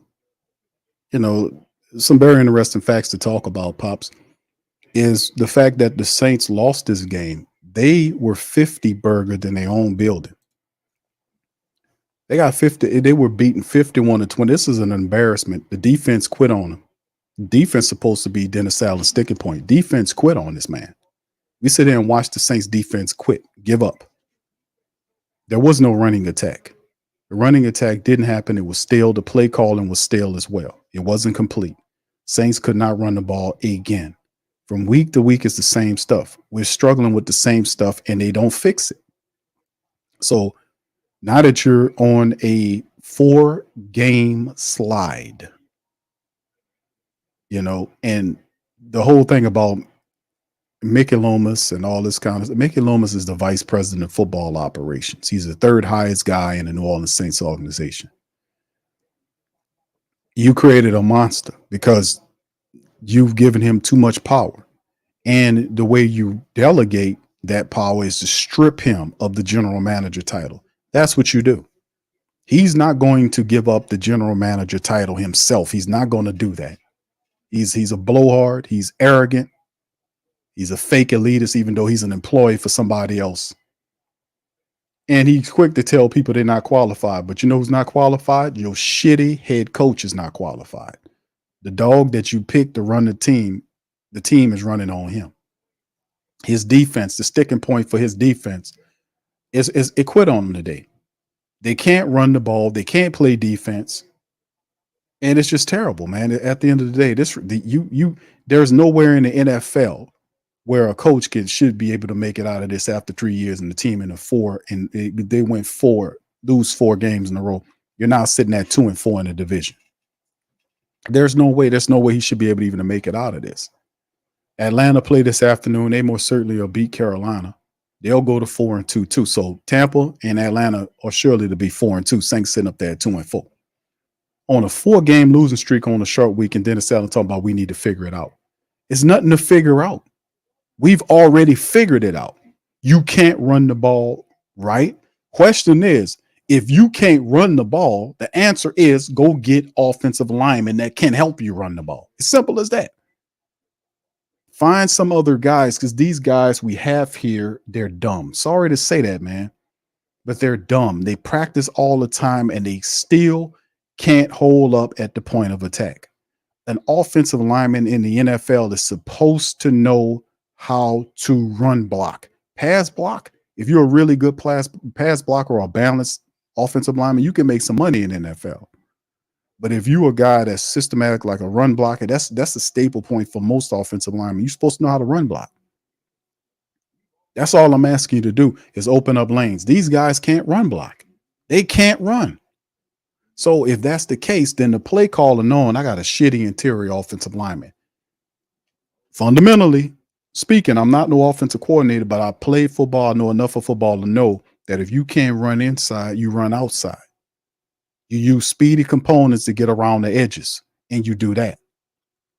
They wasn't doing that. They was using speedy guys to get around the edge. And then when they adjust, then you hit them up the middle. You don't vacate running up the middle. You stretch them out, then you run. The Saints didn't do none of that. The play calling is still the same style play calling that we've seen from Clint Kubiak over the last couple of years. It's just what it is. So that's a big staple point. How do you fix that? Just like I said, and the issue's not just Dennis Allen, it's Clint Kubiak too. Clint Kubiak is calling these vanilla games where the things that we've seen in the games too, if it's a staple of your offense, you're going to do some of that stuff. This dude pulled all of that shit out of there. The misdirections, the double motions, the shit that confused the defense, he pulled all of that out of there. And like I said before, when Taysom Hill doesn't play, the guy doesn't have a chance. He doesn't have a chance. When Taysom's away, Clint Kubiak can't call a play.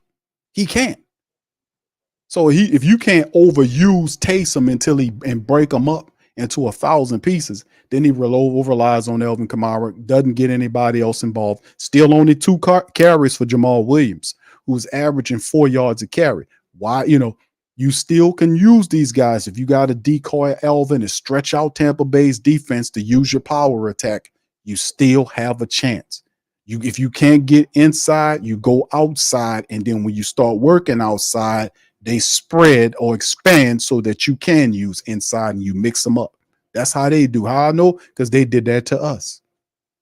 They do that to us all the time. Now, how Dennis Allen sitting up here watching the same shit we watching and he getting paid all that money, and you mean to tell me he don't know that? Well, Q, what are we gonna do? What are we gonna do, mama? Venton Harper around this mug. This is what that's what his goddamn name is, Pops. His goddamn name is Venton Harper. Well, Jim Willis, what are we gonna do, mama? What are we gonna do? Dennis Allen it turned into Venton Harper from Mama's Family, man. This is going crazy. I mean, the man is insane, man. How do you don't know this? And now we better figure it out. If you ain't figured it out by now, dude, you got a short week against Denver. Don't worry about it. They'll take care of it for you. If we're a progressive organization, the bottom line is, if we're a progressive organization, we done seen enough. We done gave Dennis Allen enough time. It's time for him to go. We trying to salvage the season. If he don't have the answers, he's not the man. He's not the man to lead you if he doesn't have the answers. You're on a 4-game losing streak. You just lost 2 games to your division rivals, right? You just lost 2 games. They're going to be 4-2. You're going to be 2-4. You got demolished in your building. They put a 50 burger up on the Saints today, piled up almost 300 yards rushing, and Dennis Allen with that possum face gonna stand up there and talk about we got to figure it out. Man, this is unreal. But if you are the Saints and if you're Mickey Lomas, the only dude above him, because it won't be Gale to do it, it has to be Dennis Lauscher. I know I'm asking Dennis Lauscher a lot, but Dennis, don't forget Dennis Lauscher. For family members talking about Mickey Lomas, there's a guy in the organization that's higher than Mickey Lomas. He might be high, that's why he don't make the calls. But the reality is one dude that's above Mickey Loomis. His name is Dennis Lauscher. Do not forget Dennis Lauscher's name. He is the president of football operations for the New Orleans Saints. He's the right-hand man of Gail Benson. If anybody is going to do something, because Mickey Loomis will not separate himself from the general manager position, even though he has the VP job. He wants the general manager job too. And he hired all these ex-GMs so he can sub out the job that he has because he don't want to give it up because he's an attention whore. The game done passed you. Get out of the way and let these other guys have the job so they can turn the team around. He's not going to give the job up. It's up to Dennis Lauscher to say, listen, bro, we appreciate what you done did for the last 20 years, but time is up. This is a younger league. We need younger people in here that's more accustomed or more in tune to today's league. Let's try Kai Hartley. Let's put him in control of the team. Kai, you're the new general manager. Mickey, you still a VP. That's what you do if you're serious, and let him fire Dennis Allen and let that man hire his coach after the year starts. You won't see something shake, and that saved this franchise. It's the time is now. We don't listen to Mickey Loomis with all these stupid stale moves already, him lying about Dennis Allen. We're not surprised about who the hell Dennis Allen is. We're not. Dennis Allen has always been this dude. And when we talk about off-code behavior and what the hell he been doing with the Spencer Rattler thing, he been a guy like that is not going to succeed, fam. A guy that practices and do bullshit like that, where he makes Rattler the emergency quarterback to protect Carr. And then when Carr gets hurt, he leaps him ahead of Jake Haener. Get out of here with that. The guy earned the job. He should be the number 2 guy. That type of bullshit, I can't stand it. That's why a bum-ass coach like him is not going to make it in the league, because people, not just myself, but players who are right up on it, see, hey, man, that's messed up, because them dudes in there competing. And I'll be looking at Jake Haener side eyes too. Here's our rookie quarterback, Pops. Myself got to play better in that second half, but we fought, we battled, and we'll learn and get better from it. Did you feel that Tampa adjusted in some way in the second half that created some issues, or was it just kind of sloppy play? Was it just kind of execution? Yeah, they played more man defense, heated us up a little more, had wider ends because we ran a lot of keepers, a lot of boot outs. So, they definitely had a, good play in that second half. But again, it came down to execution, what we could have done better, what I could have done better, and what we could have done better as an offense. We had the defense on the field a lot, put them in a tough spot. So, we just got to convert and play better. Did you feel enough good in your personal performance to give you some, optimism going forward that you can fix the other stuff? I don't want to talk about myself. You know what I mean? I was, as a group, I was happy with what we did that first half, scoring 27 in the first half. Obviously, defense put us in great positions. Something that I didn't do was toward the end of the game, I didn't want to have a turnover this game. We ended up having 2. So I got to be better in that area.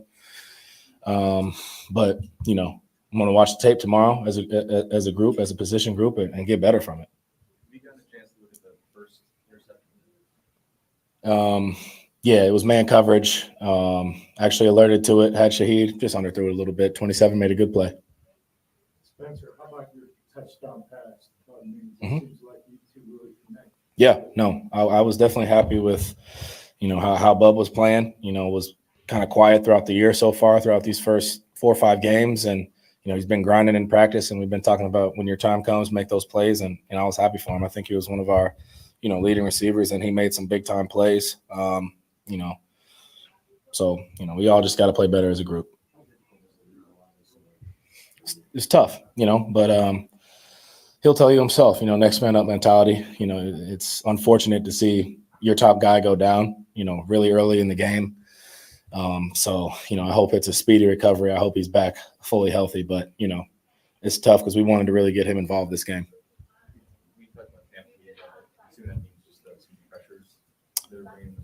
Yeah, I caused a few of those sacks. You know what I mean? O-line, I thought, fought their butts off all day. You know, played really well. Thought we did some good stuff to help them up front, but you know, just continuing to work that pocket, get the ball out, and you know, got to give credit to that defense. They played well in that second half.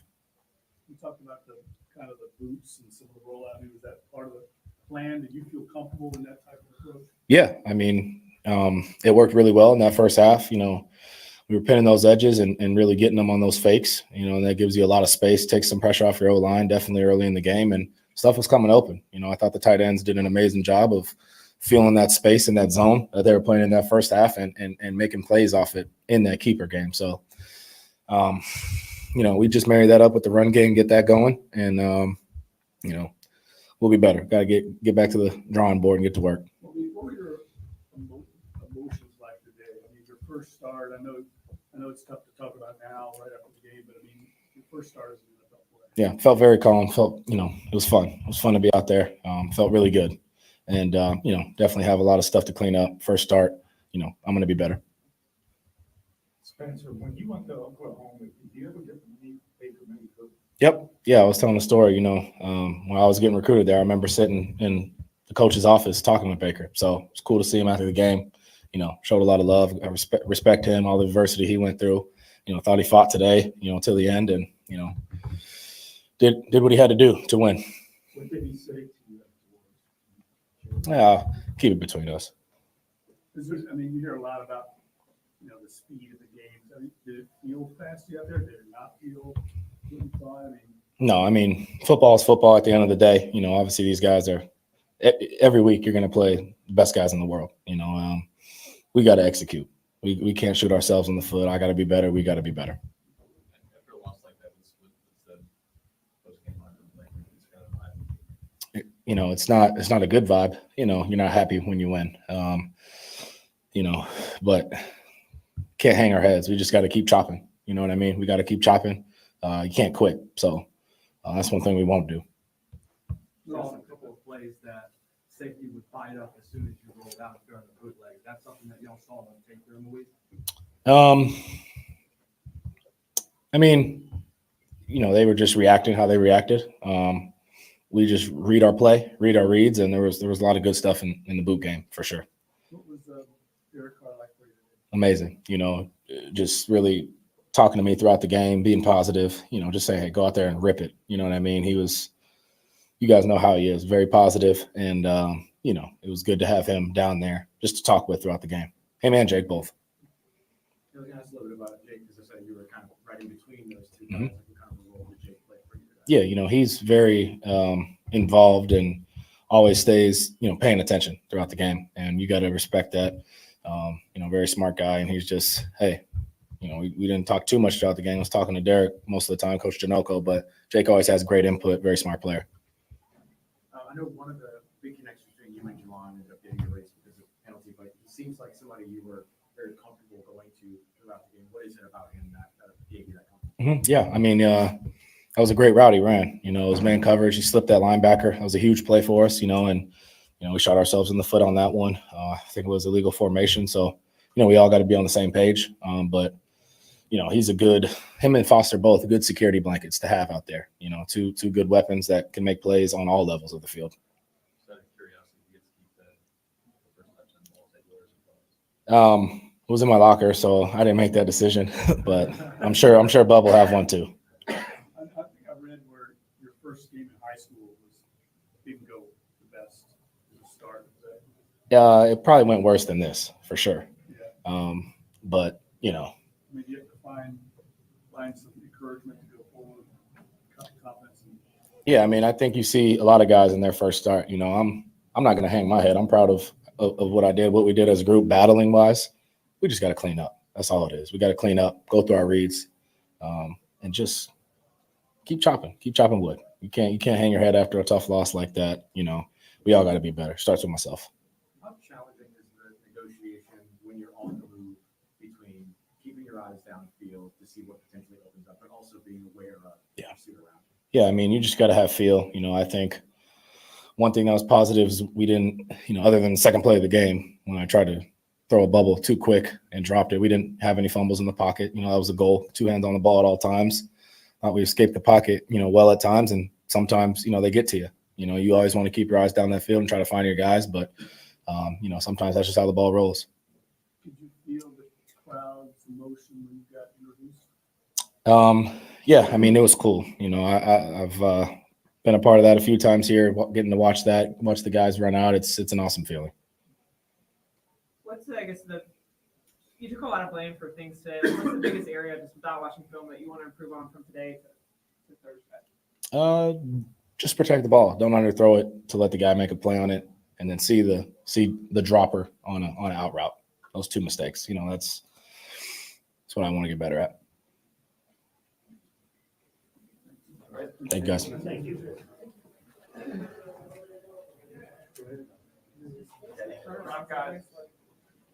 I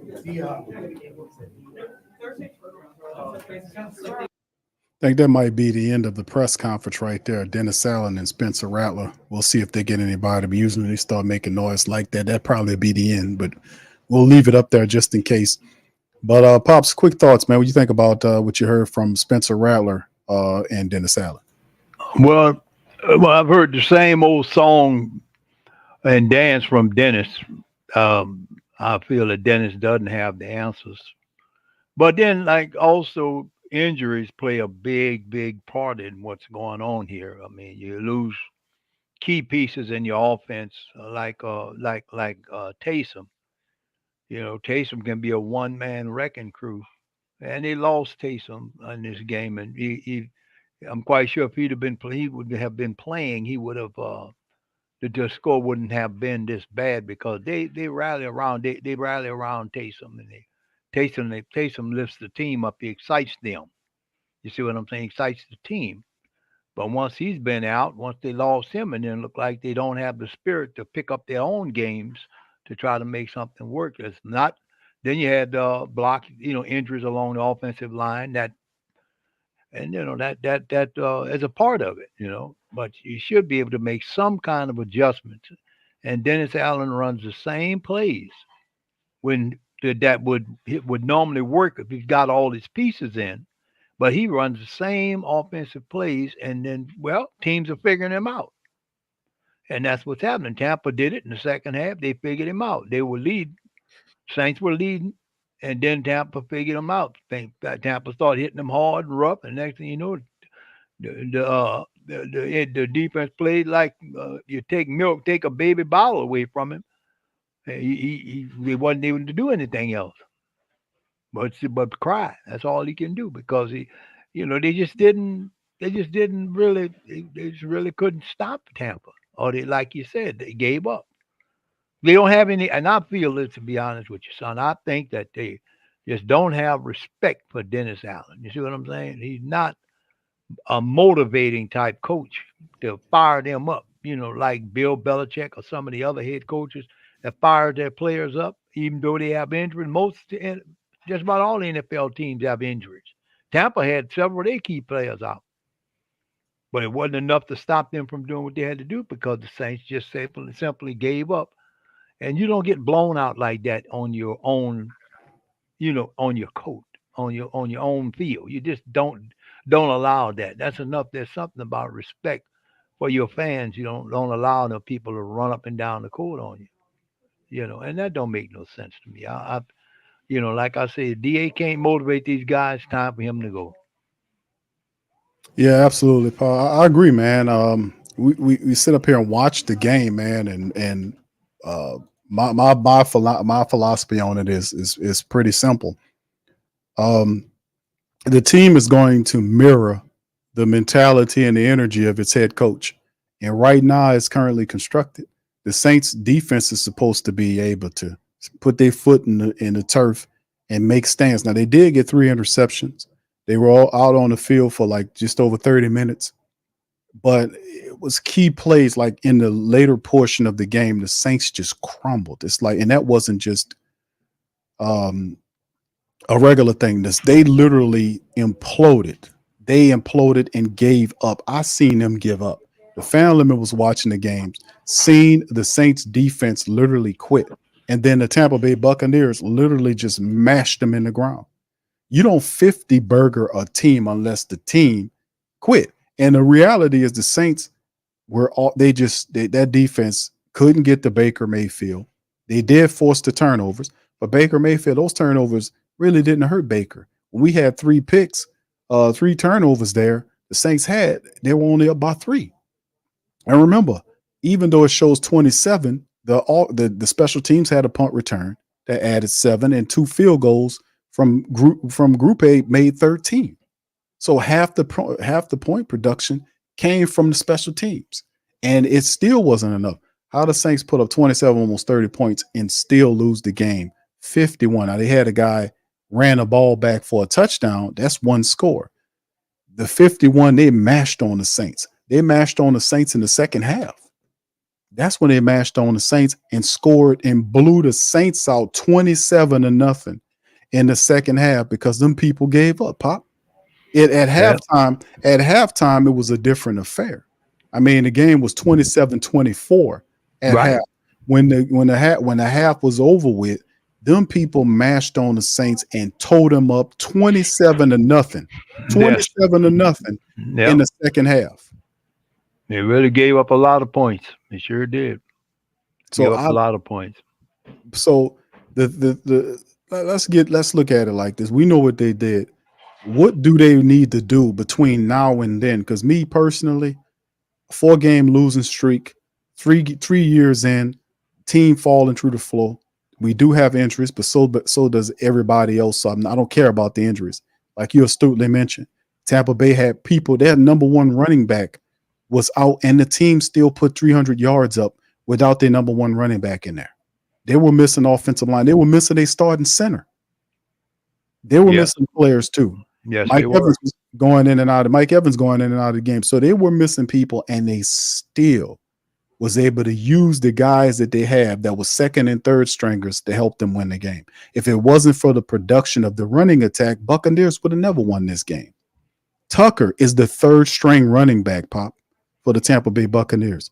He had 14 carries for 136 yards. He averaged 10 yards a carry on the Saints, and he had a score. They couldn't beat the Saints without their backup running backs.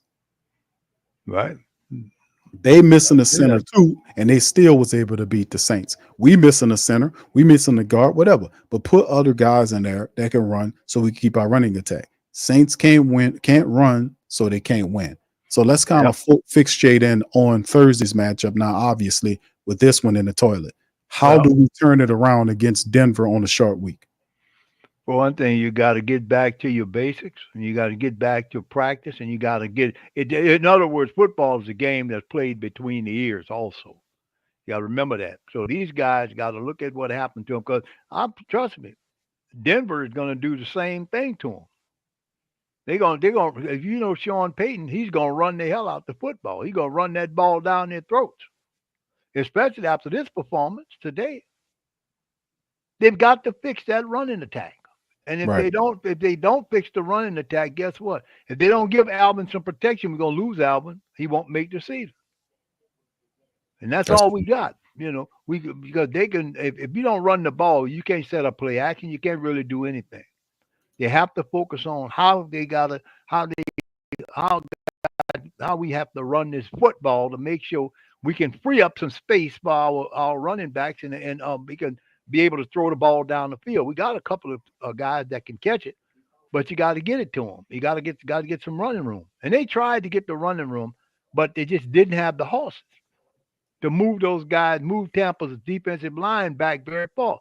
They one thing you could do, I noticed Tampa did it a lot. They stacked the front, stacked the offensive line. So when they gave that ball to Alvin, there was 2 and 3 guys on him before he even got a good head of steam going. Mm-hmm. So we got a lot of planning to do. We got a lot of testing. We got a lot of practice to do. We got to be prepared to learn how to stop that run. If you can get some good run stops, then you may have a chance. But Denver right now is playing good football. So it's not going to be easy to run the ball on them either. If we don't get in our people's heads, they've got to stay on assignment, stay on points, because you got to be able to run the football. And then because if he hits the holes, Alvin's gone. He's got the speed to blast through. You see, if they don't stop, if they don't figure out what personnel to put in what position to give the running game a chance, we're gonna be down another game coming up next by the end of next week's game. I mean Thursday's game, because it's Thursday night. It is, Pops, and man, they got to figure it out some kind of way. Dennis Allen got to get to it. Let's hit the scores, man. So far, that's going on in the league right now. Let's go over the scores across the NFL before we get out of here. Right now, the team that we're talking about, the Denver Broncos, right now is losing to the Chargers 20-0. Now, this is a game. This is a crazy game, Pops. Guess what? These are the two teams that we play next. We got the Broncos Thursday, and then we go to LA to take on the Chargers. They're beating the Broncos 20-0 at half, almost at halftime right now. I see so that. Yeah, they're hammering them right now. So these are the two teams that we was watching the game to scout. This would be the game to scout that Broncos Chargers matchup. Right. And then the Steelers, you go down here. Steelers on top. The Raiders 12-7. Lions leading the Cowboys 17-3. At 10 minutes into the second quarter, Falcons trailing the Panthers 10-7. And like I said, I think that then of course the Falcons are marching. They got the ball, but I expect it'll be cool that the Panthers beat the Falcons. That will be cool, but eventually I think the Falcons will win the Panthers matchup, and that'll put them at 4-2. And they got a tiebreak on the Saints tonight game, Bengals Giants. And then there's a couple other games. The finals, Bears beat the Jaguars 35-16. They're now 4-2. The Cardinals get knocked off by the Pack 34-13. They're 4-2. The Colts get a victory over the Titans, who, they continue to fall through the floor. 20-17, they're 3-3. Texans blow out the Patriots 41-21. They're 5-1. Talk about a team with a good coach and what a guy could do. Texans was a laughing stock over the last several years until D'Amico Ryans get there and turn the team around overnight. First year there, they go to the playoffs, win a playoff game, and they're back. They're 5-1. He added to the team with talent around the quarterback, and look what kind of success they have when you do things the right way. We playing around with this guy. We playing around with this idiot here. Buccaneers destroyed the Saints 51-27. They scored 27 points in the second half and mashed the Saints in their home building. 50 burglarized these people. The Browns lose to the Eagles 20-16. The Commanders and Jaden Daniels lose to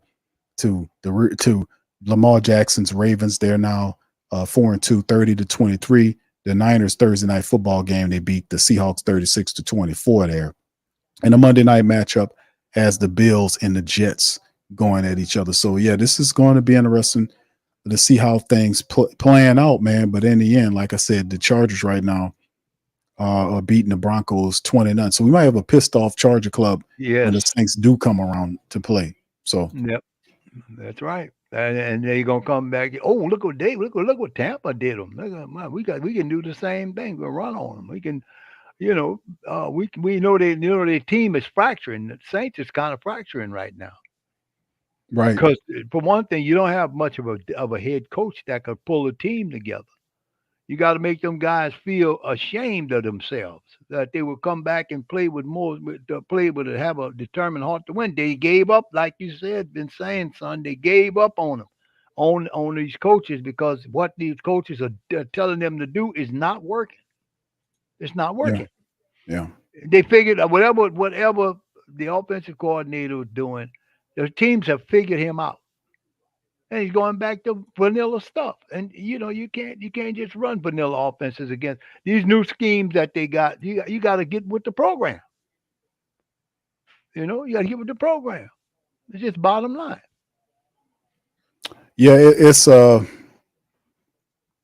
if there's any justice to what the Saints got going on, Dennis Allen should be fired Monday morning. I'm gonna be honest with you, but Mickey Loomis is a egotistical person that is quick to tell people they're not qualified to have football opinions. So I don't quit fake elitists like him to check himself and say, you know what, enough is enough. We done seen enough. It's time to kind of focus on other guys. Now, before we go, who would be, let's say my scenario plays out, Pops, where the Saints say they come to their senses, they fire Dennis Allen Monday.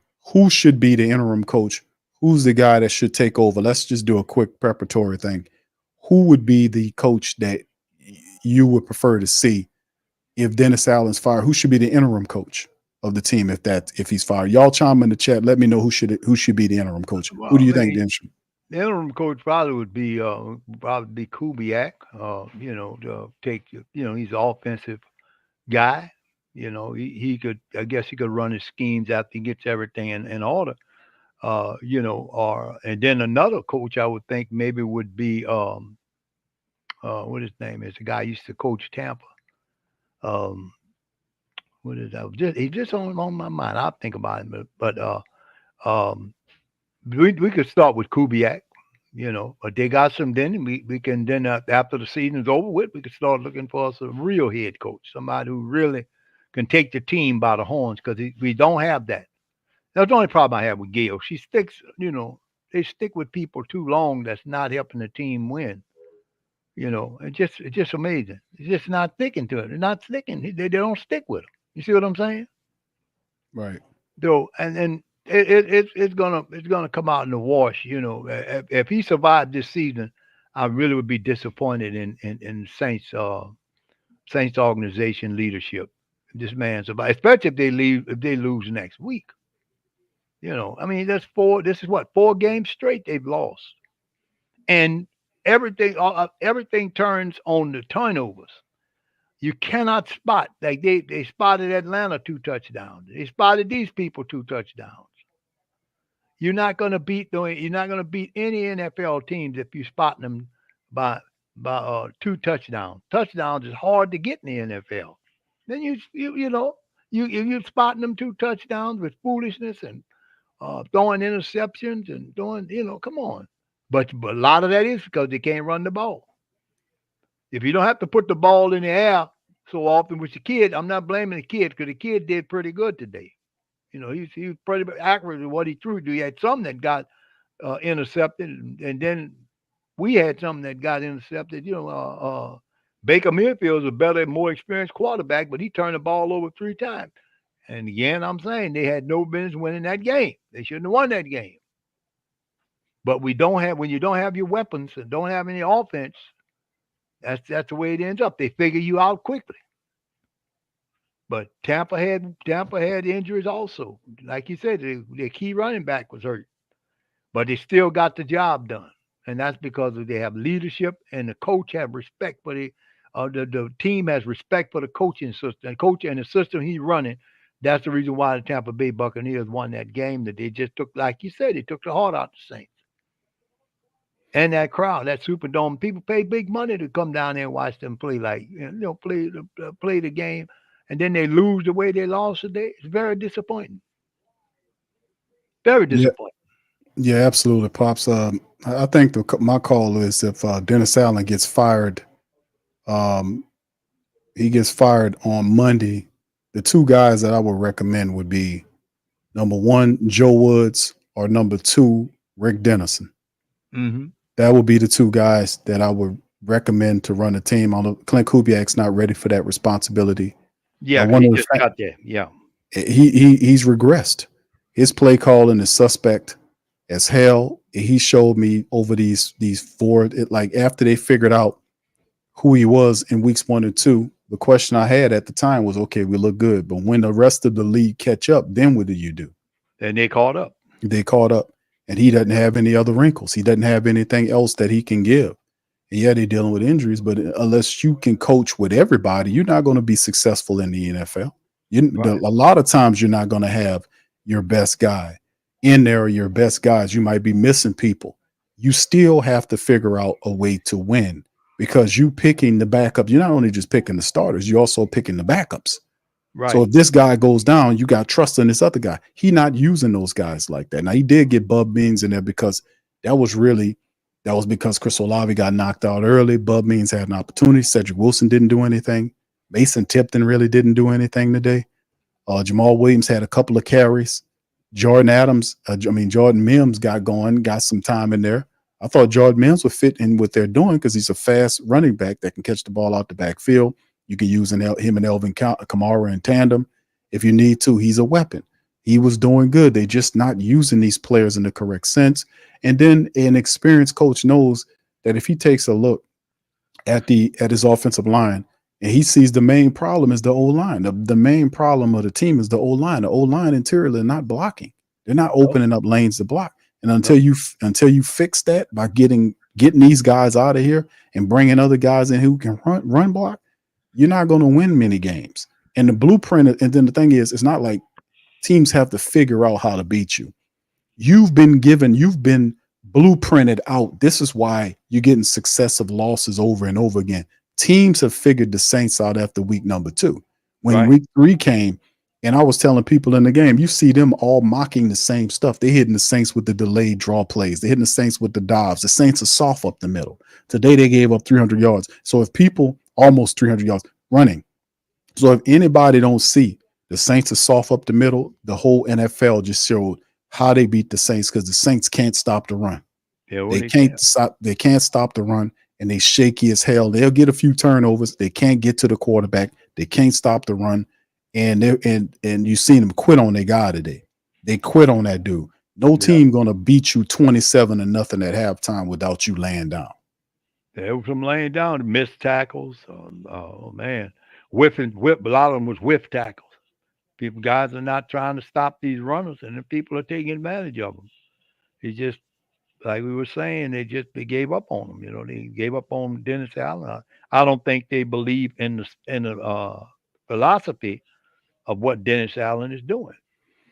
Injuries, the people they bringing in have no match for the people that they say that have been hurt that would be normally in those positions. Even though I have to say that the offensive line did pass protect pretty good today, but they just wasn't run blocking correctly. Because a lot of plays in there. As soon as Alvin got the ball, he might have gotten 1 or 2 yards. There was no blocking, no pass blocking at all. Run blocking at all, because they tried when Alvin got the ball, they knew Alvin was a threat, and they spied Alvin.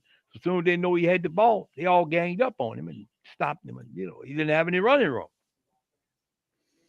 Yeah, absolutely, Pop. The game plan is out on the Saints in terms of teams needing to do what they do. They can stop them from running, put the pressure on the quarterback to make plays. Chris Olave had a concussion. Hopefully he's all right for next. But I don't think. And this is another thing. You're going to be more than likely without Chris Olave for the Thursday matchup. In my opinion, I don't think Olave clears the concussion protocol in time for the Thursday game unless they violate the protocol, which they probably going to end up doing because there ain't no such thing as a real protocol because the NFL don't care about the health of these players. It's bullshit. All right. So at the end of the day, we'll see what's going on with Chris Olave. The Saints still won't gain most of their people back by that time period. Hell, I don't think you get Taysom Hill back for Thursday's matchup. You'll probably gain some of these guys back after the fact because you got Thursday, you got a kind of a mini bye after the Thursday game before you go to LA to take on the Chargers. Right. So at the end of the day, they get a little extra time there. But the reality is, man, a short week like this, and it shouldn't take this. Nowhere in the NFL will teams allow a guy like this to exist in a vacuum where you're supposed to be winning and your team is losing big time. There's no this place. This is a weird ass environment somewhere in the Netherlands. Somewhere this is in the Phantom Zone. It's not in the NFL. They don't operate that way. They don't want to hire or take what it takes to go and get a guy, a real leader of your team. They lazy and they back ass. And I've been saying that for a while. This is an antiquated style of running a team. That's why the success ain't there no more. You got to be able to move these older people out, especially at the general manager level, and get somebody that's fresh in there. Get some of these new guys in there. Problem is, the guy to make that decision don't want to give up the position, whether they're losing or not, tearing up the salary cap with these bad moves, doing all this stupid stuff that he got going on. He put this weak ass coach here and talk about this guy's good. This guy don't have any leadership ability. He don't have what it takes to pull your team. And another thing, psychologically speaking, you're on a 4-game slide. You got two opponents that are picked to be your top competitors in the NFC South that not got the tiebreakers on you. They're going to improve to 4-2. There's a 2-game gap between you and them, and the Saints got a short week against Thursday. They're in the hole. Dennis Allen is not capable of pulling no team out no hole, especially in this type of environment, meaning when stuff started happening from the family base and they started putting all this pressure on Dennis Allen, started putting all this pressure on the Saints because it's starting now. When next week come, the pressure is going to be favor pitch. And you think he's going to be able to survive that against the Broncos on a short week? When he said, we better figure it out. Your defense just quit on you. Your offense can't run the ball, and everybody who you have an adversary does know it. They know that you can't run the ball. Yeah. So how you going to do what you going to do with that? He's not capable of, to look like to me, he just don't have the attitude, the right spirit and fire in the belly to get these guys fired and motivated to play. And somebody like some Diedrich says, Rattler got sacked 5 times. I'm surprised it was that many. I mean, it wasn't more times he got sacked. You know what I'm saying? But the kid's got something. He showed me something. He's got a little heart. He showed that to me. He's got heart. And if that's the kind of spirit. If some of our players had the heart like him, go out there and hit somebody. Like Jim Moore used to say, you go out there and hit somebody. You remember Moore? Moore was the coach. Mm-hmm. What are you doing? Hit somebody. What y'all letting them run past you? Hit them. Knock them down. Mm-hmm. But you don't have that with this coach. You just stand on the sideline like a totem pole and don't say nothing. Yeah, you're right, Pops. Yeah, like Indian totem pole, just standing there with the wings stuck out and mouth folded up. You can't get nowhere if you're doing that kind of stuff. Not a totem pole, huh, Pops? Yeah, the totem pole got the statue of the eagle on top and the wings sticking straight out, and everybody else on the bottom been looking around. But all jokes aside, son, we in trouble. That's the bottom line. We in trouble.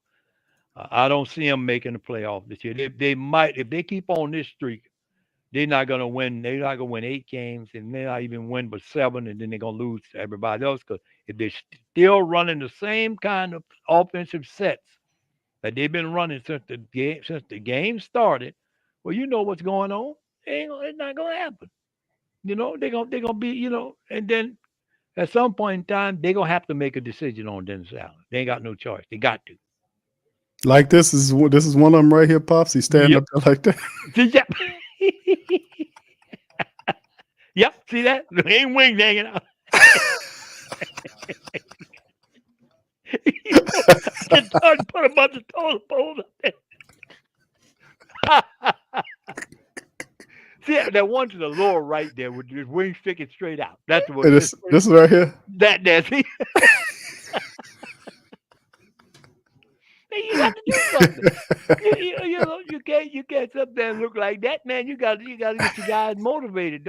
Make them feel ashamed of themselves. That's crazy. You got to make them feel ashamed of themselves. Say, I'm disappointed. I let myself down. You got to make them feel guilty. You got to be able to make them feel like they better than that. Right now they seem like they don't have. They lost all their nerve after Baker and them got rolling. Them rookies making all kind of big plays on them. Come on, you're a veteran team. You got the business giving up big time plays like that for every, just about the entire second half. We hung with them good, but then after a while, the boys said, "Oh, we tired here." They gave up on us. Yeah, it is definitely really interesting, man, to see how the Saints folded in this one at home, man, and we'll see what we do, man. It's awful. But anyway, with that being said, Pops, we're going to get ready to get out on that. Listen, I'd like to thank everybody for tuning this episode of the Sports Coma Watch Party. Shout out to all the family members, the 200+ people in the building. Please feel free to do me a service. Hit the like button, hit the subscribe button, and by all means, feel free to share the show on social media feed, man. Listen, since Dennis Allen's never going to apologize to you for a pathetic loss, and usually when you get 50 burger, let me just show you something. If you're a coach with good sense, you get 50 burgered, the coach comes up there and say, first and foremost, I'd like to apologize to the Who Dat Nation for our performance. This team scored 50 points on us in our building. I didn't like it. I like to apologize to your first. Some bitch never say none of that, but he will apologize to Atlanta's coach. He will do that, but you don't deserve one. You get what you get. So I just want the optics to be known on that. But we're going to apologize for their performance because this is not Saint football. This is trash. This is garbage. This is awful. Dennis Allen's on a 4-game losing streak. He deserves to be fired. Monday's headline should open up with the Saints firing Dennis Allen. And then I'm not voting for Clint Kubiak to run a damn thing. He can't even run offense. So I don't want to put him over the team. I'm not going to give him a promotion. I'm ready to demote his ass and put Rick Dennison over the offense, to be honest with you. Because what I'm seeing from what he's doing, he's getting stupider by the game. And I don't want to call the kid stupid, but like I said before, it's almost like some aliens from the planet, what used to be a planet, Pluto, who came here, took whoever we had in week 1, week 2, cloned them, and gave us a C student version of them over this offense. This looks awful. I'm not giving him no promotion after after the shit he played, how he has the offense. He can't even use his players. The players he over relies on players. That's not a good offensive coordinator. A good offensive coordinator knows how to get all the guys he picked to be on his team involved in his offense. Why you pick these guys if you don't know how to put them into your offense? Why'd you pick them? So, like I said, a good offensive coordinator don't do that. He gets all these guys involved when injuries started happening. So he don't deserve no promotion in my book. I would look at getting an older guy like Rick Denson or Joe Woods. My first choice would be Joe Woods over the team. I like Joe Woods. I think Joe Woods would be a good coach. He would be a guy that knows he'll be a straight shooter. He'll talk to you.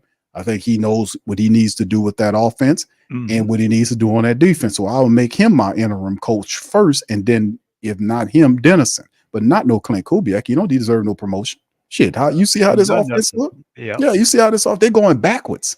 That offense going backwards. They're not doing anything. You talk about player. We ain't talking about just the players. The players, the plays they're calling doesn't even make sense. None of this makes None of this makes sense. So no, he don't get any promotion. He don't get no. He lucky he don't get a damn demotion for Dennison to get on top of the team. But anyway, with that being said, listen, I appreciate all y'all, man. Y'all hit the like button for me, hit the subscribe button. Big ups to y'all. We will return to Monday for the Monday stream. We'll talk about it, man, even more so. I want Dennis Allen to be fired after not only the 4-game losing streak, it's the way they lost this game. They let these people, they quit on them, and then they scored 50 points on the Saints in the game. The Saints, when they losing these games, it wasn't the same energy losing these games. They quit on him today. His defense quit on him, which means he's losing the team. If you see what this is, then it don't take you to go and give him an extra chance on any of this. He needs to be fired by Monday, but more than likely, Mickey Loomis, who has the power, won't. So I don't appeal to Mickey Loomis because I know what type of dude that is. But I will appeal to Lauscher, his boss, and hopefully Lauscher could do this. Let this energy and this vibration, these words get to these people if you want to save the team. Because sticking with Dennis Allen is going to cost you a boatload of money, and he ain't worth it. They think it's a game. They think these are fat cats that's sitting up here. They think they got it and all this, and you're going to still support them to give you any damn thing, and you still support it anyway. Time for people to get smart. I've been on this for a while, and I've been saying this about commitment. Like, they blew out the teams the first 2 weeks. It looked good, but 2 weeks, you don't jump back and say we're going to start supporting the team after two blowout games when they were stinking for years. 2 games do not equate years. You got to build. You got to build forward. Improve and earn your wins. Just when it happened, when people caught up to them, injuries start getting mixed, and the next thing you know, you get what you get. So at the end of the day, I don't think Pops that's going to happen. I think they're going to end up keeping Dennis Allen through the Denver game and that kind of stuff. But that's just what Mickey Loomis do because he's an idiot. Okay, bottom line, he's a ego-driven idiot is what Mickey Loomis is, who don't need to be the general manager of nobody's football team. Whatever he did that shit years ago. He hadn't done anything as of recent. And like Janet Jackson said back in the day, what have you done for me lately? Shit. You ain't done nothing for me but put a team up here with this possum-looking ass coach up here and a 50 burger in front of our face. That's what we did for you lately. Yeah. Losing. So go ahead, Pops. I'm gonna give you the last word, then we out, man. Well, we're gonna have to play better regardless of what happens. He's gonna have to grab this team by the hands, whatever ways he can get them, try to get some fire in them to make them put a stand. Because I'm quite sure this NFL team coming up here, Denver, they'll do the same thing if our defense lays down. They'll do that. We'll be looking at another 50 burger, and that's typically not the way the Saints allow a team to decimate them like that. 51 points. I remember they hung that on somebody else once before. But for them to get, and then at home, I can understand if it happens on the road. But the Superdome is the fans there are an advantage, and we didn't take advantage of that advantage today. We gave up too many points, too much yardage. There were guys that were dropping in and out and wasn't doing what they're supposed to do, missing tackles. What's being done is not working. So we got to get that totem pole out of there. Yeah, you got to chop that damn totem pole down. Pull it on up out of there, man. Yeah, because he's not working. That's not working. Nah, he's standing up there. Ain't no use for him. Now he just got his arm stuck out there, his beak sticking out there. It ain't gonna work. That's correct. And no offense to the Indian people who built these wonderful looking totem poles, and there's no offense to them, because I love the people, and all the wonderful work they've done. But that's the kind of impression I got of Dennis Allen. He says nothing. He don't even try to help the people or try to get his players motivated. As long as you got players that don't respect the coach, we're gonna have losses like this. Right, exactly, Pops.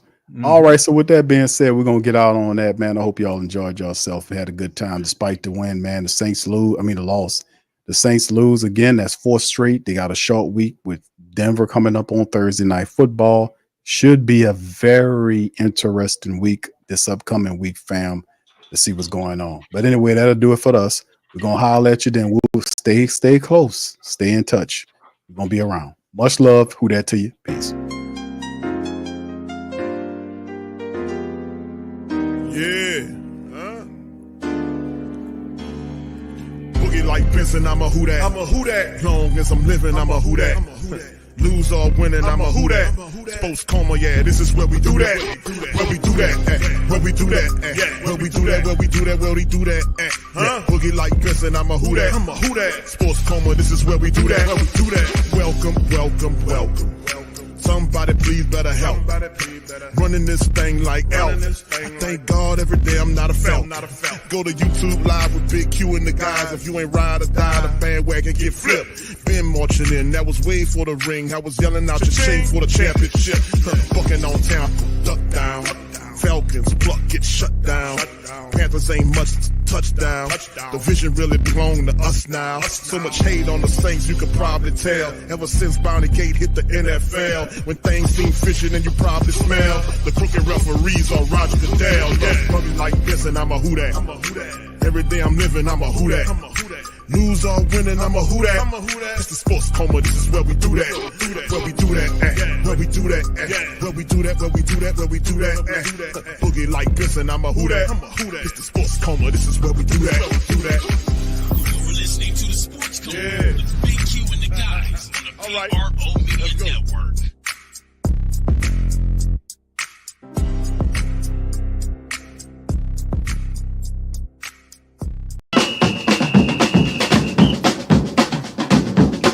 Say they gon' beat them Saints. Who that?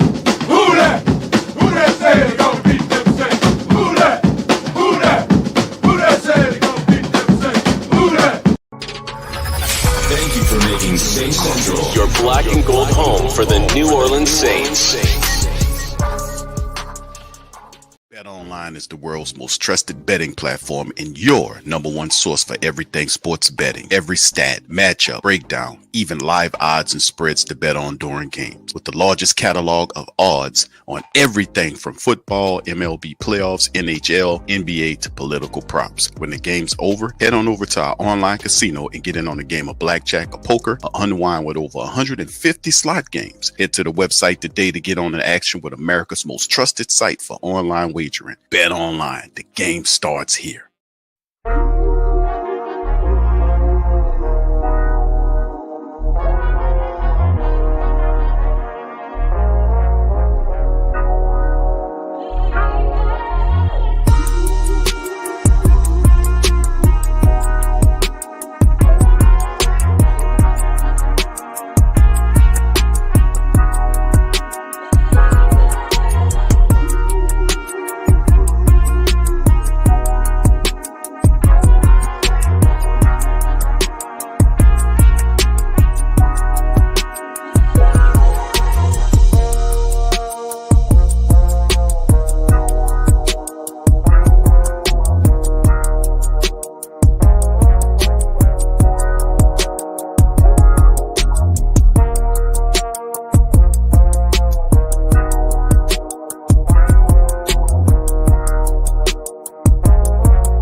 WhoThatDaily.com. That's right, the WhoThatDaily.com. Your one-stop shop for everything New Orleans Saints, New Orleans Pelicans, LSU Tigers. So if you're a Who Dat and you're looking for a place to stay up on your team, WhoThatDaily.com is your site. The WhoThatDaily.com for the sport Who Dat in all of us. That's right, the Pro Shop is the platform store where you can go and buy all the latest merch to support the platform. Available at the Pro Shops, we have dozens of hundreds of products available for you and your family. Unisex tees for men and women, hoodies and sweatshirts, tank tops, kids and baby items, long sleeve tees, mugs, pillows, wall art, bath bedding, face masks, phone cases, stickers, bags, fanny packs, socks, hats, and many other items. Please feel free to check out the Pro Shops. The link is in the description section below. And remember, it helps the platform continue to grow. Check out